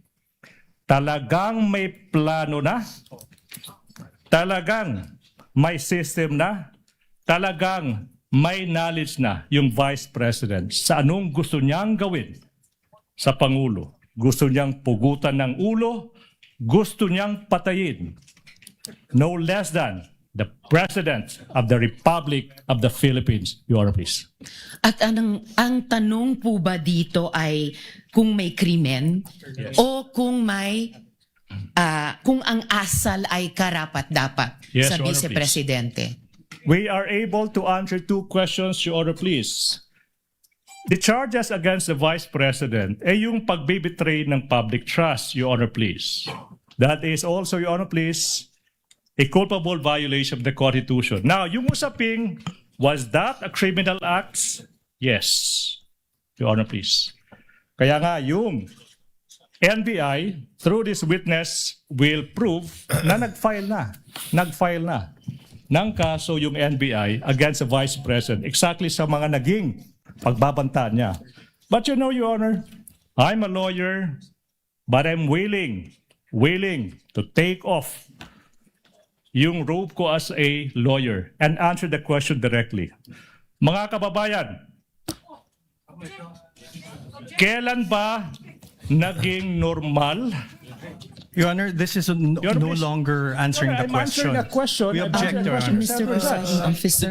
The chair will make an equitable ruling in a while. Kindly let the gentleman finish because it's a senator judge asking a question of a party. Your Honor. Thank you, Mr. Presiding Officer. Kailan ba nangyari sa kasaysayan ng Republika ng Pilipinas na yung pangalawang pangulo ng ating bansa nagbanta, sinabi sa publiko na nakipagkontrata na siya sa isang mamamatay tao upang patayin ang Pangulo, ang First Lady, yung asawa niya. Your Honor, please, I think Attorney Season is making a scene. Kindly wind up, counsel. Your Honor, please, manifestation, I think Attorney Season gave a statement addressed to this representation and she walked out. She's now coming back. Mr. Presiding Counsel, Officer, I'd like to hear the kindly conclusion of the wind up answer and we will to my address that question. matter in a bit. Okay. Now, Your Honor, please. Yung pagbabanta ng Vice Presidente sa buhay ng Pangulo ng Republika ng Pilipinas, hindi po yan normal. Iyan po ay unang pagkakataon na nangyari yan, nakipagkontrata sa isang mamamatay tao, Your Honor, please, to do that. Even without going into the question, is that a criminal act, Your Honor, please? That act's 110% sure betrayed the public trust that the Vice President got in the previous elections. Thank you. Your Thank you, Honor, please. Counsel, for Salamat, the Counsel. Salamat, Mr. Kalilong. Salamat, Mr. Presiding Chair Officer. would like to remind my colleagues, the question posed by Senator Judge Risa pertains to the final question of this entire impeachment proceedings already. If that is an impeachable act or not. And since we gave the counsel for the prosecutors, I think about 5 minutes, Chair would now like to be fair and hear the counsel for the respondent to discuss why it is not an impeachable offense. Your Honor, may be allowed to do so after our cross? After your... I would like as I understand it, Yes. I would like the Honorable Court to play back what the prosecutor said, because it's very interesting. So I be indulged to allow to give my answer after my cross-examination. The Chair will allow it. Thank you, Your Honor. But you would have the similar and same amount of time given to the counsel for the prosecutors, again, to answer the reverse of the question. Honor. Because statements were made by the counsel for the prosecutor, their conclusions of fact and law already, which should be taken upon advisement by the impeachment court, because these were not evidence, but rather conclusions in fact and law by the counsel for prosecutors. Senator Judge Pia Cayetano is recognized. Ma'am, you may proceed. What's your pleasure? Thank you, Mr. President. No, I would just like to manifest my support for the statement and observation of the presiding officer. That was like a closing statement, Mr. President. So I don't think this is fair because, some parts are exciting, some parts are dragging. We're trying our best to be paying attention and what evidence, we have to ferret the evidence before us, what is admissible, what is not. The official objections will come later. But when we allow this to happen, na-shortcut na natin yung process. So, if I may, with all due respect, Mr. President, admonish us. Call us out if yung question natin is also not proper at the proper time. We may all make those mistakes. Even I may make that mistake. And I'm telling you, please call me out if I make a mistake and ask the kind of question that should not properly be asked by a judge at that particular time. Because it is not right. We must follow the rules. And I know you are being courteous to all of us, but that was a closing statement. And I also asked the parties involved. You have an oath as lawyers. Don't take advantage of the generosity of this impeachment court. I don't want to see this happen again. Thank you, Mr. President. Duly noted and well taken. The chair, as I said, or as the presiding officer said earlier, reminded our colleagues with respect to similar questions to be asked in the future. Your Honor, Chair would like to make a ruling that the counsel for the respondent will be given, I think that was approximately 8 minutes or 10 minutes, we will get the exact time, to answer after the cross-examination of this witness so that we would be fair in listening and hearing the views of both parties in regard to the query raised earlier. Senator Judge Pia Cayetano? Yeah, sorry, Mr. President. I don't mean to interrupt now. I want to give the defense their time. I respectfully move that the statements of the prosecution be stricken off the record. It is not proper for those statements to have been made. Thank you. Can we respond? Your Honor, if I may, Your Honor, please. With the Your Honor, permission of Senator Judge we joined the Pia motion Cayetano, of the Senator Judge. May we table her motion and act on it at a later time with respect to striking it, so that we can discuss the matter. Your Honor, for the Thank you for your generosity, Senator. Your Honor, if I may, for the Yes, counsel record, for the we respondent. joined the motion of the honorable senator. I'm sorry? We joined the motion of the honorable senator. No need, counsel. That motion will be taken up at the proper time by this court. For the record lang, Your Honor. Noted for the record, Senator Judge Erwin Tulfo first, and then Senator Judge Risa Ontiveros once again. I think to resolve this issue, Mr. Presiding Officer, Mr. President, a quick manifestation.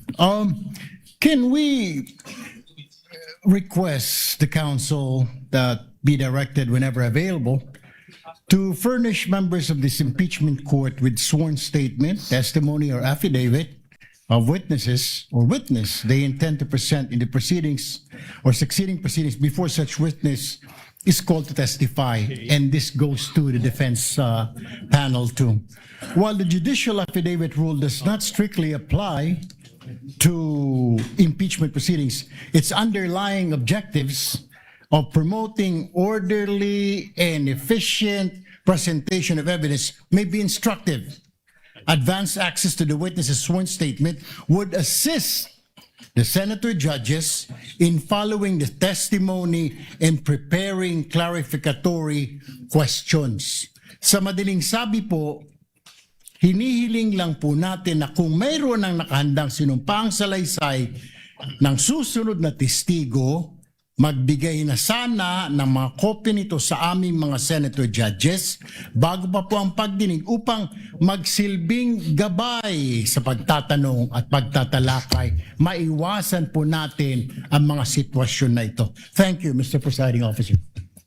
To reply, Senator Judge Erwin Tulfo, the court did not adopt the judicial affidavit rule for the simple reason that we wanted all of the testimonies to be made and given in open court, so that it will be heard not only by the senator judges but also by the public as a whole, given that this is an impeachment court and an impeachment trial that seeks to unseat a duly elected official. However, the court shall endeavor through the clerk of court to give the senator judges a copy of the annexes attached, if they have not yet done so, to the pre-trial order and the pre-trial briefs pre-marked by the parties, because it would encompass already approximately 80% of the documents that will be presented by both parties, save of course for documents that they have not yet been able to produce and are yet to produce. But the clerk of court is instructed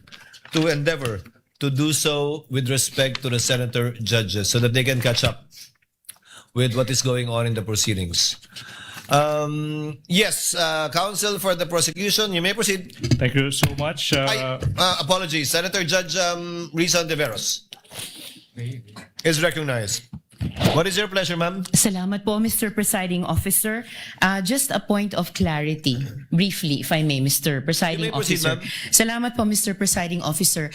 And of course, I will submit to any ruling or statement of the Presiding Officer to this Senator Judge. But for clarity, Mr. Presiding Officer, my question po had to do with how the evidence is material to the allegations in the articles of impeachment.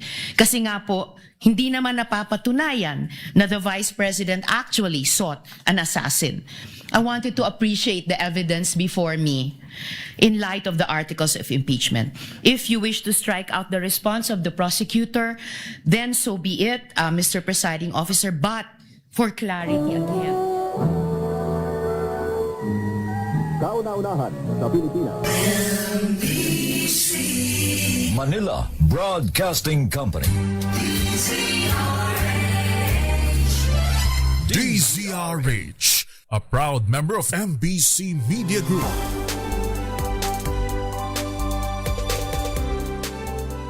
Magandang hapon, Luzon, Visayas at Mindanao. Ating oras, 11 minutos, makalipas po ang alas 5 ng hapon. Ang paglilitis. VP Sara Duterte, Impeachment Trial at DZRH Special.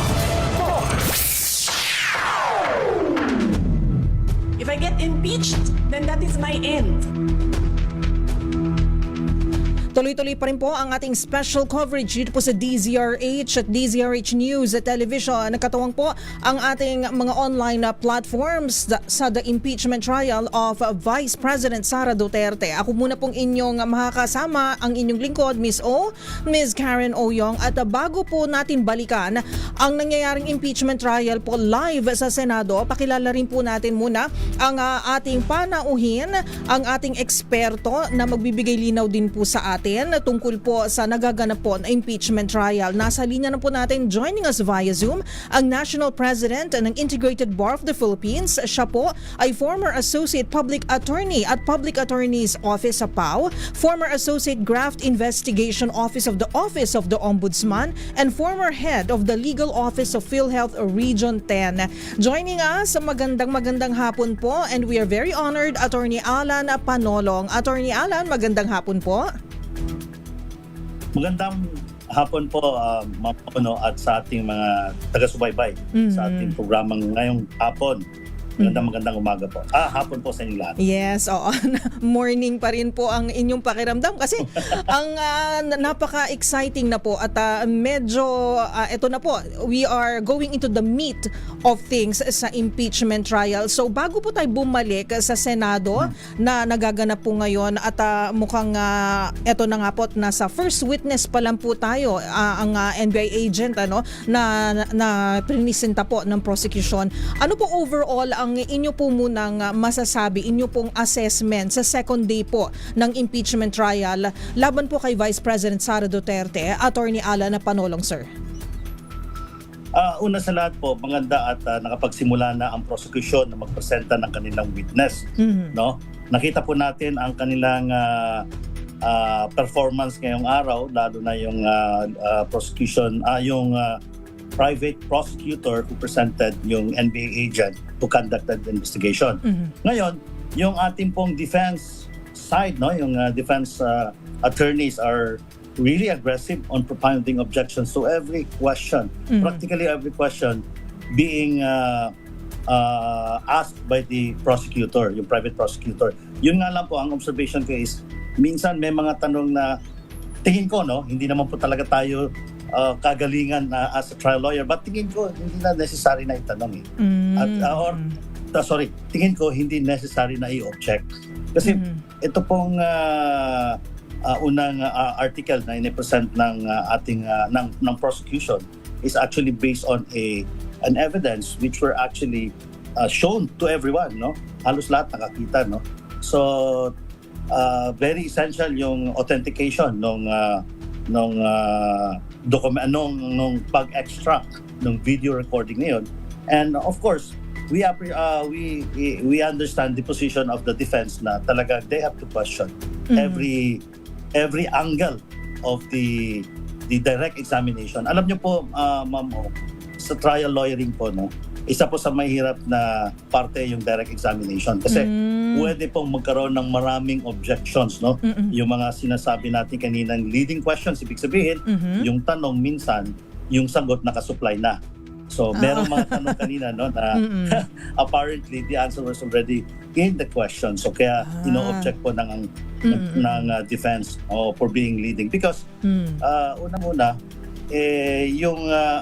yung witness is nahuhulaan niya kagad kung ano magiging sagot niya. And of course, kanina rin nabanggit din yung misleading question, no? Yung, assuming a fact to be true before it was proven. So, among other things. So, overall po, tingin ko ang sa akin lamang at sa akin lang pananaw is that medyo limitahan yung pag-raise ng mga objections because if you notice, there were so many objections being overruled by the presiding officer. And I would like to appreciate our presiding officer, no, si Cheese Cudero, na sobrang bait niya, no?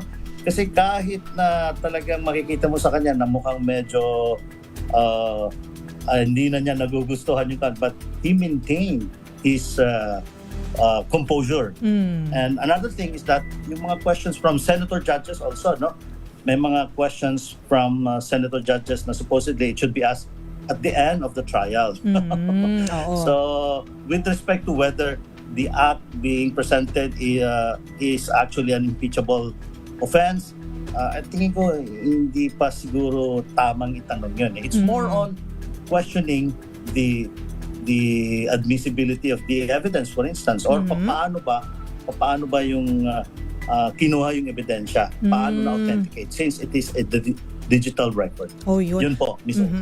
Thank you, Attorney Alan Napanolong. That is a very good observation, coming from, of course, a lawyer din po, na nagpa-practice niyan. And naiintindihan nyo rin po on a higher level, compared sa mga ordinaryo, mga layman katulad namin, na ito pala yung inyong appreciation dun sa nangyayari. Pero it's the second day pa lang, Attorney Alan, and first witness pa lang ito, no? So, sige, balikan natin, Attorney, ang nangyayari sa Senado, and then tayo po ay mag-obserba, and then kung meron po tayong mga magagandang punto ay i-discuss po natin yan. Pero bago po natin balikan, syempre kailangan po muna nating mag-break, commercial break po muna tayo, and then we will be right back. Ang ating oras sa 18 minuto sa makalipas ang 5:00 ng hapon.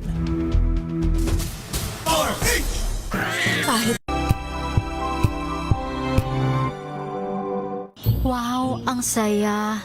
Isang barangay na labada, puro mancha pa. Goodbye, pahinga. Mommy, isang laba lang yan sa Pride Bar Blue. May powerful stain-away enzymes na malupit sa dunit mancha. At di masakit sa kamay. Isang laba lang yan. Hello, pahinga. Hello, Pride Bar Blue. ACS. Maulan man, no worries na amoy kulog ang damit. Charm Fab Con, pangong kumaka-bloom, tanggal amoy kulog sa bango ng Charm. Kaya gamit ko, Charm Fab Con with Bloom Fresh technology. Kills 99.9% of kulob-causing bacteria. May aroma burst pa of thousands of flowers and berries. Ang sampay sa loob, no amoy kulob. Pangong kumaka-bloom sa Charm. Charm Fab Con. ACS. Hello, Washi! Laundry day na naman! Yay! Anong meron? Mancha ng chocolate, putik, may libag pa! Kaya natin yan! With Pride Washing Machine Detergent, may triple stain-away formula. Tanggal ang makapit, madikit, at malupit na dumit mancha. Kaya easy-easy ang labada. Mula noon hanggang ngayon! All you need is pride! All you need is pride! ACS. Tanggaling-galing mo! Smart dishwashing paste ko! Pritong ulam na masebo, plato ng kaldero. Tanggaling for everyday. Ganyan pag smart ang dishwashing paste. May double tanggaling formula. Tanggal ang sebo, tanggal ang bakterya. Pahit para walang bahid, linis fantastic sa metal at plastic. Number 1 ko to! Tanggaling-galing mo! Smart dishwashing paste. ACS. May nagbago. May arte. May budget. Akala nyo lang yon. So solid. White rose papaya, wow, white rose. White rose papaya, wow, white rose. White rose papaya. May glow up with a white rose papaya. White Rose Papaya. May puti power times 2 kasi may papaya at niacinamide. May shea butter and tea tree oil pa. Kutis sulit ang glow up. Glow up with a white rose papaya. White Rose Papaya. Kutis sulit ang glow up. ACS. Galalala Fabcon. Galalala Fabcon. Ang bango ng sampayan. Tara na magsayawan. Kalafabcon, amoy nakaka-joyful. Sa lahat ng bagay, simula pa lang, siguraduhing max protection na. Kasi pag kulang ang proteksyon, baka madaling masira. Sa ngipin, dapat may max protection din. Max sa halaga ng unique toothpaste. With Max Protect formula, helps stop cavities before they start, while keeping breath fresh. Try unique maximum fluoride protection. Para max alaga, max protektado. ACS. Galalala Fabcon. Galalala Fabcon. Ang bango ng sampayan. Tara na magsayawan. Kalafabcon, amoy nakaka-joyful. Hello! I'm Enteng Perez. I live here in Vegas and I'm a concert promoter. I could sustain this fabulous lifestyle in Vegas, not only have a fabulous job, but I have a fabulous healthy lifestyle. Number 1, good diet. Number 2, I have a good healthy regimen and routine. And of course, the most fabulous of them all is MX3 capsules and coffee. I love it. MX3. Dito ako bilib. Mahalagang paalala, ang MX3 capsule ay hindi gamot at hindi dapat gamitin panggamot sa anumang uri ng sakit.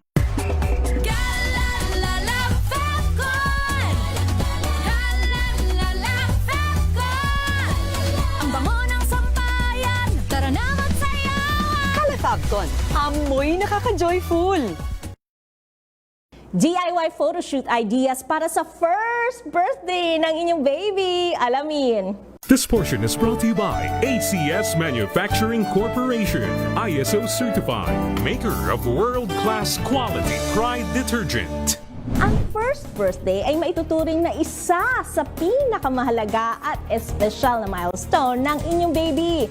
Pero sa kabila ng pagiging special day nito, hindi naman kailangang mabutas ang bulsa ni na mommy at daddy. Gawin pa rin itong memorable sa tulong ng DIY photoshoot. Una riyan, keep it simple and straightforward gamit ang mga nauusong number balloon na pwedeng ilagay sa tabi ni baby with matching cake. Pangalawa, uso rin ang pagko-collage ng photos kung saan pwedeng pagsunod-sunurin mula sa first month hanggang 12-month-old picture ni baby. Pwede rin namang outdoor ang gimmick para fun in the sun ang dating ni Chikiting. Pero kung isang pet lover ang inyong anak, bakit hindi subukang isama si Doggy sa tabi ni baby? Cute din kung bihisan ito as little man o little lady. Lagyan lamang ito ng grown-up accessories na kukumpleto sa look. At syempre, hindi mawawala ang matchy-matchy looks kasama ang buong pamilya. This portion is brought to you by ACS Manufacturing Corporation, ISO certified, maker of world-class quality Pride detergent.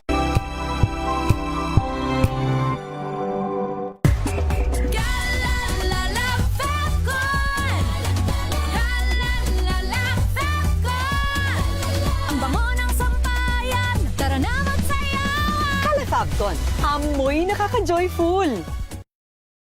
Sa puso ng kalikasan, natatangi ang prutas ng mangosteen. Ito ay nagtataglay ng antioxidant compounds na alpha, beta at gamma mangosteen. Ang MX3 capsule ay isang food supplement na gawa sa natural na mangosteen. Ito ay tested and proven to help avoid knee joint pain discomfort para iwas-iwas sa sakit with long-term supplementation 2 capsules daily. MX3 capsule, tunay, natural at original. Mahalagang paalala, ang MX3 capsule ay hindi gamot at hindi dapat gamitin panggamot sa anumang uri ng sakit.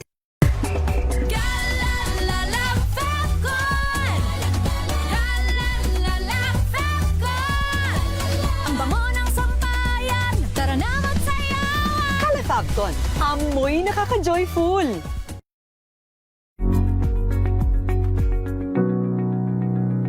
This portion is brought to you by ACS Manufacturing Corporation, ISO certified, maker of world-class quality Pride detergent. Bahagi na ng chat culture o online messaging convention ang paggamit ng emojis, kadalasan mas kilala sa tawag na smiley. Ito ay mga pictogram na nagpapakita ng iba't ibang emosyon. Ginagamit ito para bigyang mukha at bigyang diin ang pagtawa, pag-iyak, pagngiti o pagsimangot na hindi na ipapabatid ng text lamang. Minsan pa nga ang mga emoji ay stand-alone reaction na hindi mo na kailangan mag-type pa ng mensahe dahil sa pagsasend lamang ng emoji na ipababatid mo na ang emosyon na nais mong iparating. Kaya lamang dahil sa kakayanan nitong magparating ng mga extreme emotions sa chat, may kakayanan din itong pagtakpan ang totoong nararamdaman ng isang taong nagsisend nito. Ayon yan sa pag-aaral ng isang emotional behavior expert mula sa University of Tokyo. Sinuri nito ang texting habit ng mga edad 11 to 26 years old at napag-alaman na kadalasan gumagamit ang mga ito ng mga happy o smiley emoji para itago ang galit o pagkadismaya para maging mas positibo ang mensahe na ipinapadala o sinasabi ng mga ito. Mapapansin din ang mga ganitong practice kapag ang kausap daw nila ay mga taong nasa mataas na social status, nakatatanda o yung mga nasa group chat. Mas tapat o hayag naman ang kanilang emosyon na naipababatid kapag one-on-one chat. Nakita rin sa pag-aaral na ang mga nagtatago ng emosyon sa pamamagitan ng emoji ay yung mga hirap ding magpahayag ng sarili nilang damdamin sa online chat o sa personal. Kaya naman sa susunod na may kausap ka na mahilig gumamit ng emoji o smiley, subukan pa rin nating mga musta kung kailangan ba nila ng taong makakausap at makukwentuhan kung kailangan. This portion is brought to you by ACS Manufacturing Corporation, ISO certified, maker of world-class quality Pride detergent.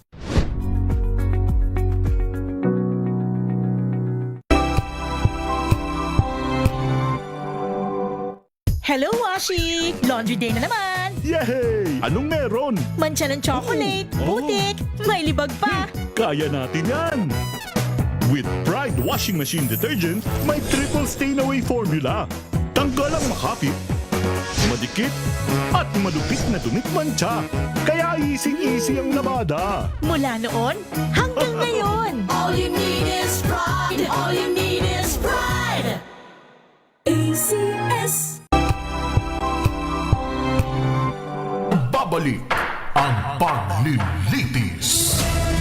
VP Sara Duterte Impeachment Trial at DZRH Special Coverage. If I get impeached, then that is my end.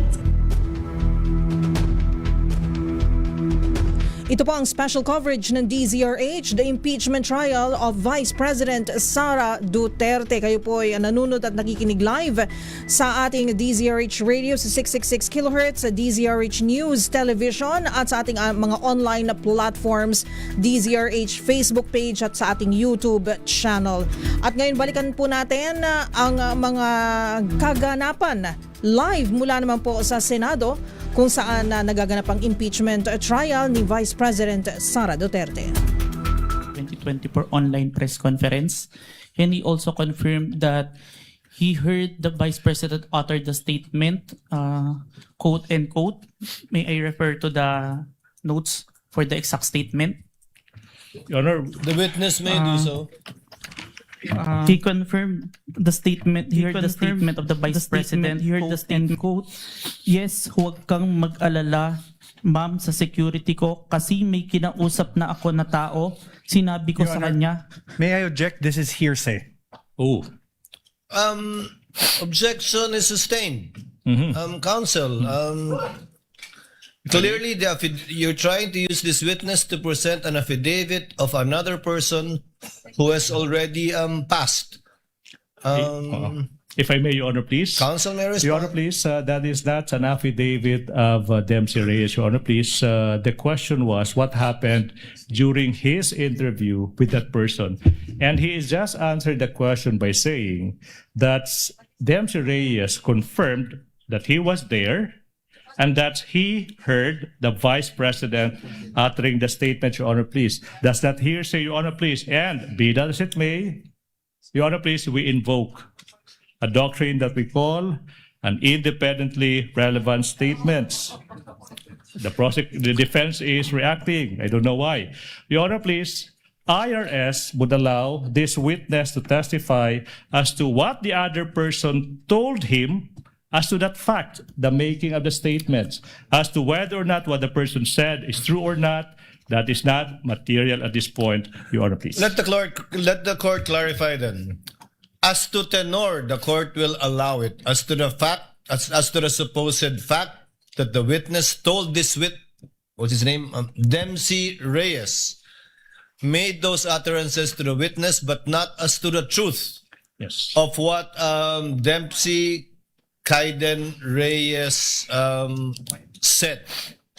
As to subject to that clarification, court will allow it.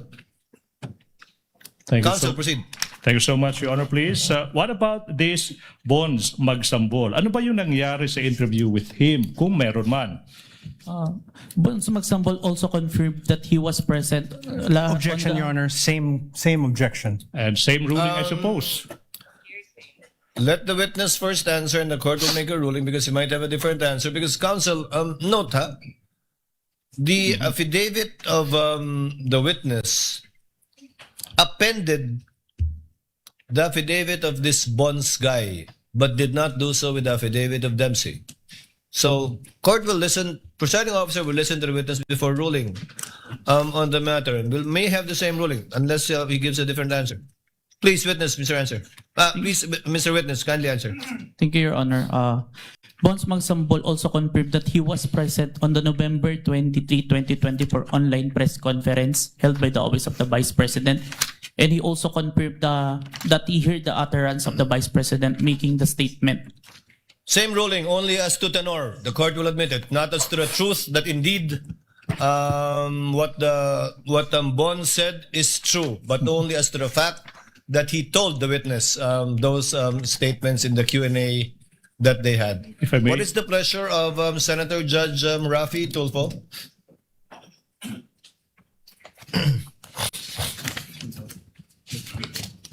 Mr. Presiding Officer, I just have some clarificatory questions for The gentleman may proceed, and he has 2 minutes. Expert witness. Sabi mo meron kang 2 weeks lecture experience as a digital evidence expert. Is that right? 2 weeks? 2 weeks training. Wala ka naman iba pang training? I have a training on different digital forensic aspect. Dito sa abroad meron? Meron po, pero yung specific sa photo and video authentication, yun po yung 2 weeks. So, all in all, total, you have 2 years experience plus 2 weeks lecture lang pagdating sa authentication ng forensic evidence? For the photo and video, sir. For the photo and video, which ito yung pinag-usapan natin yan. Yes po. Now, my question to you, in your testimony, Mr. Witness, you did mention that you personally investigated the alleged inciting to sedition by the BP Sara Duterte video, correct? Yes, Your Honor. Now, in doing so, in the course of your investigation, did you look at the comments section? If you did, ano yung mga reactions doon? Ano yung mga statements doon sa comment sections ng mga nag-view ng videos? There are comments that they agreed to the statement of the Vice President, but it was not documented, sir. That's all, Mr. Presiding Officer. Thank you. Thank you, Senator Judge Tulfo. Counsel, you may proceed. Thank you so much, Your Honor. Mr. Witness, let's proceed. What proof, if any, do you have that Dempsey Reyes confirmed that he heard the Vice President utter those words?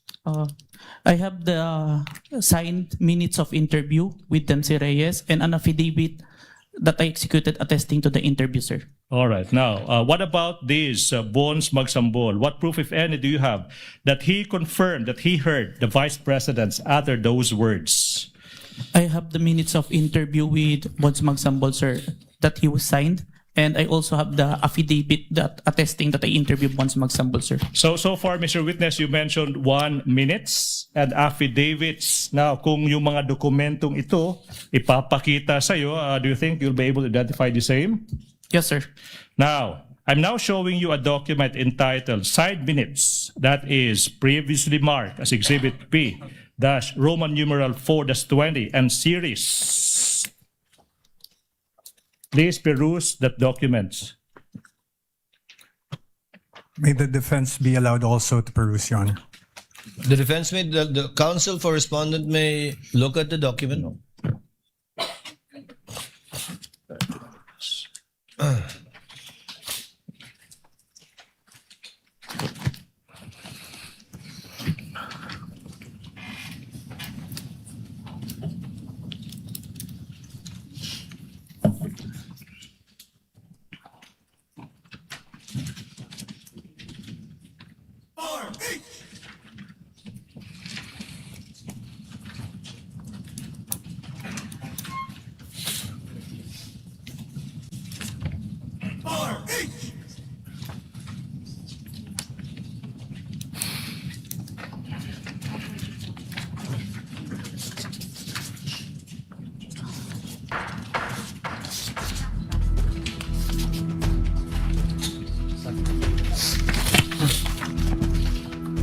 Your Honor, for the record, the documents marked as Exhibit P-4-20 to P-4-20E are photocopies, and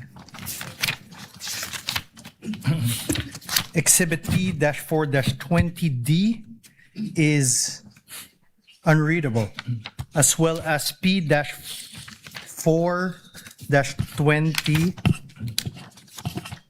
Your Honor. Which one is unreadable, Counsel? P-4-20D and P-4-20E. 20D? D for dog, Your Honor. D and E. Delta Echo.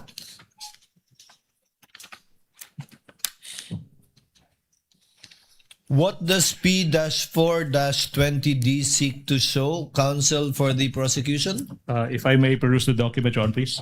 Stephen, I need to see the document. I need to see the document. And let's get the... Because indeed, the presiding officer confirms that it is, I cannot decipher what it seeks to show. Unless the photocopy of a photocopy is what I have. Okay, so may we be given 2 minutes to secure the other copies of that document. Your Honor. And P-4- Roman numeral 4-20E? Yes, Your Honor. Your Honor, This is the one with the blurred face of the Vice President? Yes, Your Honor. Supposedly on a computer? Your Honor, may we object on the 2 minutes? Because this is the document. They are already having him identify. Do they mean to correct that mistake? Counsel, do not waste the court's time in regard to this. Your Honor, if I may. Yes, Counsel for the We prosecution. abide by the copies as they are. We abide by the copies as they are, Your Honor, please. So let's see. Mr. Yes. Witness, what do you see in front of you? Insofar as P-4-20D and E is concerned.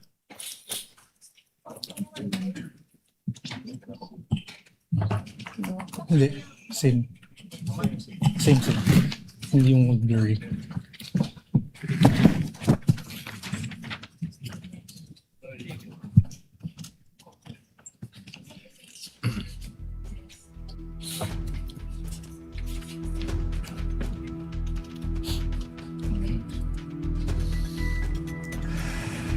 So parehong malabo yung kopya natin. Yan at yung kopya ko din.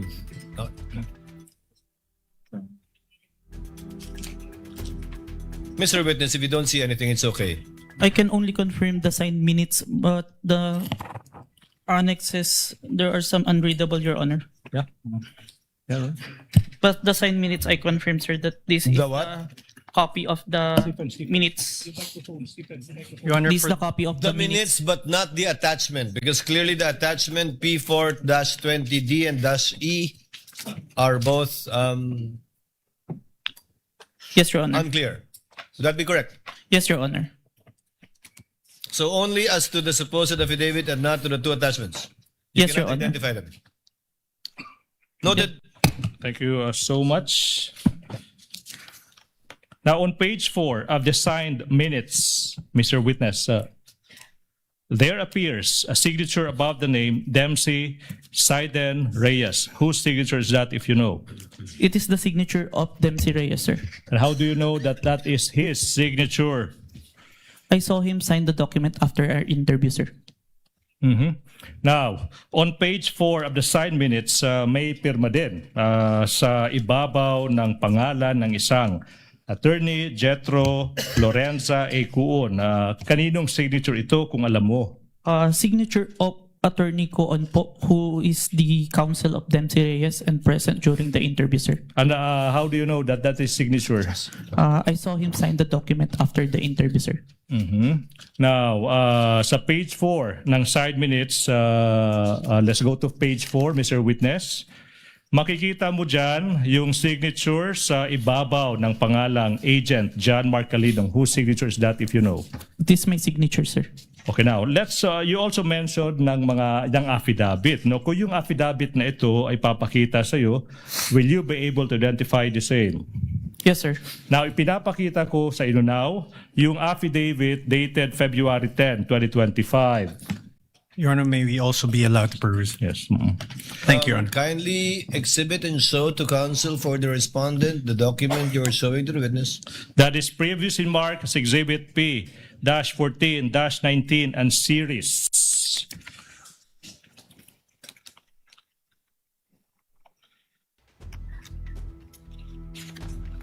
And if the court may inquire as to the remainder of the testimony of this witness, we are about to wind up the testimony of this witness, Your Honor, please. Your Honor, Thank you, for the Counsel. record, this is a photocopy. This is Exhibit P-4-19. Noted. Okay. Mr. Witness, have you perused that document? Have you perused the document? Nabasa mo na ba yung dokumentong iyan?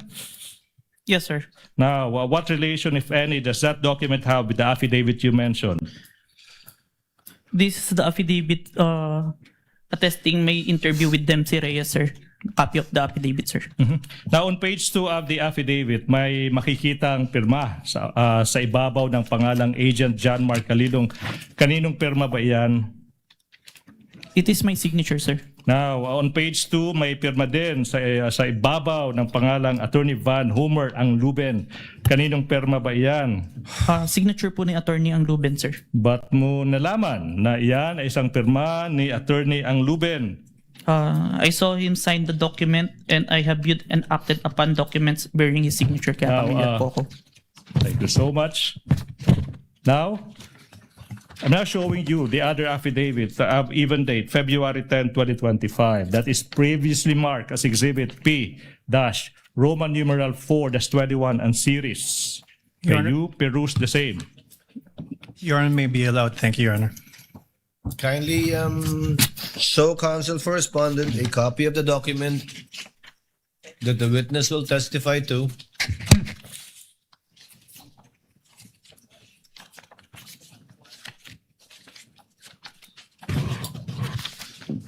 Thank you so much.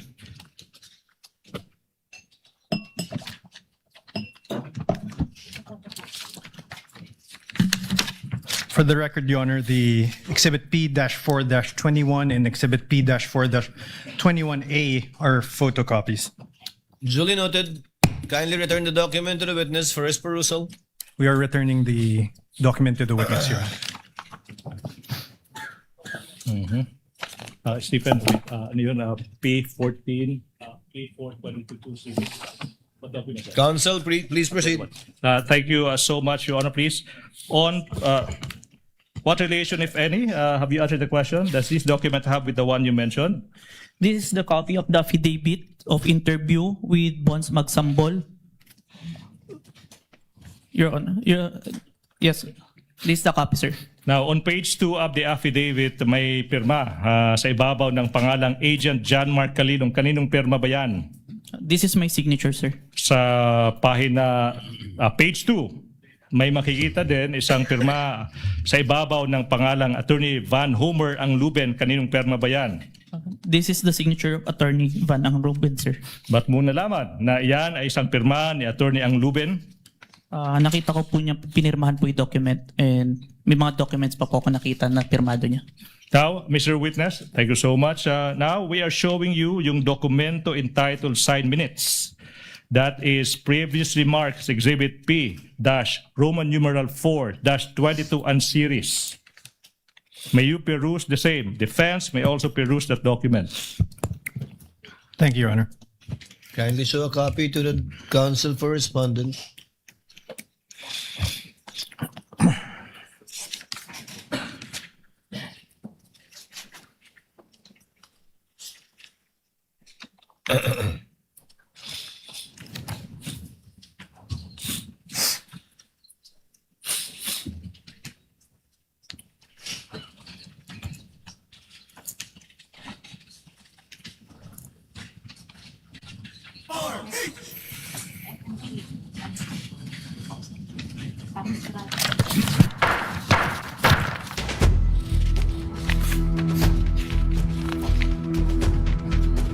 Your Honor, Exhibits P-4-22 to Exhibits P-4-22G are photocopies, and Exhibit P-4-22 F Foxtrot and P-4-22G Golf are unreadable. For the record, we are returning the document to the witness. For the record as well, Chair confirms the observation of Council for Respondent in regard to P-4-22F and P-4-22G.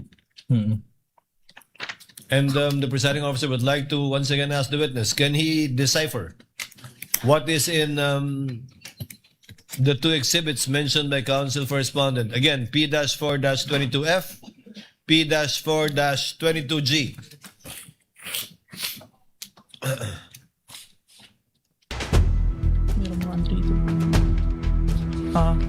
Your Honor, I can confirm the signed minutes, but the attachment, there are unreadable, Your Honor. The two exhibits. Annex A and Annex B with exhibit 4-22F and P-4-22G. Duly noted. Thank you so much. May proceed, Your Honor, please. On page 6 ng side minutes, may makikitang pirma sa ibabaw ng pangalang Bones Magzambol. Kaninong pirma ba yan?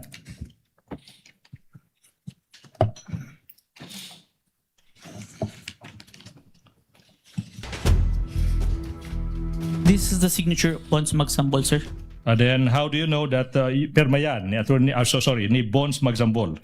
Nakita ko po ito nung sinign po niya yung document after ng interview.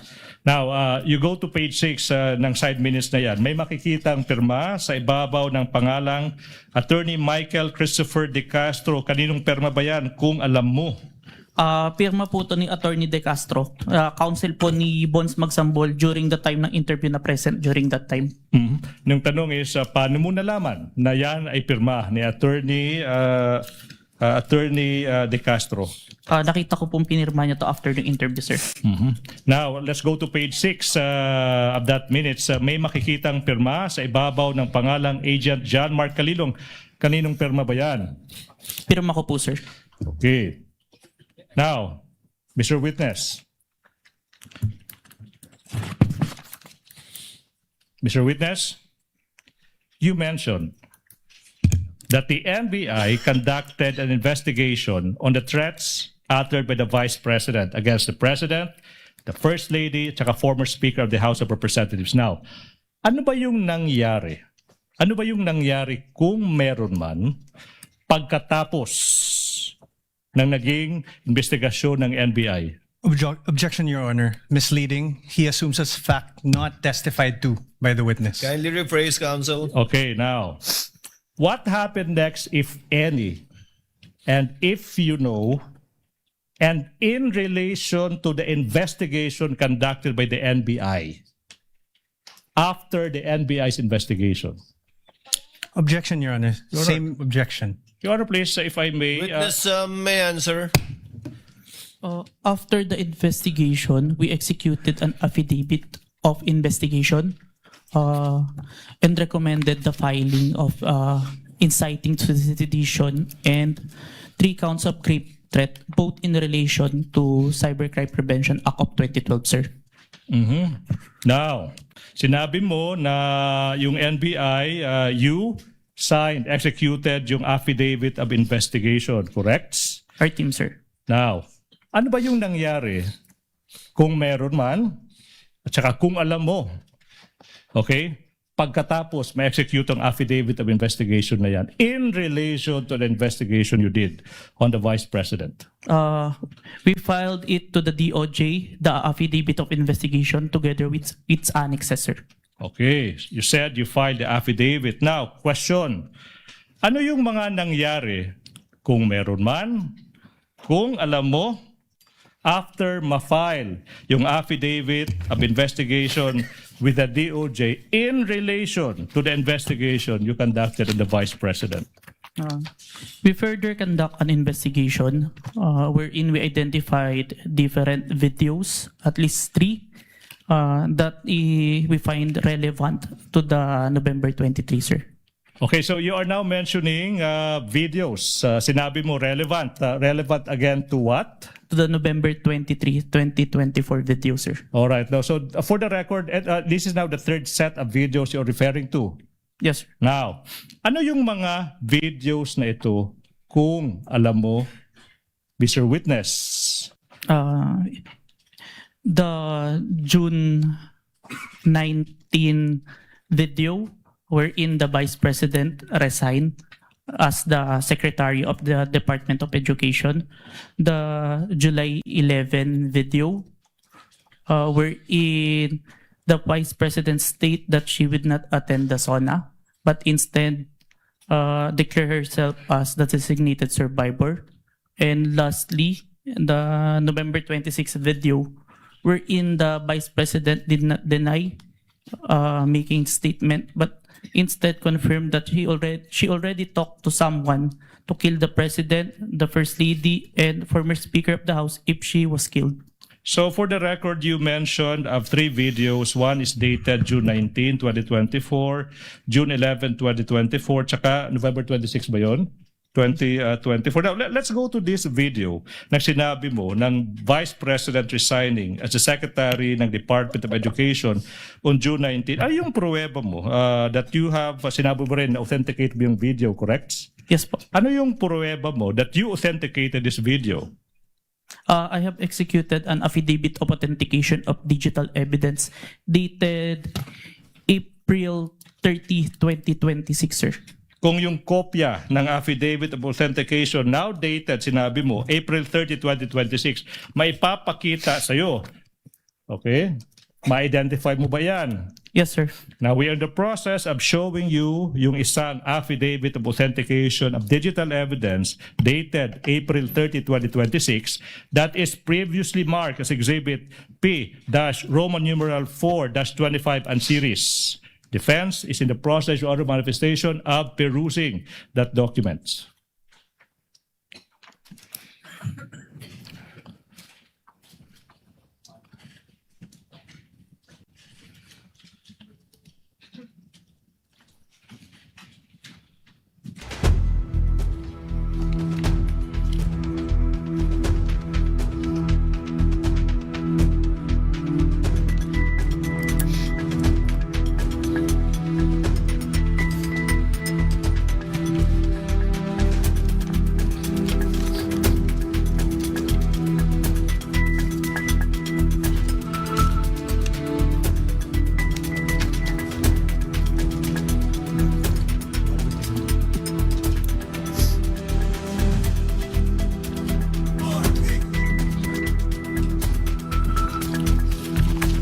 Your Honor, exhibits Counsel for the respondent. Thank you, Your Honor. Exhibit P-4-25 to Exhibit P-4-25F Foxtrot are photocopies, Your Honor. And Exhibit P-14-25B and P-14-25F Foxtrot. Let's take it to P-4-25B, Your Honor. P-12-25B is unreadable and it merely shows a black screen. Meanwhile, P-4-25F, it seems to be a photocopy of a USB with no real USB attached. For the record, we are returning the Duly noted, document. and the presiding officer likewise confirms the observation of counsel for the respondent. Kindly return the document to the witness. Mr. Witness, the question is, what relation, if any, does that document have with the affidavit you mentioned?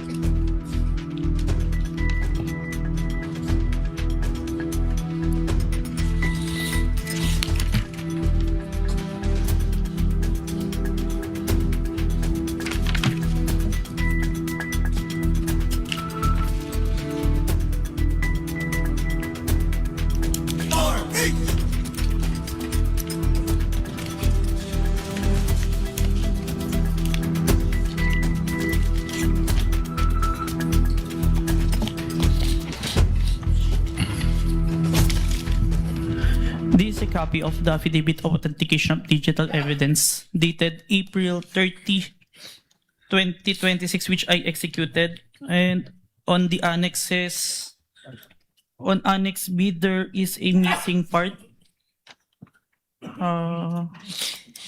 It may be due to... I can't read some words on Annex B. Mr. Witness, when you say Annex B, you're referring to Exhibit P-4-25C. Yes, Your Honor. For the record, please proceed.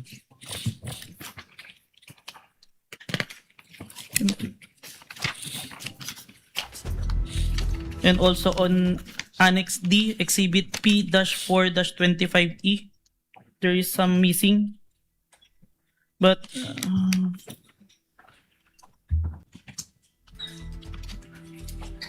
the only missing is the hash file, maybe due to printing. For So the it's record, not recognizable.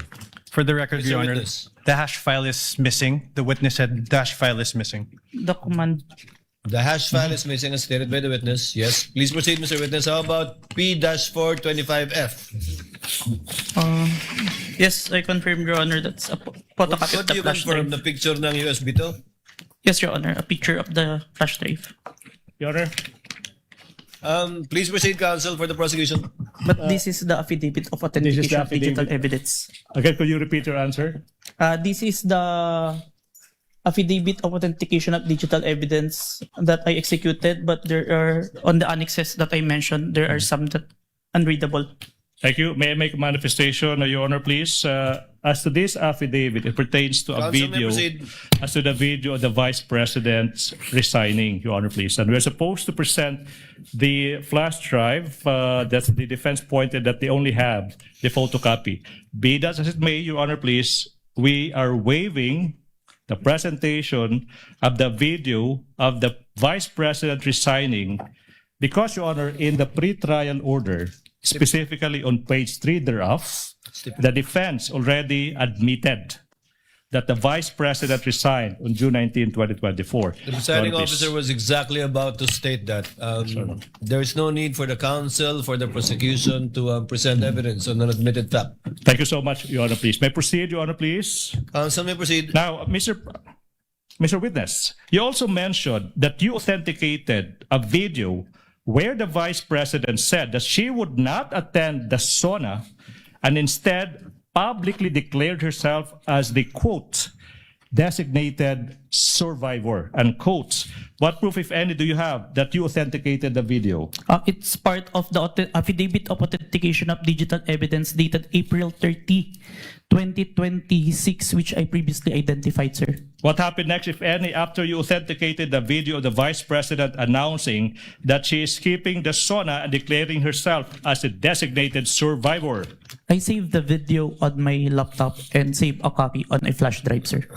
You saved a copy in a flash drive. Now, if this flash drive containing the video where the Vice President said she declared herself as the designated survivor after skipping the SONA is shown to you, will you be able to identify the same? Yes, sir. Now, we are now in the process of confronting you with a flash drive that is previously marked as Exhibit P-Roman numeral 4-24 small letter A for the prosecution, containing the recording of the Vice President where she said that she would not attend the SONA and instead declared herself as the, quote, designated survivor, unquote, previously marked as Exhibit P-Roman numeral 4-24 for the prosecution.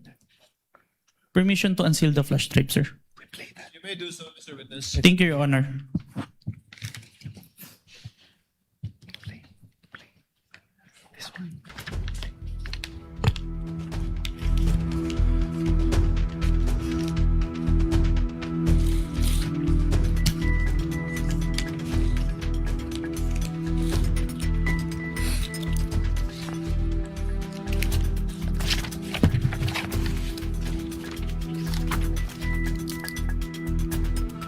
This is the flash drive where I saved the recording, sir. Mm-hmm. Now, you also mentioned that you authenticated a video that on November 26, 2024, the Vice President did not deny and instead confirmed her utterances of contracting an assassin to kill the President and the two others. What proof, if any, do you have that you authenticated the video? I have executed an affidavit of authentication of digital evidence dated April 27, 2026, sir. And then, aside from that affidavit, do you have other proof, if any? For objection, Your Honor, leading. If any, Your Honor, if any. It's still answerable by yes or no. Yes, sir. Ask an answer, Your Honor, please. Your Now, Honor, please, can the witness be directed to wait until the court rules? Tuloy-tuloy pa rin po ang ating special coverage ng DZRH. Ito po ang impeachment trial ni Vice President Sara Duterte. Ako po si Miss Karen Oyong. At nasa Zoom pa rin po ang ating panauhing eksperto, si Attorney Alan Panolong, ang National President ng Integrated Bar of the Philippines. And medyo mahaba-haba po yung ating napanood kanina at nasaksihan. Attorney Alan Panolong, can we just talk about yung pinag-uusapan na mga dokumento? These are yung mga affidavits of authentication ng mga evidences na presented, and it is inside flash drives. Can you explain to us bakit kailangan ito? Why is it important? Ba't kailangang ma-peruse din ng depensa itong mga dokumentong ito? Attorney Alan. Okay. Una, yung affidavit of authentication is very significant, no, because it is a requirement by the rules of court, no. Kung magpapresent po tayo ng isang digital from a digital source, kailangan pong merong affidavit of authentication, meaning to say kung sino man yung source, no, kung paano, just like itong witness being presented now. It is very important that the defense has the opportunity also to peruse the documents and the or whatever it is that being presented by the prosecution in order to afford them an opportunity na pwede rin na nilang makaraise ng kanilang mga objections. For instance, kung napapansin natin yung simula ng presentation ni Agent Calilong, no, ng prosecution, laging ino-objectan yung mga dokumento dahil raw sa hindi siya original copy ng dokumento. It is a mere photocopy. Yes. So it is one way actually of giving an opportunity doon sa defense na pwede niyang questioning yung authenticity ng dokumentong yun. So binibigyan ng opportunity po dahil at the end of the day, magiging kakailanganin po nila yun pag magkaroon na po ng formal offer of evidence. Ibig sabihin, after the prosecution has rested its case, mag-offer ng evidence. Lahat po nung pinakita doon sa witness ng mga dokumento or mga object evidence, i-offer po nila for admissibility, no, as an evidence for the prosecution. Now, yung pong defense will be given an opportunity to raise their objection as to whether it is inadmissible on several grounds. So ganun po yun. So Attorney Alan Panolong, sir, hindi pa didesisyonan ng impeachment court kung admissible nga itong mga documents, itong mga video evidences, ano. There is the proper time for that, tama po ba? Yes, tama po, ma'am. Ang gaya nga na nasabi ng presiding officer, it will only be decided when the prosecution has rested its case. Ibig sabihin, tapos na po siya sa pagpresenta ng lahat ng kanilang witnesses at magkakaroon na po ng formal offer of evidence. So doon po sa formal offer of evidence, ang ilalatag po nila ang basihan nila kung bakit itong mga ebidensya na ito ay admissible at dapat gamitin laban sa Vice Presidente. Ngayon, ang defense naman po ay mabibigyan po ng pagkakataon na mag-raise sila ng kanilang objection over those pieces of evidence or pieces of or object evidence. Kasi yung pong if you note po, maraming evidence po being presented. Dito pa lang po sa una nating witness, yung documentary evidence, yung affidavit of authentication, ang daming mga dokumentong na-mention, mismo yung printout nung communication niya with the Meta, and the object evidence itself, yung flash drive, yung among other things, and even yung video recording, yung portions extracted from that video recording. Regarding the video recordings, Attorney Alan Panolong, sir, may mga sinasabi yung prosecution that there is proof of grave threat laban po kay Pangulong Bongbong Marcos, kay First Lady Liza Araneta Marcos, and of course sa dating House Speaker na si Congressman Romualdez. And then there's another video na sinasabi na hindi siya umattend ng SONA at dineclare, sabi po ni Attorney Ligutan kanina, na the Vice President declared herself as the designated survivor. And paano po ma-authenticate naman ito na hindi po ito AI, hindi po ito in-splice, hindi po ito pineke? Attorney Alan Panolong, sir. Yun na nga po ang naging buod ng testimony ni Calilong, kung paano niya po nag-conduct ng investigation to really to extract the recording, and he authenticated it, kasi nga he was given a mandate to investigate the case, and then pinresenta siya ng prosecution to prove na yung video recording na yon ay nangyari. At dumaan siya doon sa proseso. Like for instance, unang-una kasi naipakita ito through the Facebook So, unang-una meron siyang communication with the Meta, with the Facebook. Then he was given that yung parang number, code, parang control number, case number, sorry. So ganun. And then there was this screen recording. So yung po yung pan. Then he executed an affidavit of authentication. Ibig sabihin, ito po ay kanyang siya po ang nag-authenticate noon, with of course coordination with the Meta. And then he even asked for the Meta for the preservation of that video, kasi nga iniisip nga na baka magagamit ito sa isang paglilitis, which is in this case the impeachment. So ganun po yung that's how important the testimony of this witness. Kasi po, alam po natin sa age ng AI ngayon, anything can be spliced, anything can be adulterated, anything, practically po. So, pwede rin talagang mangyari na baka naman itong video na to is baka hindi naman ito totoo. Baka gawa-gawa lang ito through digital means, So the prosecution was able to present, kasi vital witness itong si Calilong. And then after the testimony of Agent Calilong, the defense now will have the opportunity to do the cross-examination. Susubukan nila ngayon yung credibility ni Agent Calilong kung paano niya ginawa yung pag-authenticate, yung nung video na yon, among other things po. So labanan ito ng in the cross-examination, mas exciting actually ang cross-examination. Okay.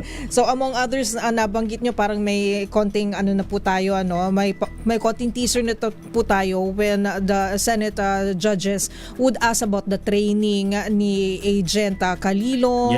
Yes. 'Di ba? Yung kanyang background, saan ba niya natutunan kung paano mag-authenticate ng mga videos. All right, Attorney Alan Panolong, this is very exciting. Babalikan natin ang ilan pa sa mga nagaganap ngayon diyan sa Senado. Ongoing pa rin ang impeachment trial ni Vice President Sara Duterte. So please stand by, Attorney Alan Panolong, sir, at magpapasok lang tayo ng isang napakahalagang report. Ito muna po, petisyong layong pigilan ang impeachment complaint laban kay VP Sara, inihain ng grupo ng mga abogado naman sa Supreme Court sa pangunguna ni Attorney Israelito Torion. RH19 na Nolasco, ibalita mo yan, Tina. Ms. Kay, muli ngang hiniling sa Korte Suprema ng isang grupo ng mga kilalang abogado at taga-suporta ni Vice President Sara Duterte ang paglalabas ng Temporary Restraining Order o TRO laban sa impeachment trial sa pangalawang Pangulo. Sa 16 na pahinang very urgent manifestation with motion, hiniling ng grupo ng mga abogado na pinamumunuan ni Atty. Israelito Toyon at ipinabatid nito sa kataas-taasang hukuman ang mga bagong pangyayari sa paglilitis, partikular na ang usapin sa pagboto at otoridad ng tumatayong presiding officer. Ayon sa mga petitioner, nagkaroon ng matinding pagtatalo sa pagbubukas pa lamang ng paglilitis noong Lunes kung sino ang dapat mamuno matapos mahalal si Senador Chis Escudero bilang presiding officer ng impeachment trial. Question din ng abogado ang ginawang pag-amyenda sa Rule 2 ng Rules of Procedure on Impeachment Trial. Ayon sa mga ito, naging prejudicial and antecedent constitutional issue din ang visa ng sesyon ng Senado noong June 3 kung saan nabakante ang lahat ng upuan at nainagay si Senator Sherwin Gatchalian bilang Senate President pro tempore. Babala ng mga ito, posibleng mabaliwala o maideklarang void ang buong impeachment process kung hahayaang magpatuloy ang paglilitis sa ilalim ng pamumunong questionable ang otoridad at magiging sayang lang ang pondo ng bayan. Para sa DP Sara Impeachment Trial Special Coverage, ito si RH19 na Nolasco ng DZRH, una sa Pilipinas, una sa Pilipino. Maraming salamat RH9 Tina Nolasco. Ang ating oras, 12 minuto makalipas ang alas 6 ng gabi. Babalikan po natin ang live airing po ng impeachment trial ni Vice President Sara Duterte. This is the DZRH special coverage. Huwag po kayo nga alis dyan. This time. Maulan man, no worries na amoy kulong ang damit. Charm Fab Con, pangong kumakabloom, tanggal amoy kulong sa bango ng charm. Kaya gamit ko, Charm Fab Con with Bloom Fresh Technology. Kills 99.9% of kulob-causing bacteria. May aroma burst pa of thousands of flowers and berries. Ang sampay sa loob, no amoy kulob. Bangong kumakabloom sa Charm! Charm Fab Con. ACS. Tinesting, sinuri, siniyasan. Ang resulta, super effective ang Shield sa pagpatay ng bakterya at virus. Shield Antibacterial Soap. Believe ang mga eksperto sa Philippine Nurses Association. At si Mami, Tiwala ako sa Shield. Shield Antibacterial Soap. Napatunayang mabisa. Ang mga nurse, tiwala. ACS.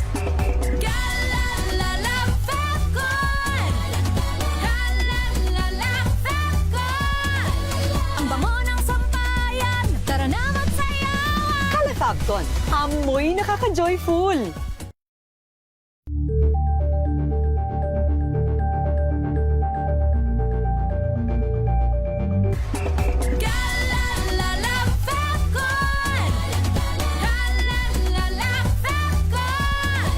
Ang bango ng sampayan, tara na magsayawan. Kala Fabcon, amoy nakaka-joyful.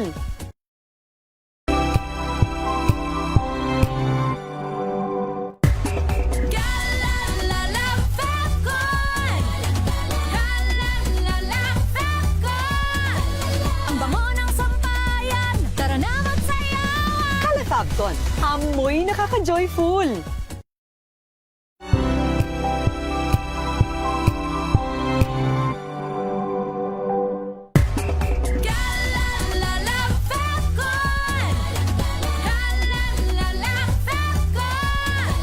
Ang bango ng sampayan, tara na magsayawan. Kala Fabcon, amoy nakaka-joyful.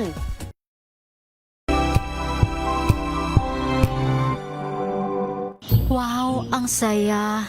Isang barangay na labada, puro mancha pa. Goodbye, pahinga. Mommy, isang laba lang yan sa Pride Bar Blue.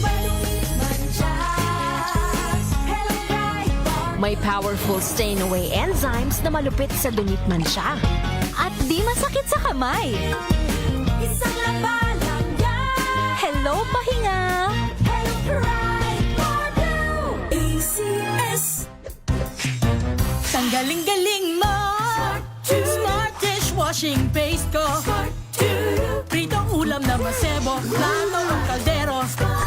Galing for everyday. Ganyan pag smart ang dishwashing paste. May double tanggaling formula. Tanggal ang sebo, tanggal ang bakterya. Bahid para walang bahid. Linis fantastic sa metal at plastic. Number 1 ko to. Tanggaling-galing mo. Smart dishwashing paste. ACS. May nagbago. May arte. May budget. Akala nyo lang yon. So solid. White Rose Papaya. Wow, White Rose. White Rose Papaya. Wow, White Rose. White Rose Papaya. May glow up with White Rose Papaya. White Rose Papaya. May puti power times 2 kasi may papaya at niacinamide. May shea butter and tea tree oil pa. Kutis sulit ang glow up. Glow up with White Rose Papaya. White Rose Papaya. Kutis sulit ang glow up. ACS. Sa lahat ng bagay, simula pa lang, siguraduhing max protection na. Kasi pag kulang ang proteksyon, baka madaling masira. Sa ngipin, dapat may max protection din. Max sa alaga ng unique toothpaste. With Max Protect formula, helps stop cavities before they start, while keeping breath fresh. Try unique maximum fluoride protection. Para max alaga, max protektado. ACS.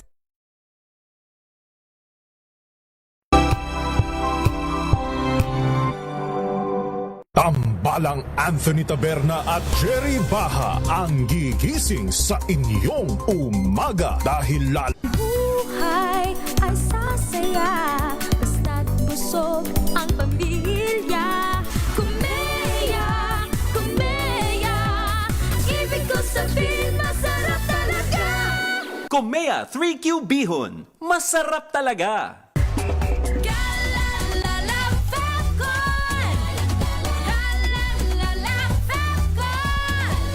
Ang bango ng sampayan, tara na magsayawan. Califabcon. Amoy nakaka-joyful.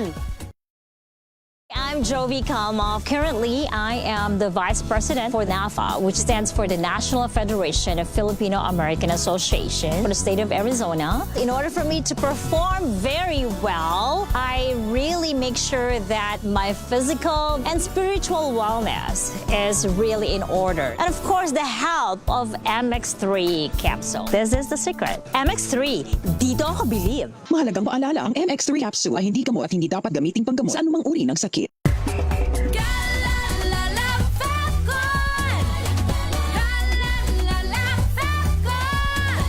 Ang bango ng sampayan, tara na magsayawan. Califabcon. Amoy nakaka-joyful.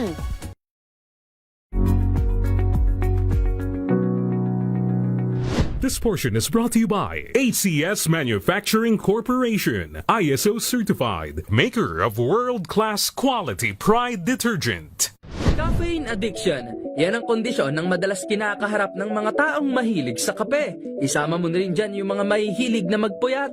Bagamat may magagandang benepisyo ang kape sa atin, maaari rin itong magdulot ng masamang epekto sa ating kalusugan kung masobrahan. Kaya naman marami ang naghahanap ng alternatibo na makapagbibigay ng parehong epekto ng caffeine o yung kaya ring makapagpagising gayang na sa kape. Ayon sa mga eksperto, mansanas o apple ang number 1 dyan. Bagamat walang caffeine, mataas ang sugar content at mayroong sapat na fiber ang mansanas na nakakapagpataas din ng ating energy levels. At kung nangangamba ka naman sa sugar content nito, may sagot din dyan ang mga eksperto. Hindi kasi katulad ng mga inumin na nabibili natin, ang sugar content ng mansanas ay natural. May iwasan nito ang pagtaas ng ating blood sugar level o yung tinatawag na blood sugar spike at yung biglaang pagbagsak naman ng ating energy o yung sugar crash na maaaring makuha sa pag-inom ng kape. Bukod pa rito, ang mansanas ay hindi rin nagdudulot ng pagka-addict at dependence. At higit sa lahat, pasok ito sa budget at healthy pa. Kaya naman sa susunod na all-nighter, piliin ang healthier choice. Tandaan, an apple a day keeps the doctor away. This portion is brought to you by ACS Manufacturing Corporation, ISO certified, maker of world-class quality Pride detergent.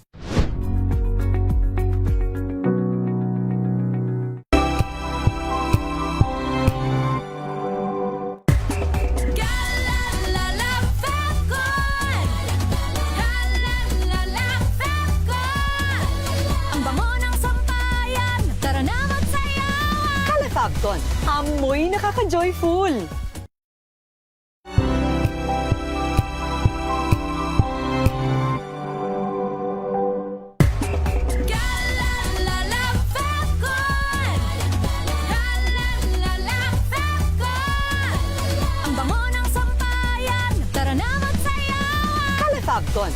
Amoy nakaka-joyful.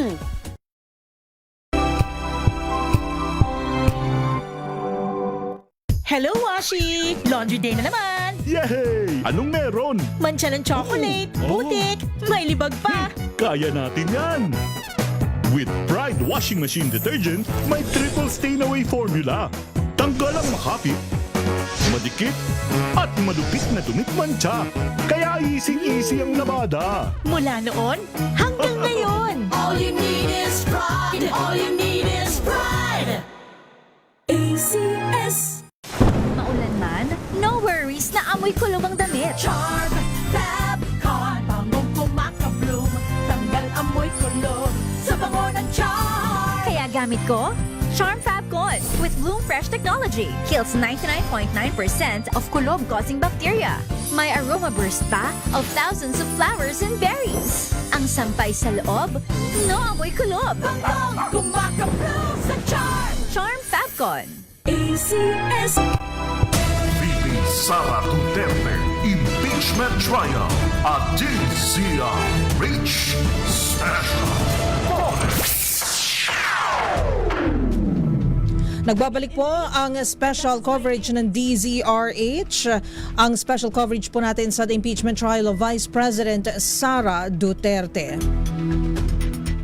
Alright, at syempre kasama pa rin po natin ang ating resource person na nagbibigay po sa atin na ito naman yung legal side naman po ng mga pangyayari para mas maintindihan po natin. Si Attorney Alan Panolong, ayun po ang National President ng Integrated Bar of the Philippines. Attorney Alan Panolong, nabanggit ninyo that the defense will have their moment, ika nga, diba? So, right now, nandun pa rin po kasi tayo sa mga videos, authentication, ito pong kay Ginoong or kay Agent Kalilong. So what are we expecting as we move along dito po sa witness po na ito, and then after that, ano po sa inyo pong experience yung magiging proseso naman after? Kaka-note ko lang, no? Nag-recess muna sila because apparently the cross-examination will be done tomorrow. So it's very, as I told you a while ago, no? At para sa mga taga-pakinig din natin or nanonood sa buong bansa, in trial, the most exciting part is actually the cross-examination. So admittedly, the most difficult in the presentation of evidence is actually the direct examination. Kasi in the direct examination, maraming posibleng objections na gawin ng isang parte o kabilang parte. For instance, as is today, the defense, no, marami po siyang pwedeng anggulo na i-object depending on the manner or the line of questioning by the private prosecutor. Now, for the cross-examination, it will test the credibility of the witness himself. So, susubukan kung talaga bang eksperto ba siya, no? Or talaga bang ginawa niya yung authentication, o he himself personally did yung sinabi niya na nung na i-present ng prosecution. So susubukan ngayon yung mastery niya over the facts. Kasi if you notice, ang haba nung direct examination sa kanya So naawa nga ako sa kanya So it is very, in the part of a witness being questioned or propounded by a lot of questions, talagang it would test your memory recollection nung ano yung mga nangyari. Ngayon, doon sa cross-examination, so ang defense counsels would have the opportunity to again test kung tama ba yung binanggit niya during the direct examination. So mas malawak yung pamamaraan na makakapagtanong ang defense counsel than compared to the prosecution during the direct examination. Kasi wala nang leading dito tatanungin nga siya totoo ba na itong nung isang araw ganito ganyan sinasabi mo, naamin mo ba yan? So the defense counsel can very well articulate kung ano man yung gusto nilang itanong para lang to prove a point na merong loophole silang nakita halimbawa doon sa testimony niya, and doon nila madidiin yung ating yung witness na nakasala. Okay.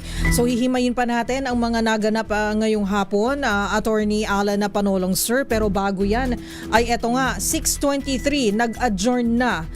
Nag-break muna ang impeachment court at magbabalik bukas yan. So we will have a few more minutes para pag-usapan ito, Attorney. Pero bago yan, papasukin muna natin ang isang report. Ano na ba ang latest dyan sa Senado? RH28, Raymond Adpaas. Kumusta na kayo dyan, Raymond? Nag-adjourn na nga itong day 2 ng impeachment trial na kay Vice President Sara Duterte. Ito ay matapos ng halos 4 na oras na presentation itong witness ng prosecution na si NBI Senior Agent Mark John Calilong. At doon sa announcement ni Presiding Officer Senator Kis Escudero ay bukas na gagawin yung cross-examination ng mga abogado ng depensa. Ito yung mga abogado naman ni Vice President Sara Duterte ang magtatanong dito sa ipresentang ahente ng NBI na si Mark John Calilong. Kaya pinayuhan ang lahat na ito'y bumalik na lang ito bukas para sa pagpapatuloy nitong impeachment hearing na ito. Dapat ay 2 sila ni Director Lontok na ipipresenta ngayong araw, pero naubos yung oras dito pa lamang kay Senior Agent John Mark Calilong na ipresenta ni Attorney Amando Virgil Ligutan na siyang counsel for the prosecution na ilang oras na tumayo para ito ay maiharap. Ito ay may kaugnayan sa Article 4 ng impeachment complaint na nagpapatunay sa pagbabanta ni Vice President Sara Duterte sa Pangulo, kay First Lady at kay dating House Speaker Martin Romualdez. May mga magkakahiwalay na mga news conference na isasagawa ngayon, ang panig ng depensa, ang prosecution at pati na ang spokesperson ng impeachment court na si Attorney Tonggol. Mula dito sa Senado, balik muna sa inyo, Ms. Kay. Maraming salamat, RH28 Raymond Adpaas, nag-uulat live mula sa Senado. Tuloy-tuloy pa rin po ang ating special coverage. We will try to air yung mga press conferences ng prosecution at ng depensa, at kung meron din naman pong mukhang hindi naman magsasalita yung mga senator judges tungkol dyan as long as ongoing pa yung impeachment trial. Pero tatanungin ko yan kay Attorney Alan Panolong. Marami akong gustong matanong sa kanya. Maya-maya po, Attorney, dyan ka lang. Mag-commercial break lang tayo. Ang ating oras, 6:29.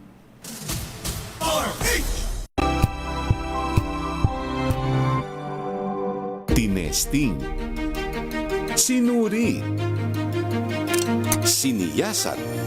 Ang resulta? Super effective ang Shield sa pagpatay ng bakterya at virus. Shield Antibacterial Soap. Believe ang mga eksperto sa Philippine Nurses Association. At si Mami, Tiwala ako sa Shield. Shield Antibacterial Soap. Napatunayang mabisa. Ang mga nurse, tiwala. ACS.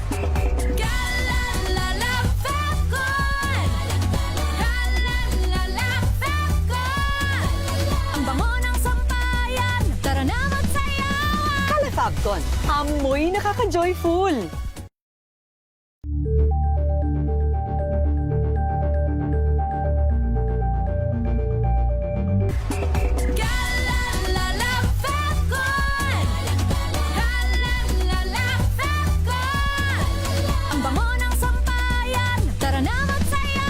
Calefabcon, amoy nakaka-joyful.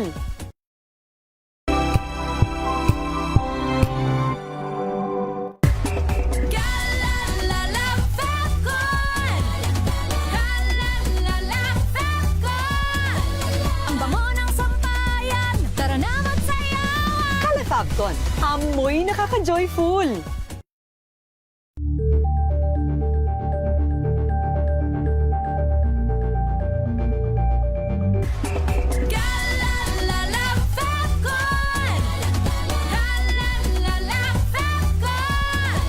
Ang bango ng sampayan. Tara na magsayawan. Calefabcon, Amoy nakaka-joyful.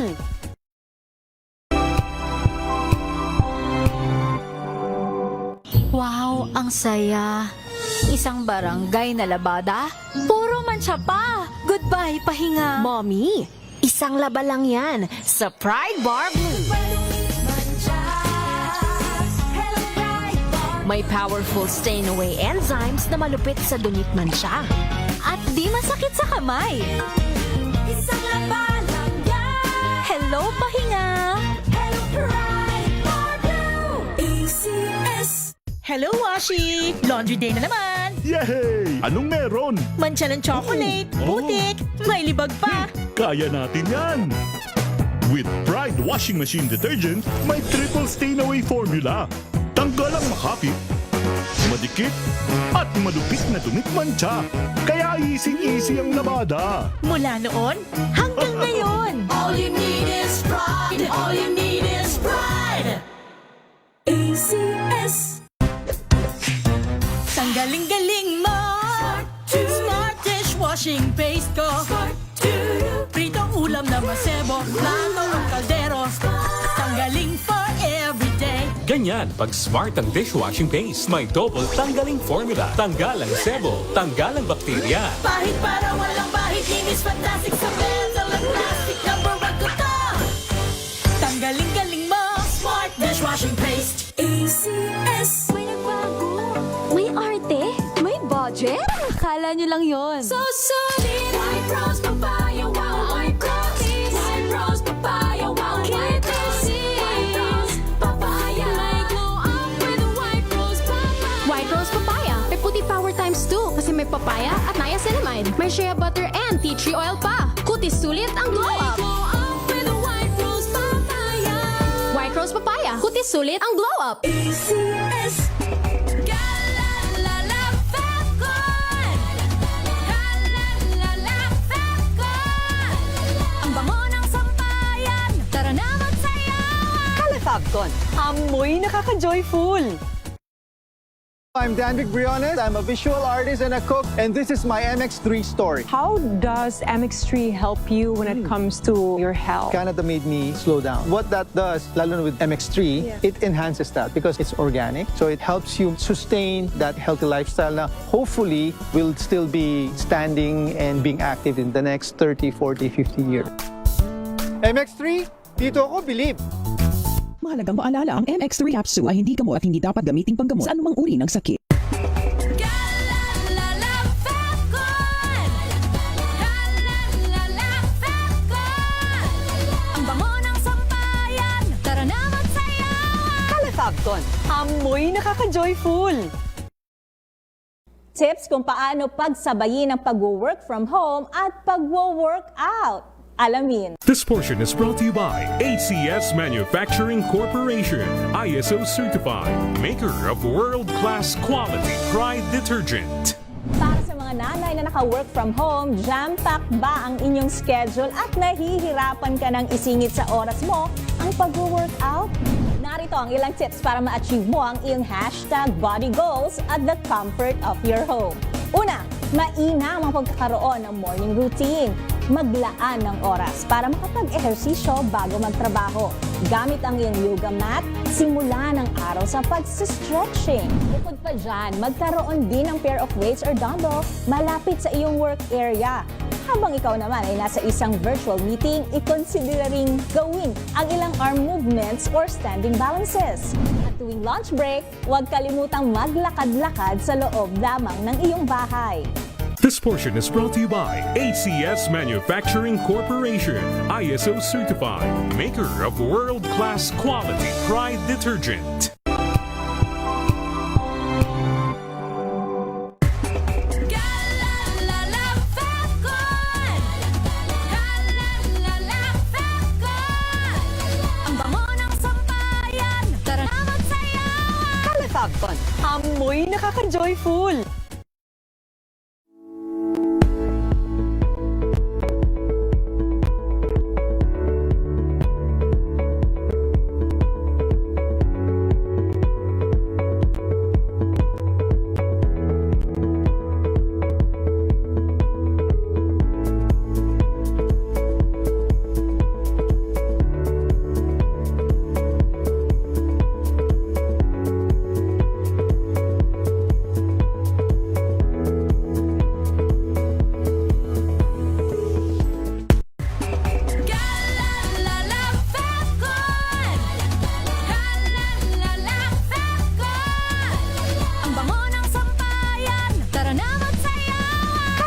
Falcon. Amoy nakaka-joyful.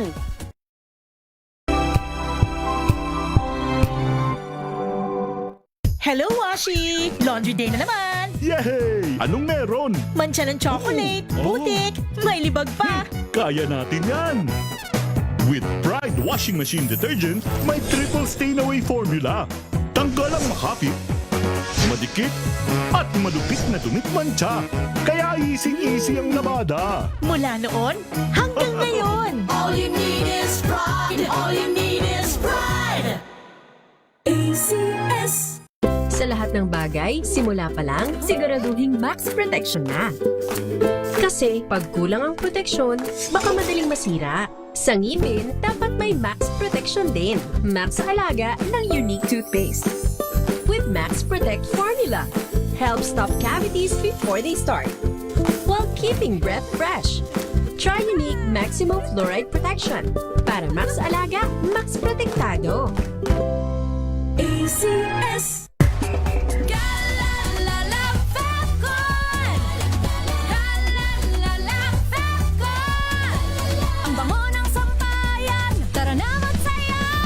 Falcon. Amoy nakaka-joyful.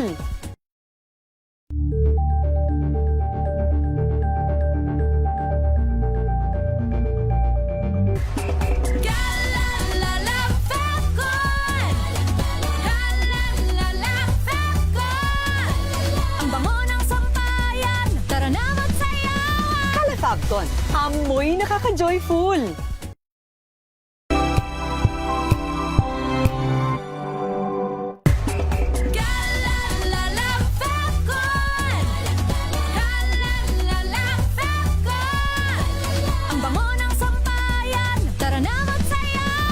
Falcon. Amoy nakaka-joyful.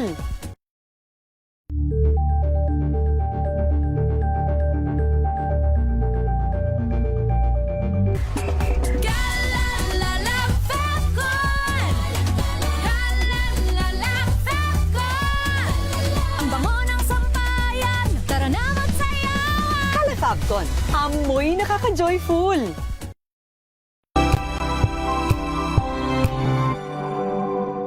We've got you covered. From the hottest hits, exclusive interviews, kilig to the bones fan meet experience, and hataw performances of your favorite stars. Saturdays, 12 noon, dito lang sa DZRH TV. Better news. Una sa Pilipinas, una sa Pilipinas. NBS, trending and viral show. Nakahandang sa ating balitan mga kaibigan sa Rapido Hataw. Public Service Hour. Siyempre pa, una sa Pilipinas. Una Ayan sa... ang kabuhanan din pala tuntunan ng break time. Sabay niyo na po ang mga balita at talakayan sa Balansyado. Maraming salamat. Curious ka ba sa maraming bagay? Kami na ang bahala dyan. Aalamin, tutuklasin at bibigyang linaw namin ang mga katanungang bumabagabag sa inyong isipan. Sa programa kung saan ang bawat sagot ay galing lamang sa mga eksperto. Ang Expert's Opinion, tuwing linggo 3:00 ng hapon, dito lang sa DZRH TV.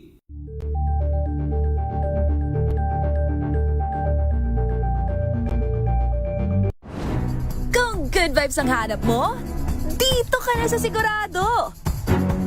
Mula sa mga istoryang nagbibigay ng inspirasyon hanggang sa mga kwentong may dalang solusyon. Mga balitang pampagaan, pakiramdam at pampaganda ng araw. Hindi lang ba sa good news, kundi the better news. Mula Lunes hanggang Biyernes, 1:00 ng tanghali sa DZRH TV. Samahan niyo po ako hanggang 7:30 ng gabi. DZRH Usapang Liga. Magandang gabi Pilipinas, Metro and Mega Manila, nas extension sa DZRH at RHT. Naray si Bayan. At Kisses Hubson. Para sa DZRH, una sa Pilipinas. Una sa Pilipino.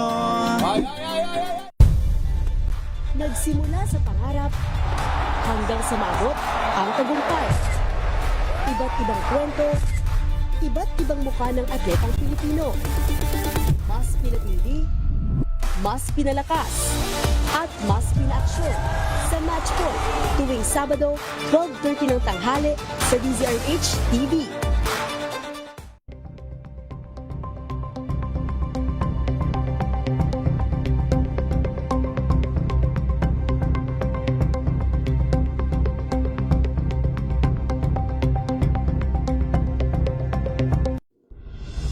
Tuloy-tuloy ang pagtulong, tuloy-tuloy ang pagseserbisyo at tuloy-tuloy ang balitaan kasama si May Binauhan sa Operation Tulong mula Lunes hanggang Biyernes.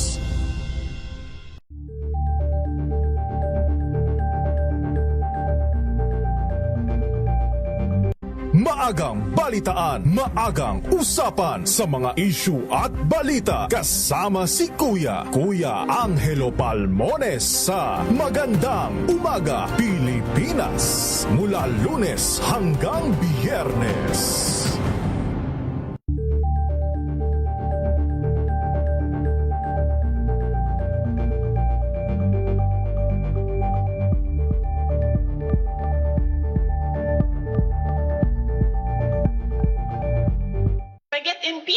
Then that is my end. Tumutok sa pinaka-importanteng paglilitis ng impeachment court ngayong taon. The Impeachment Trial of Vice President Sara Duterte. A DZRH Special Coverage.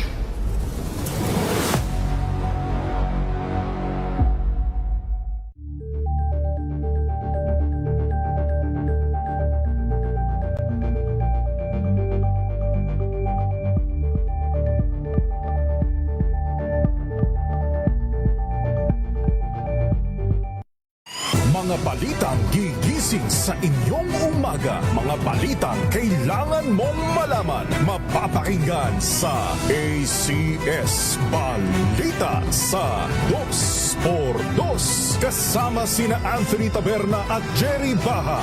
Lunes hanggang Biyernes.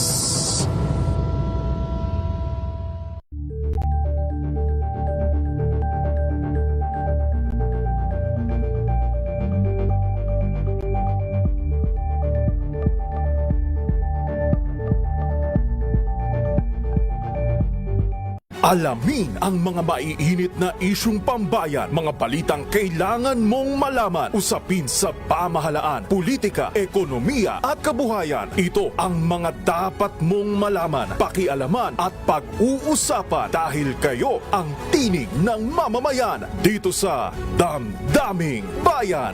Live sa DZRH Radio, DZRH TV at DZRH Digital. Kasama sinalakay Deo Makalma at Elaine Apit. Araw-araw, Lunes hanggang Biyernes. Damdaming Bayan.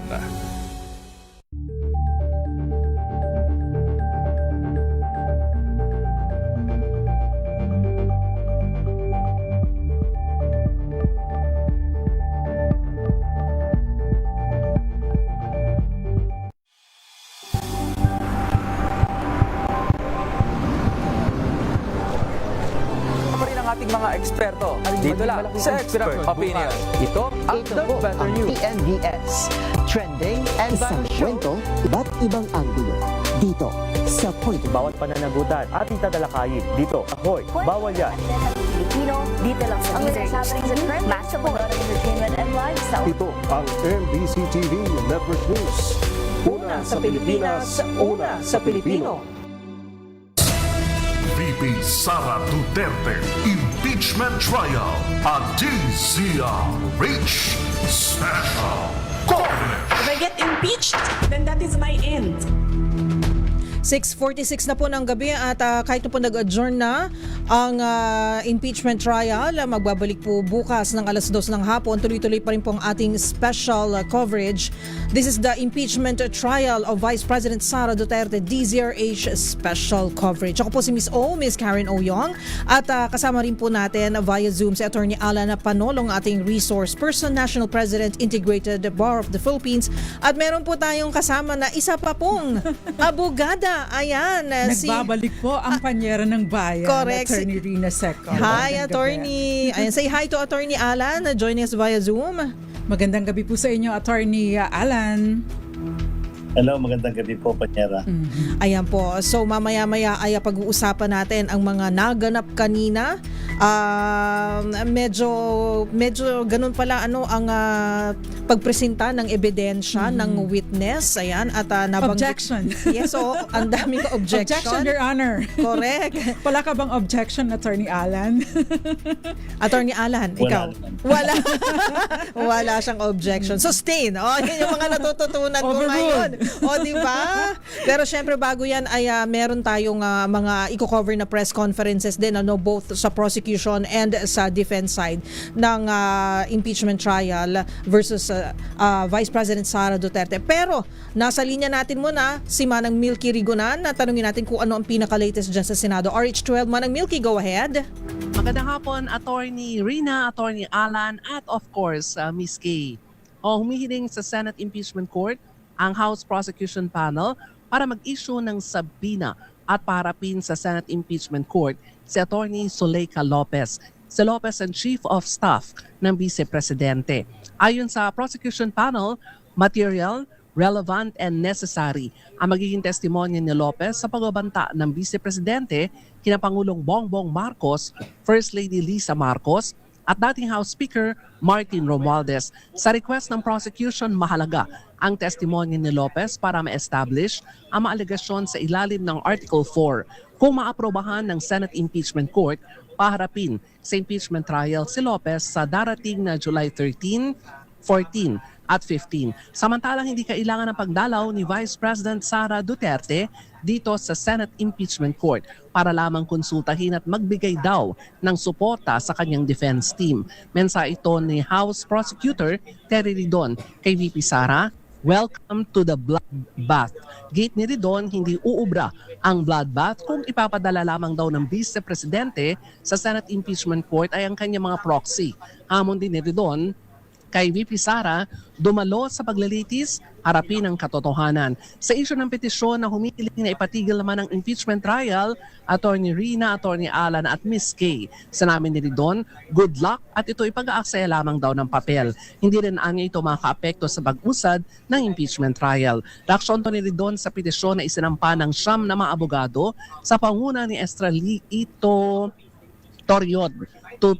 At kasama dito ang ilang mga abogado na tutol kay Senator Judge Francis Cheese Escudero bilang presiding officer ng Senate Impeachment Trial. Anya, ang jurisdiksyon ng impeachment ay kapangyarihan ng Senado. At kanina nga, Your Honors, ay iprinisinta na ang kauna-unahang witness ng prosecution.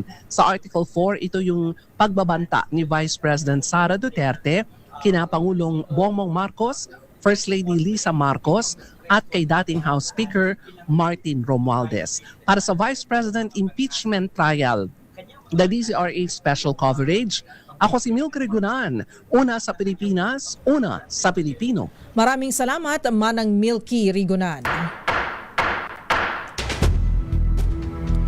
10 minuto bago po alas 7 ng gabi. Ang bilis talaga ng oras. Pero bago yan, Attorney Rina and Attorney Alan Panolong, sir, papasukin muna natin. Kawawa naman si Attorney Oo nga, nababad na si Attorney Alan. Okay lang po. Ayun, pero mukhang nag-enjoy siya kasi very historic. Hayaan mo, Attorney napakalaki nitong impeachment trial na ito. Attorney Alan, can you stay until 7:30? Okay lang po. Okay lang daw, Attorney Rina. Ayan. Pero ito nga po, ongoing po conference naman ng depensa. Sa pangunguna po yan ni Attorney Michael Powa. At nasa linya na natin si RH7 Henry Uri. Henry, go ahead. Karin, pakinggan natin si Attorney Michael Powa sa isinasagawang press conference ngayon dito sa Senado. For documents kasi the objection is made during the formal offer of the documents, but the defense feels it's really important for us to put matters on record, especially because, as you know, during our answer we have raised issues no? Kaya meron tayong motion for exclusion on certain documents na we feel kasi should not be considered dahil hindi naman siya naka-attach sa original complaint, while others naman ay hindi saklaw nung years kung saan impeachable officer ang ating Vice Presidente. So we are just putting matters on record. Attorney, what can you say doon sa manifestation ni Senator Risa na pina-strike off ng abogado? Well, sa akin naman po, the senator judges are entitled to raise their manifestation. So we leave it up to the presiding officer kung ano po yung tingin niya doon. Sa atin, I think, in fairness to Senator Judge Risa, she also clarified na she wasn't naman provoking any parang closing statement or summation. I think she just really wanted to know what the relevance was of all these video clips. So I want to be fair and more than that, I don't want to comment any further. Attorney, what's your reaction with the manifestation naman ni Attorney Lorna Kapunan na they're planning na maging Q witness si Sara for grade credits? Though sinabi na kanina ni SP at ni Senator Cheese na hindi daw pwede kasi nakabase sa inyo. Pero posible ba na payagan ng depensa? Well, sa amin, we will comment when the motion is there. I think it's premature right now. Narinig naman natin yung mga pahayag. Narinig din naman natin, that's very clear under the Constitution, yung right against self-incrimination, na pag yung respondent mismo o yung akusado mismo ay hindi pwedeng i-compel, no? Na mag-testify against himself or herself. That's very clear under the Constitution. But of course, there's room to argue here and there. Abangan na lang natin. Siguro once the motion is in fact made by the prosecution, we will definitely submit our position on the matter. Attorney, may mga nag-question ng legality ng pagiging presiding officer ni Senator Jesus Cordero. Komento niyo doon? Wala naman kaming, sa amin, no comment pa muna as of this time. No?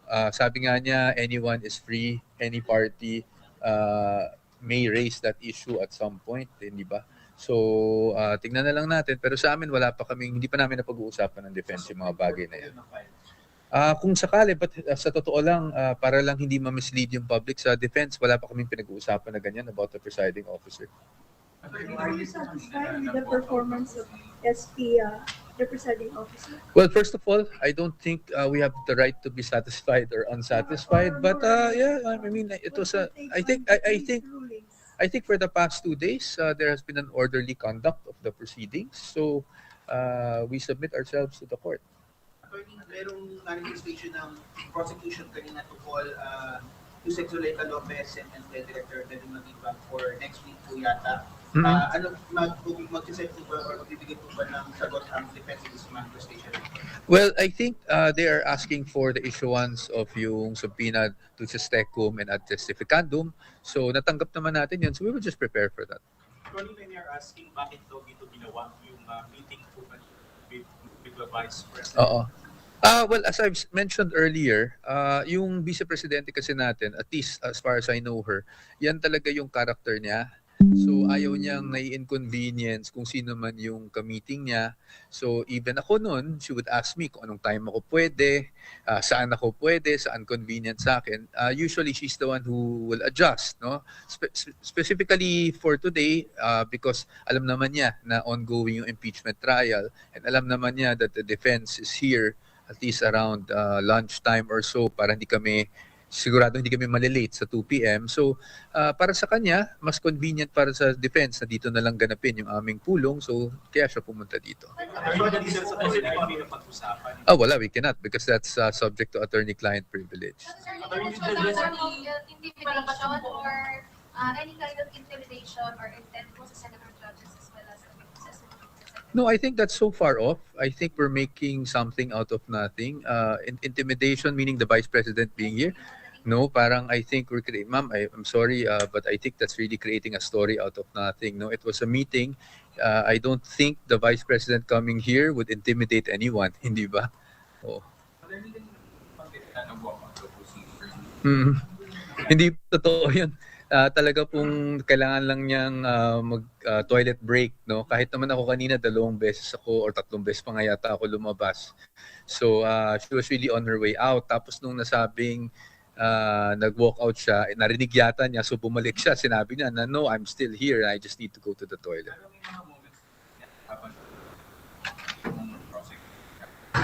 Parang nagre-react daw po yung defense. Well, yeah, because sometimes, but siyempre, we used to all try to compose ourselves and try to make, not to react so much. But hindi naman, kasi we're a team, di ba? So we all, even if someone's the one that's anchoring for the day, merong nakatayo dun sa podium ba yung tawag dun, no? Para sa atin, or rostrum, kami naman, we're a team. So as you can see, we help each other, we pass notes, ganyan, to help each other out. So, hindi naman, normal lang naman po siya. Attorney, without going to the merits, attorney, can we seek clarification from the defense? What's the wisdom behind insisting on paying 2 hours on instead of going with 2-minute hours? Sige, ang hirap, I really hope I'm not cited in contempt for this, but it's really context. Yan lang naman ang gusto natin. Nasabi na naman kanina siguro yan, so I can just be factual. It's really context. Kasi ang utterances natin, di ba, if it's taken just certain phrases, sometimes it's taken out of context. So sa amin, what we wanted to show is just context. But aside, beyond that, please don't make me comment any further at baka po ma-cite ako in contempt, no, for violating the rule. Kamusta po si Attorney Carlo Garbaza for siya yung parang first defense lawyer ng umurap kay Attorney Duterte? And some comments are saying na baka napapagod na si Attorney Garbaza or baka na-overwhelm siya. Have you talked to Hindi naman. Hindi naman. Okay naman siya.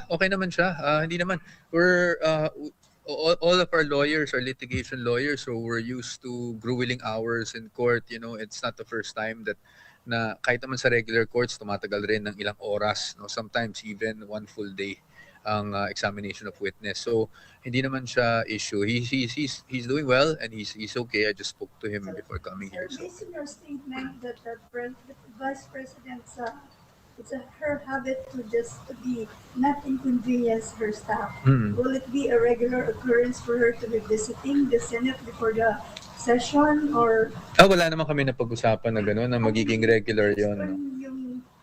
Because you've known her for quite some time. So pwedeng mangyayari ulit yun, nabibisita na lang siya anytime. Well, that's always a possibility na bibisita siya, pero wala kami na pag-usapan na schedule or anything. How will that affect more or less the effectivity of parang she's already here and yung subpoena, hindi ba yun, in your opinion, will it not affect more or less the decision to subpoena her as a hostile? I don't know. I think the decision to move for the issuance of a subpoena is up to the prosecution. But that's up to the prosecution, ma'am, and I will not answer for the prosecution. Attorney,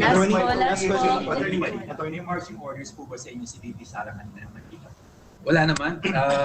But again, I cannot disclose what is discussed between an attorney and or counsel and our client, no? But sa totoo lang, parati akong tinatanong sa marching orders, you know, if at this point kailangan pa namin ng marching orders, ibig sabihin hindi pa kami handa. At that's very far from the truth. Matagal na po kami handa, so there's really no need for any marching orders. Finally, have the comment of the defense team dun po sa statement ni Representative Duterte dito na hindi may tuturing na bloodbath yung impeachment trial kung proxies lang yung haharap, yung mga abogado lang haharap. As I always say, that's always, you know, we just respect the position of everyone, including, of course, Congressman Terry Redon. So that may not be our position, but you know, he has he's well within his rights to say what he feels and thinks. Attorney, one last attorney, kanina regarding po the short statement ni VP Sara nung nandito siya, nag-react po doon si Representative Terry Redon. Ito po yung exact statement niya. Maraming salamat sa inyo pong payag, Madam Vice President. Makakadagdag po ito doon sa batayan kung bakit totoo yung articles of impeachment on threats against the Vice President. Your reaction against the President? I don't know what ano yung context ng sabi niya, so it would be unfair for me to comment on Congressman Terry Redon's statement. But I guess the defense is just here. We're focused on our case regardless of the statements made by personalities. Sa amin, no? We just want to insulate ourselves from that and just focus on the case at hand and focus on the proceedings like what is scheduled for tomorrow. Thank you so much. Thank you. All right, Karen, yan ang naging press conference ngayon. Attorney Michael Poa. Binabanggit nga nito, Karen. Karen?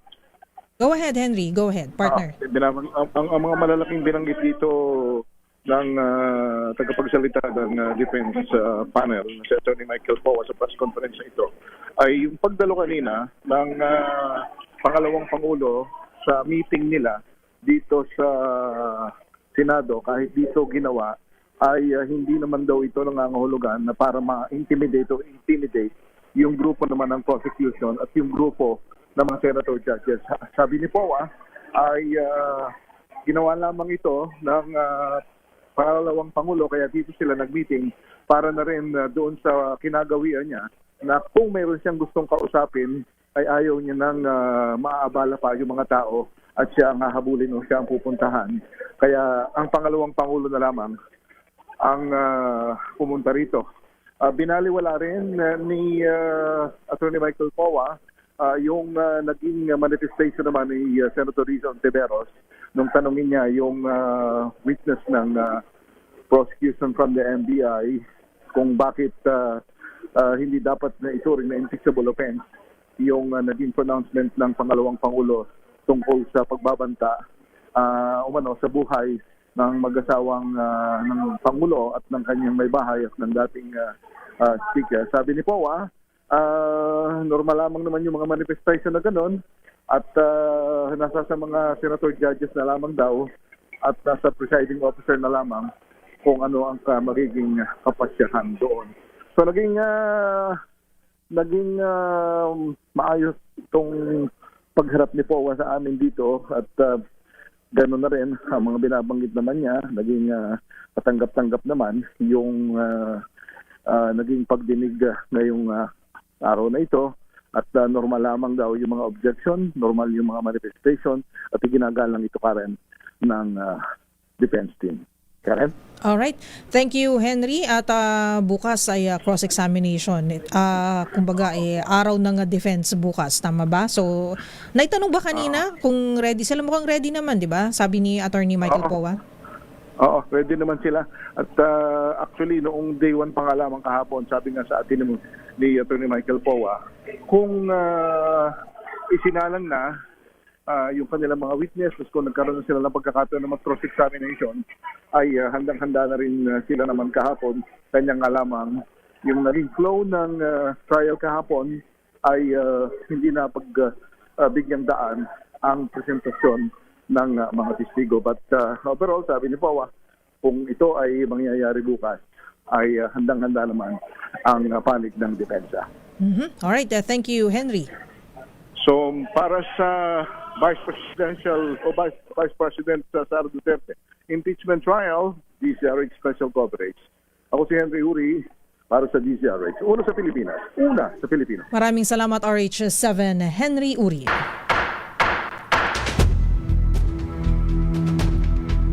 At ayan po, katatapos lamang ang press conference ng depensa, ang panig po ni Vice President Sara Duterte courtesy of her spokesperson, si Attorney Michael Powa. Attorney Rina, partner, ayan, at kasama pa rin natin si Attorney Alan na Panolong. Attorney, alam namin na, medyo napa-extend ka. Ayan, maraming salamat po, Attorney. Sige, go ahead.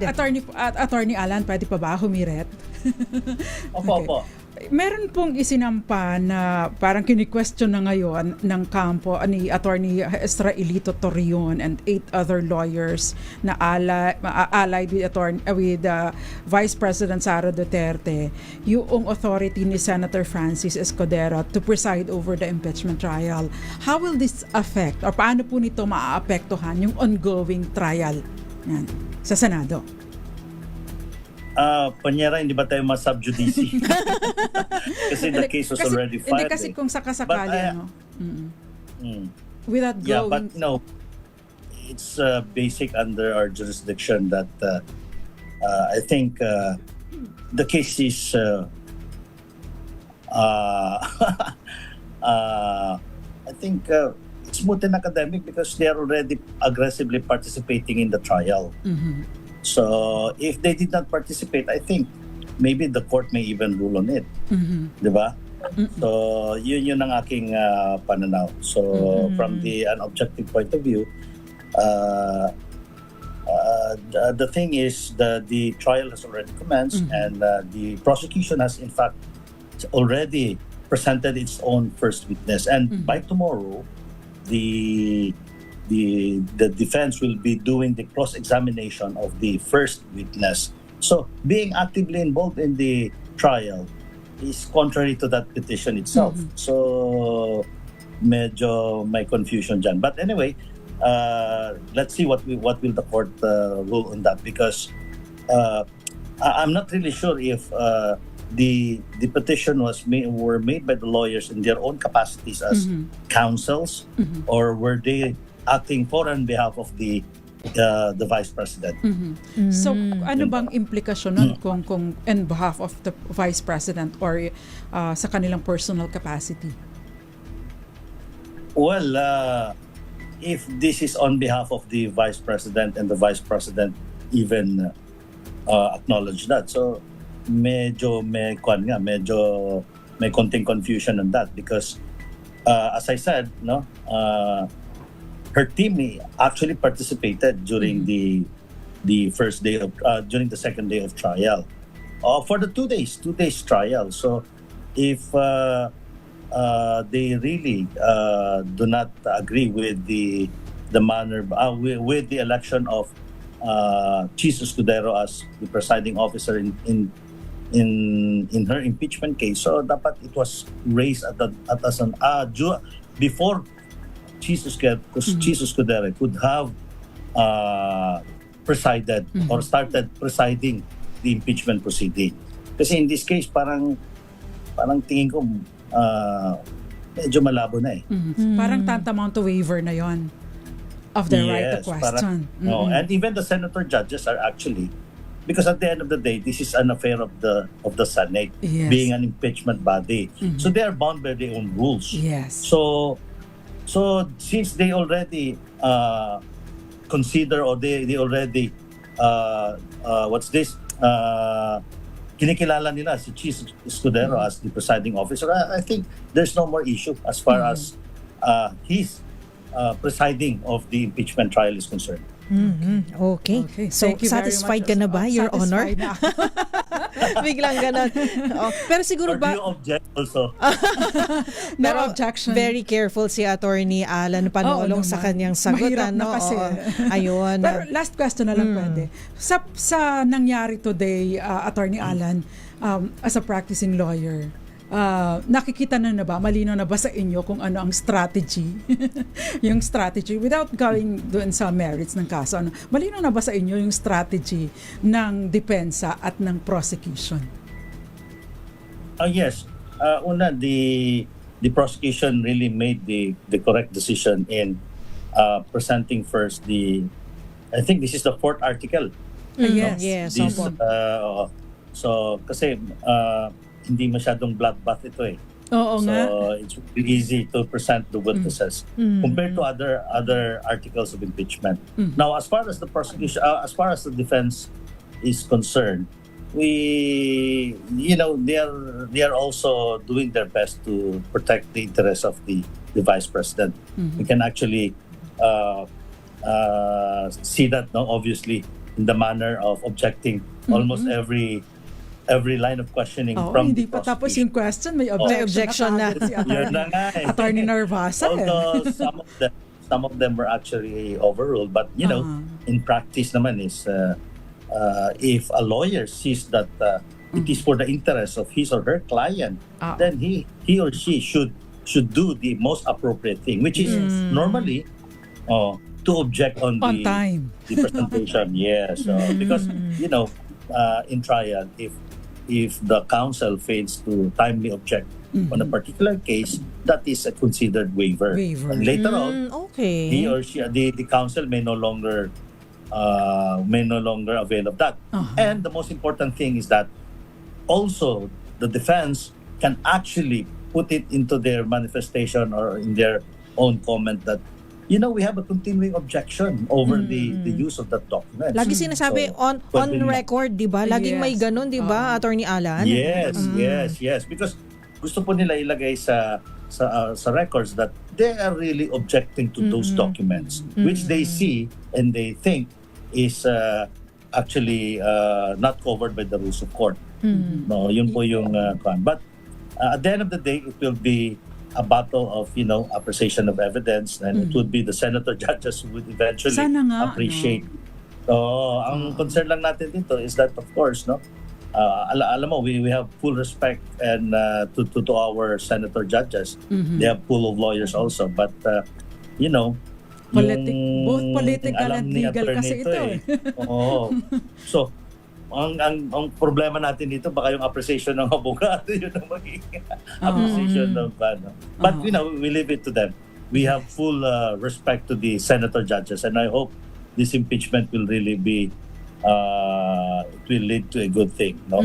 So whatever is the result is, no? Kasi diyan din nakasalalay yung isa din yan sa ating mga kababayan, no? Umaasa sila na matatapos to para makabubuon na tayo. Marami pa tayong pag-uusapan para naman lumago yung bansa natin. And at the same time, siguro bilang, hindi ako abogado, no? Pero nakikita ko bilang ordinaryong taong bayan na kung ano man ang maging kumbaga resulta nitong impeachment trial, it is for the good of the Filipino people, of the country, and maging accountable kung sino ang dapat na managot kung meron na makita po na merong pagkakamali, may pagkukulang at merong kailangan pong sagutin lalong-lalo na sa publiko. Para lang maging acceptable kung ano man ang desisyon, kailangan ay credible at may integridad ang proseso sa Senado. Correct. Ayan.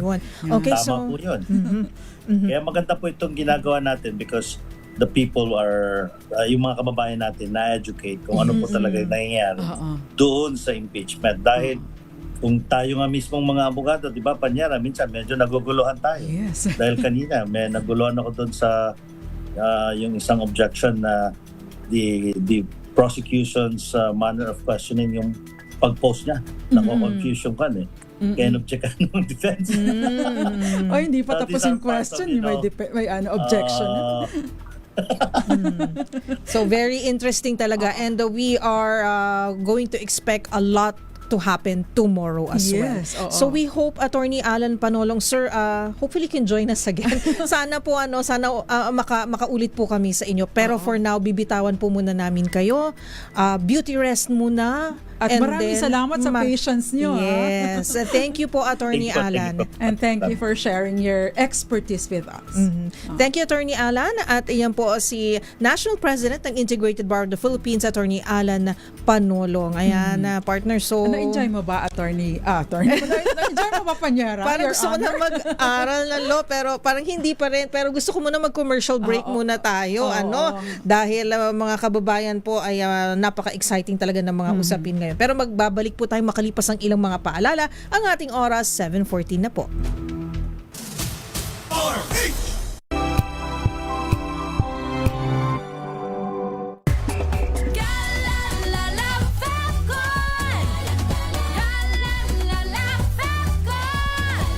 Ang bango ng sampayan, tara na magsayawan. Kalafagton, amoy nakaka-joyful.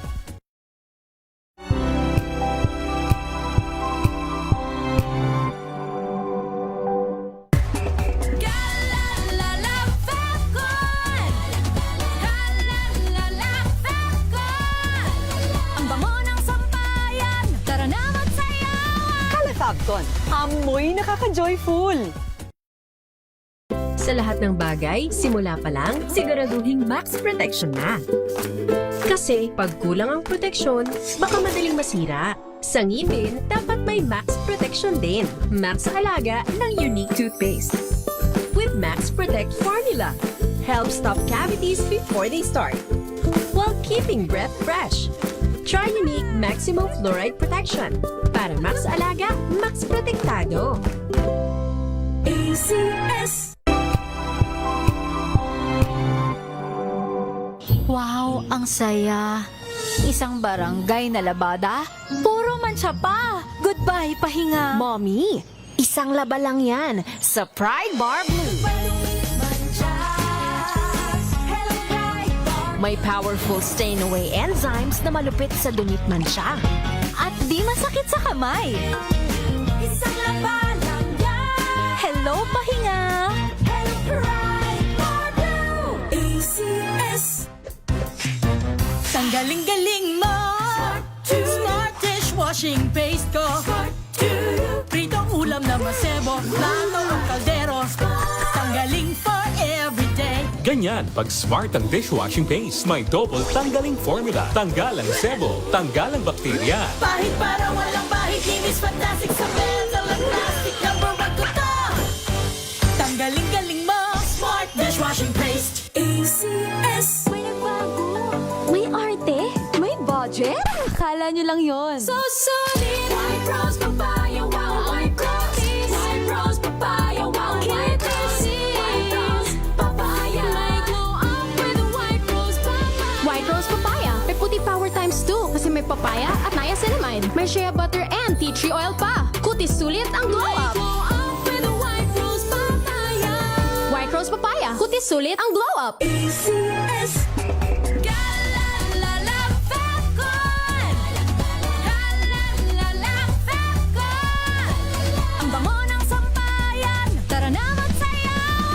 Fabcon, amoy nakaka-joyful.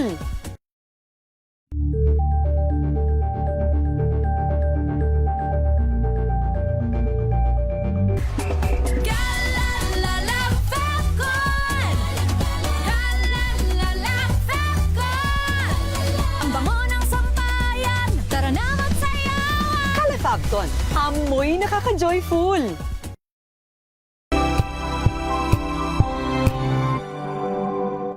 Hello, Washi! Laundry day na naman! Yay! Anong meron? Mancha ng chocolate, putik, may libag pa. Kaya natin yan! With Pride Washing Machine Detergent, may triple stain-away formula. Tanggal ang makapit, madikit, at malupit na dumit mancha. Kaya easy-easy ang labada. Mula noon hanggang ngayon. All you need is pride. All you need is pride. ACS. Tinesting, sinuri, siniyasan. Ang resulta? Super effective ang Shield sa pagpatay ng bakterya at virus. Shield Antibacterial Soap. Believe ang mga eksperto sa Philippine Nurses Association. At si Mami. Tiwala ako sa Shield. Shield Antibacterial Soap. Napatunayang mabisa. Ang mga nurse, tiwala. ACS.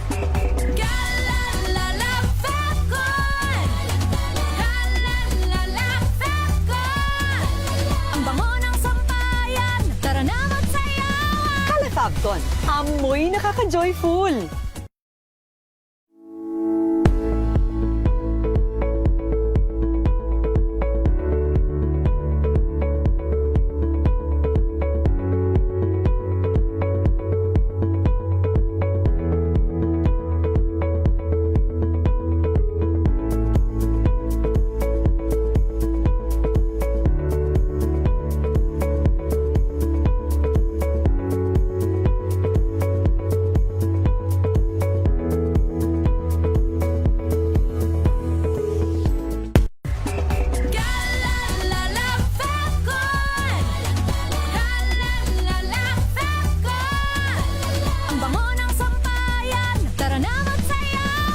Fabcon, amoy nakaka-joyful.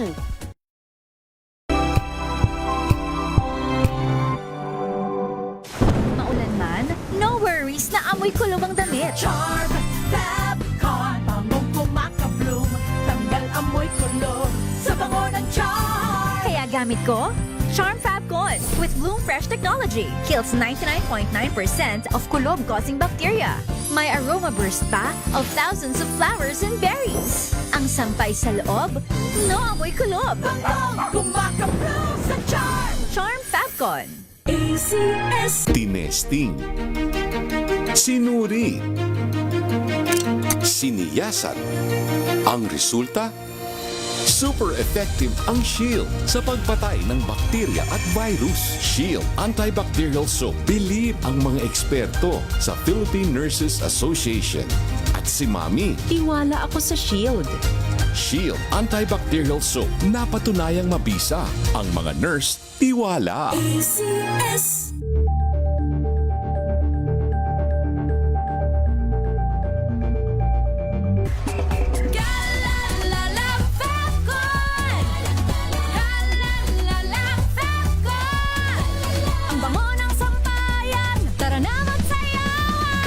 Kalefagton, amoy nakaka-joyful.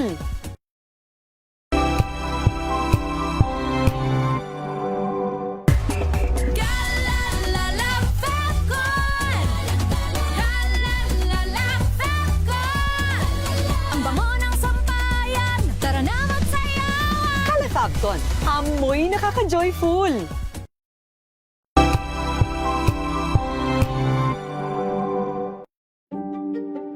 Buklatin ang mga pahina. Pakinggan ang boses ng lipunan. Tunghayan ang mga issue mula sa ibang katayuan. Nakakalungkot kasi deserve ba namin ng ganito? Na hindi nila alam kung ano talaga yung kanilang mga karapatan. Yung gobyerno, tinulungan nila yung kanilang magsasaka. Pinapatahimik tayong lahat using various laws. Through education, kayang-kaya nating baguhin yung ganitong klaseng pag-iisip. Isang kwento, iba't ibang anggulo. Dito, sa Point of View.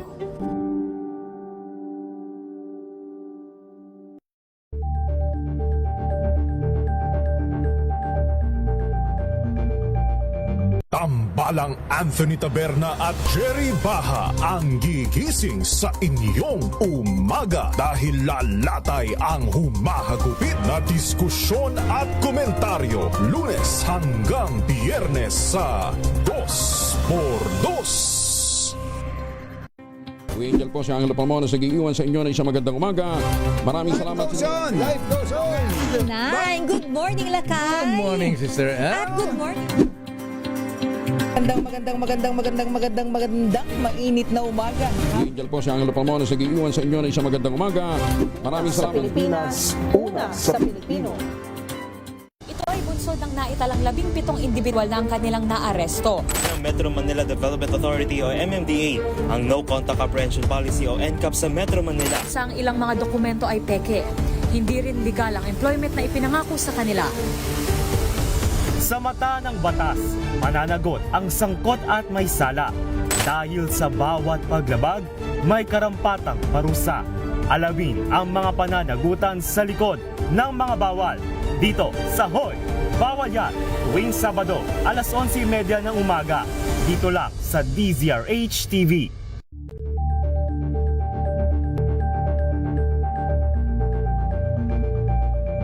Tumunog na ang gandingan para sa kalikasan. Ang nagkamit ng parangal bilang Best News Anchor ay walang iba kundi si Angelo Palmones ng Magandang Umaga Pilipinas, DZRH Radio 666 kHz.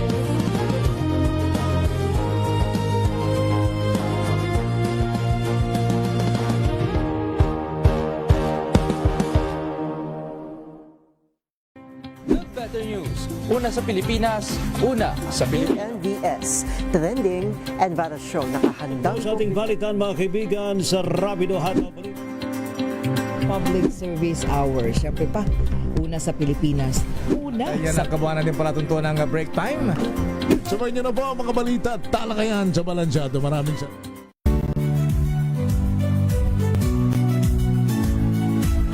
Magandang araw mga kaibigan. Ito po ang inyong balerina ng bayan, si Lisa Makuhay Lizalde, na nag-aanyaya sa inyong samahan kami at ang aming mga espesyal na panauhin para sa kalahating oras ng masayang kwentuhan sa aming programang Art to Art, kung saan ang usapang sining at kultura ay para sa lahat.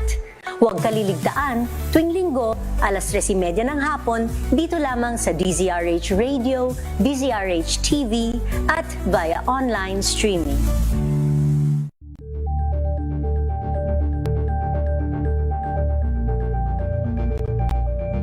We've got you covered.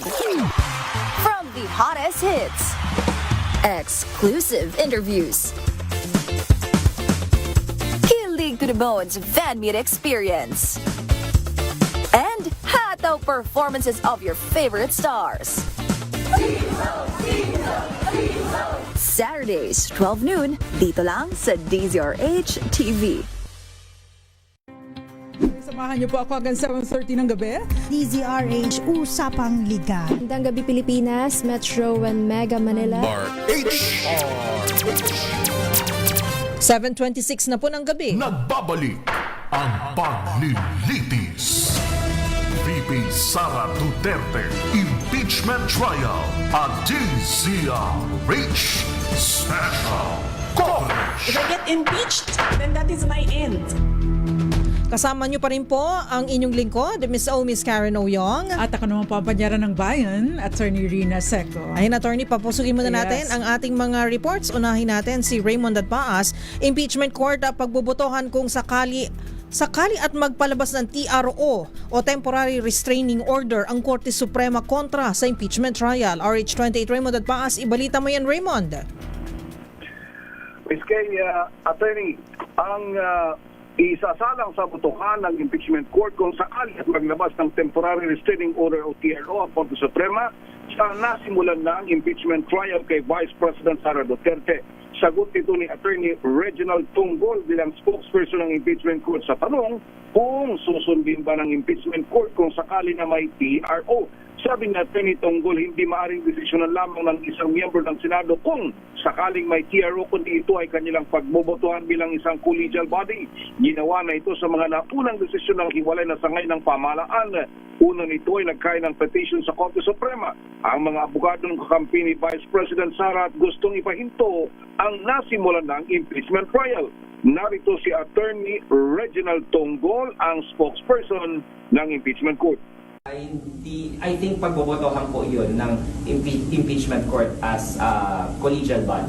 Ano po pagbobotohan doon natin? Yung kung katulad po ng last year, no, pinagbotohan po nila yung mga insidente na may concern po sa pag-i-implement po ng mga orders ng ibang bodies or branches of government. So, because this is a collegial body, not a single person can speak for the body. So mas mabuti pong pagbobotohan kung susundan ng Kongreso, ng Senado yung mga ganong order from another co-equal branch of government. So kahit po Si Attorney Reginald Tunggol para sa VP Sara Impeachment Trial DZRH Special Coverage. Ito si Raymond Dadpaas, una sa Pilipinas, una sa Pilipino. Maraming salamat sa iyo, Raymond Dadpaas. Samantala, petisyon na humihiling na ipahinto ang impeachment trial ni Vice President Sara Duterte. Pag-aaksaya lamang umano ng papel. Sino ang nagsabi niyan? RH12, Milky Rigunan. Milky. Attorney Rina, good luck sa kanila. Yan ang sagot ni House Prosecutor Terry Ridon nang matanong sa petisyong inihain ng grupo ni Attorney Israelito Torion sa Korte Suprema. Humirit ng pansamantalang ipahinto ang impeachment trial kay Vice President Sara Duterte dahil daw sa pagkakahalal kay Senator Francis Tris Escudero bilang Senate Impeachment Court Presiding Officer. Ang kay Ridon, nagsasayang na naman ng papel ang mga petitioner. Manat pa niya, hindi pa ba daw naaawa sa puno ang mga grupo ni Torion. Tiniyak naman ni Ridon na walang epekto ang naturang petisyon sa House Prosecution Team at inaasang tuloy-tuloy ang paglilitis sa Vice Presidente. Habang pasaring naman ni House Deputy Speaker Paulo Ortega V, hindi na nakakagulat ang hakbang ni na Attorney Torion na mistulang bread and butter at specialty na ang paghahain ng petisyon.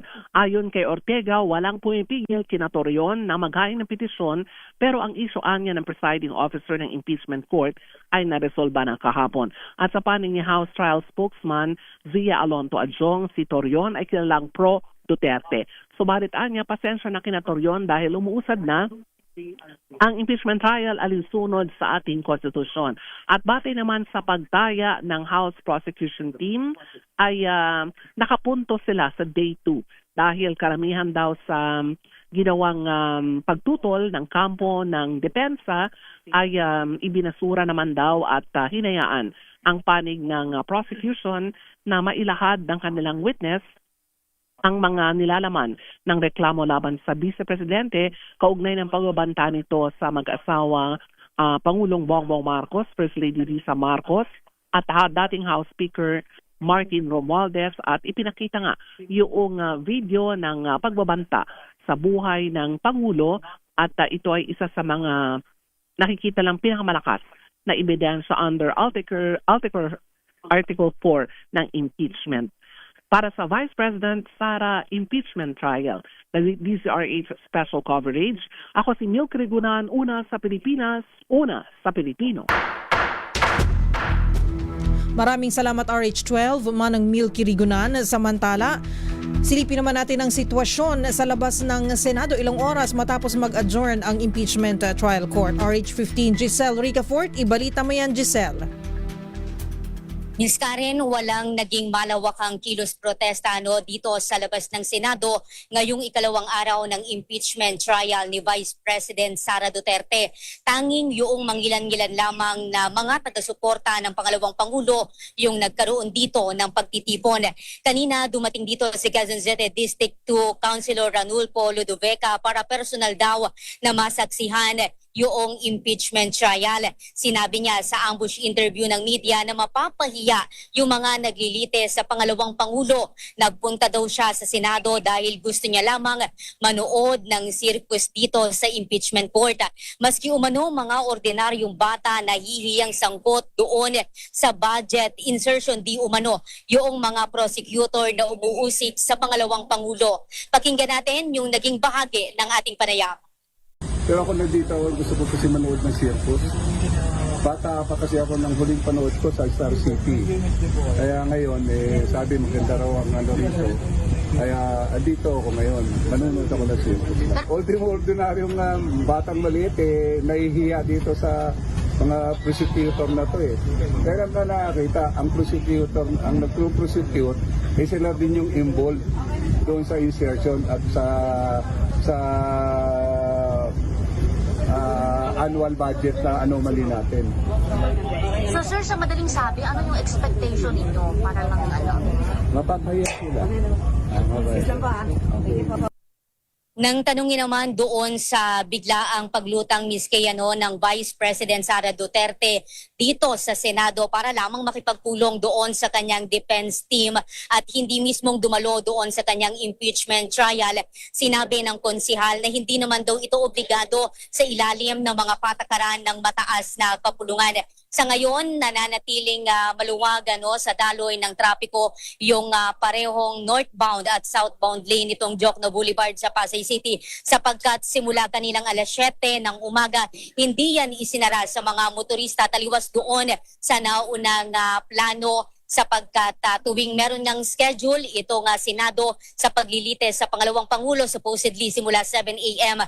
hanggang 7 p.m. ay isasara itong nababanggit natin na bahagi ng kalsada, pero dahil wala na malawakan ng mga pagtitipon ay bukas lamang yan sa daloy ng mga sasakyan.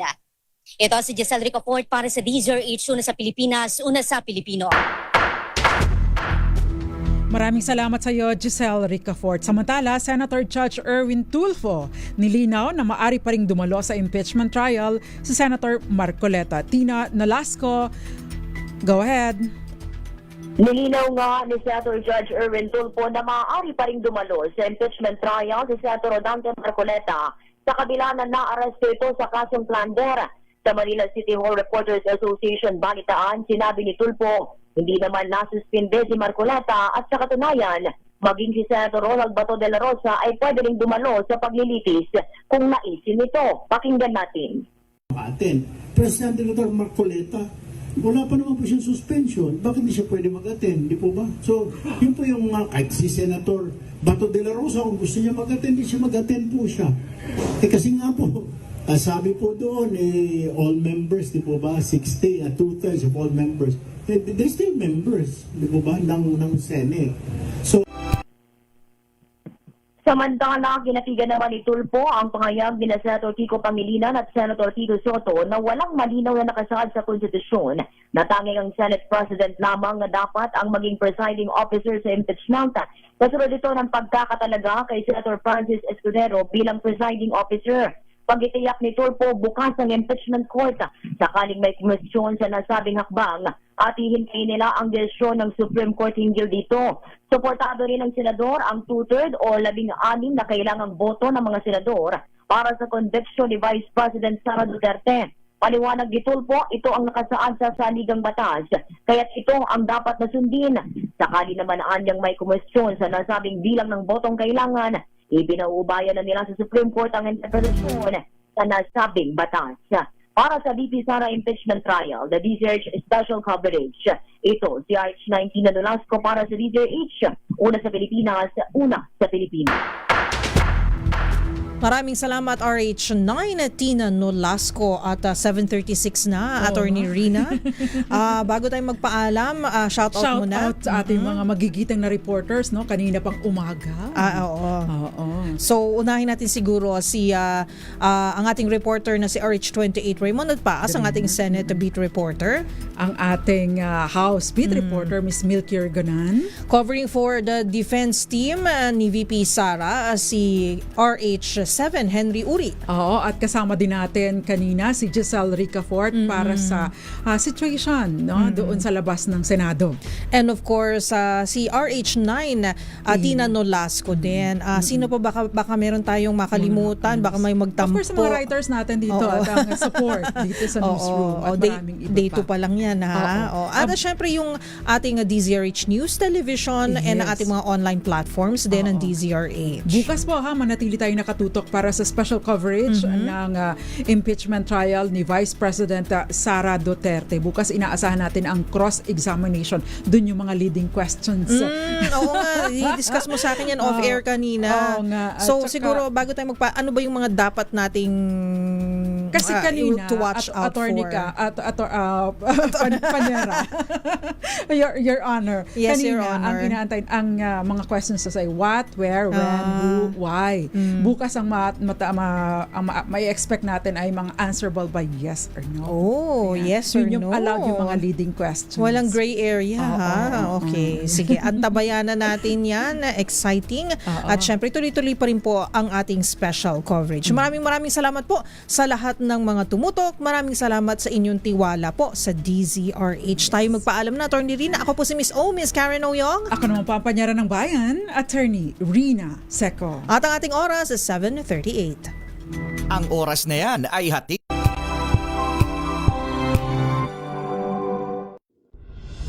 Tuloy-tuloy ang pagtulong, tuloy-tuloy ang pagseserbisyo at tuloy-tuloy ang balitaan kasama si May Binauhan sa Operation Tulong mula Lunes hanggang Biyernes.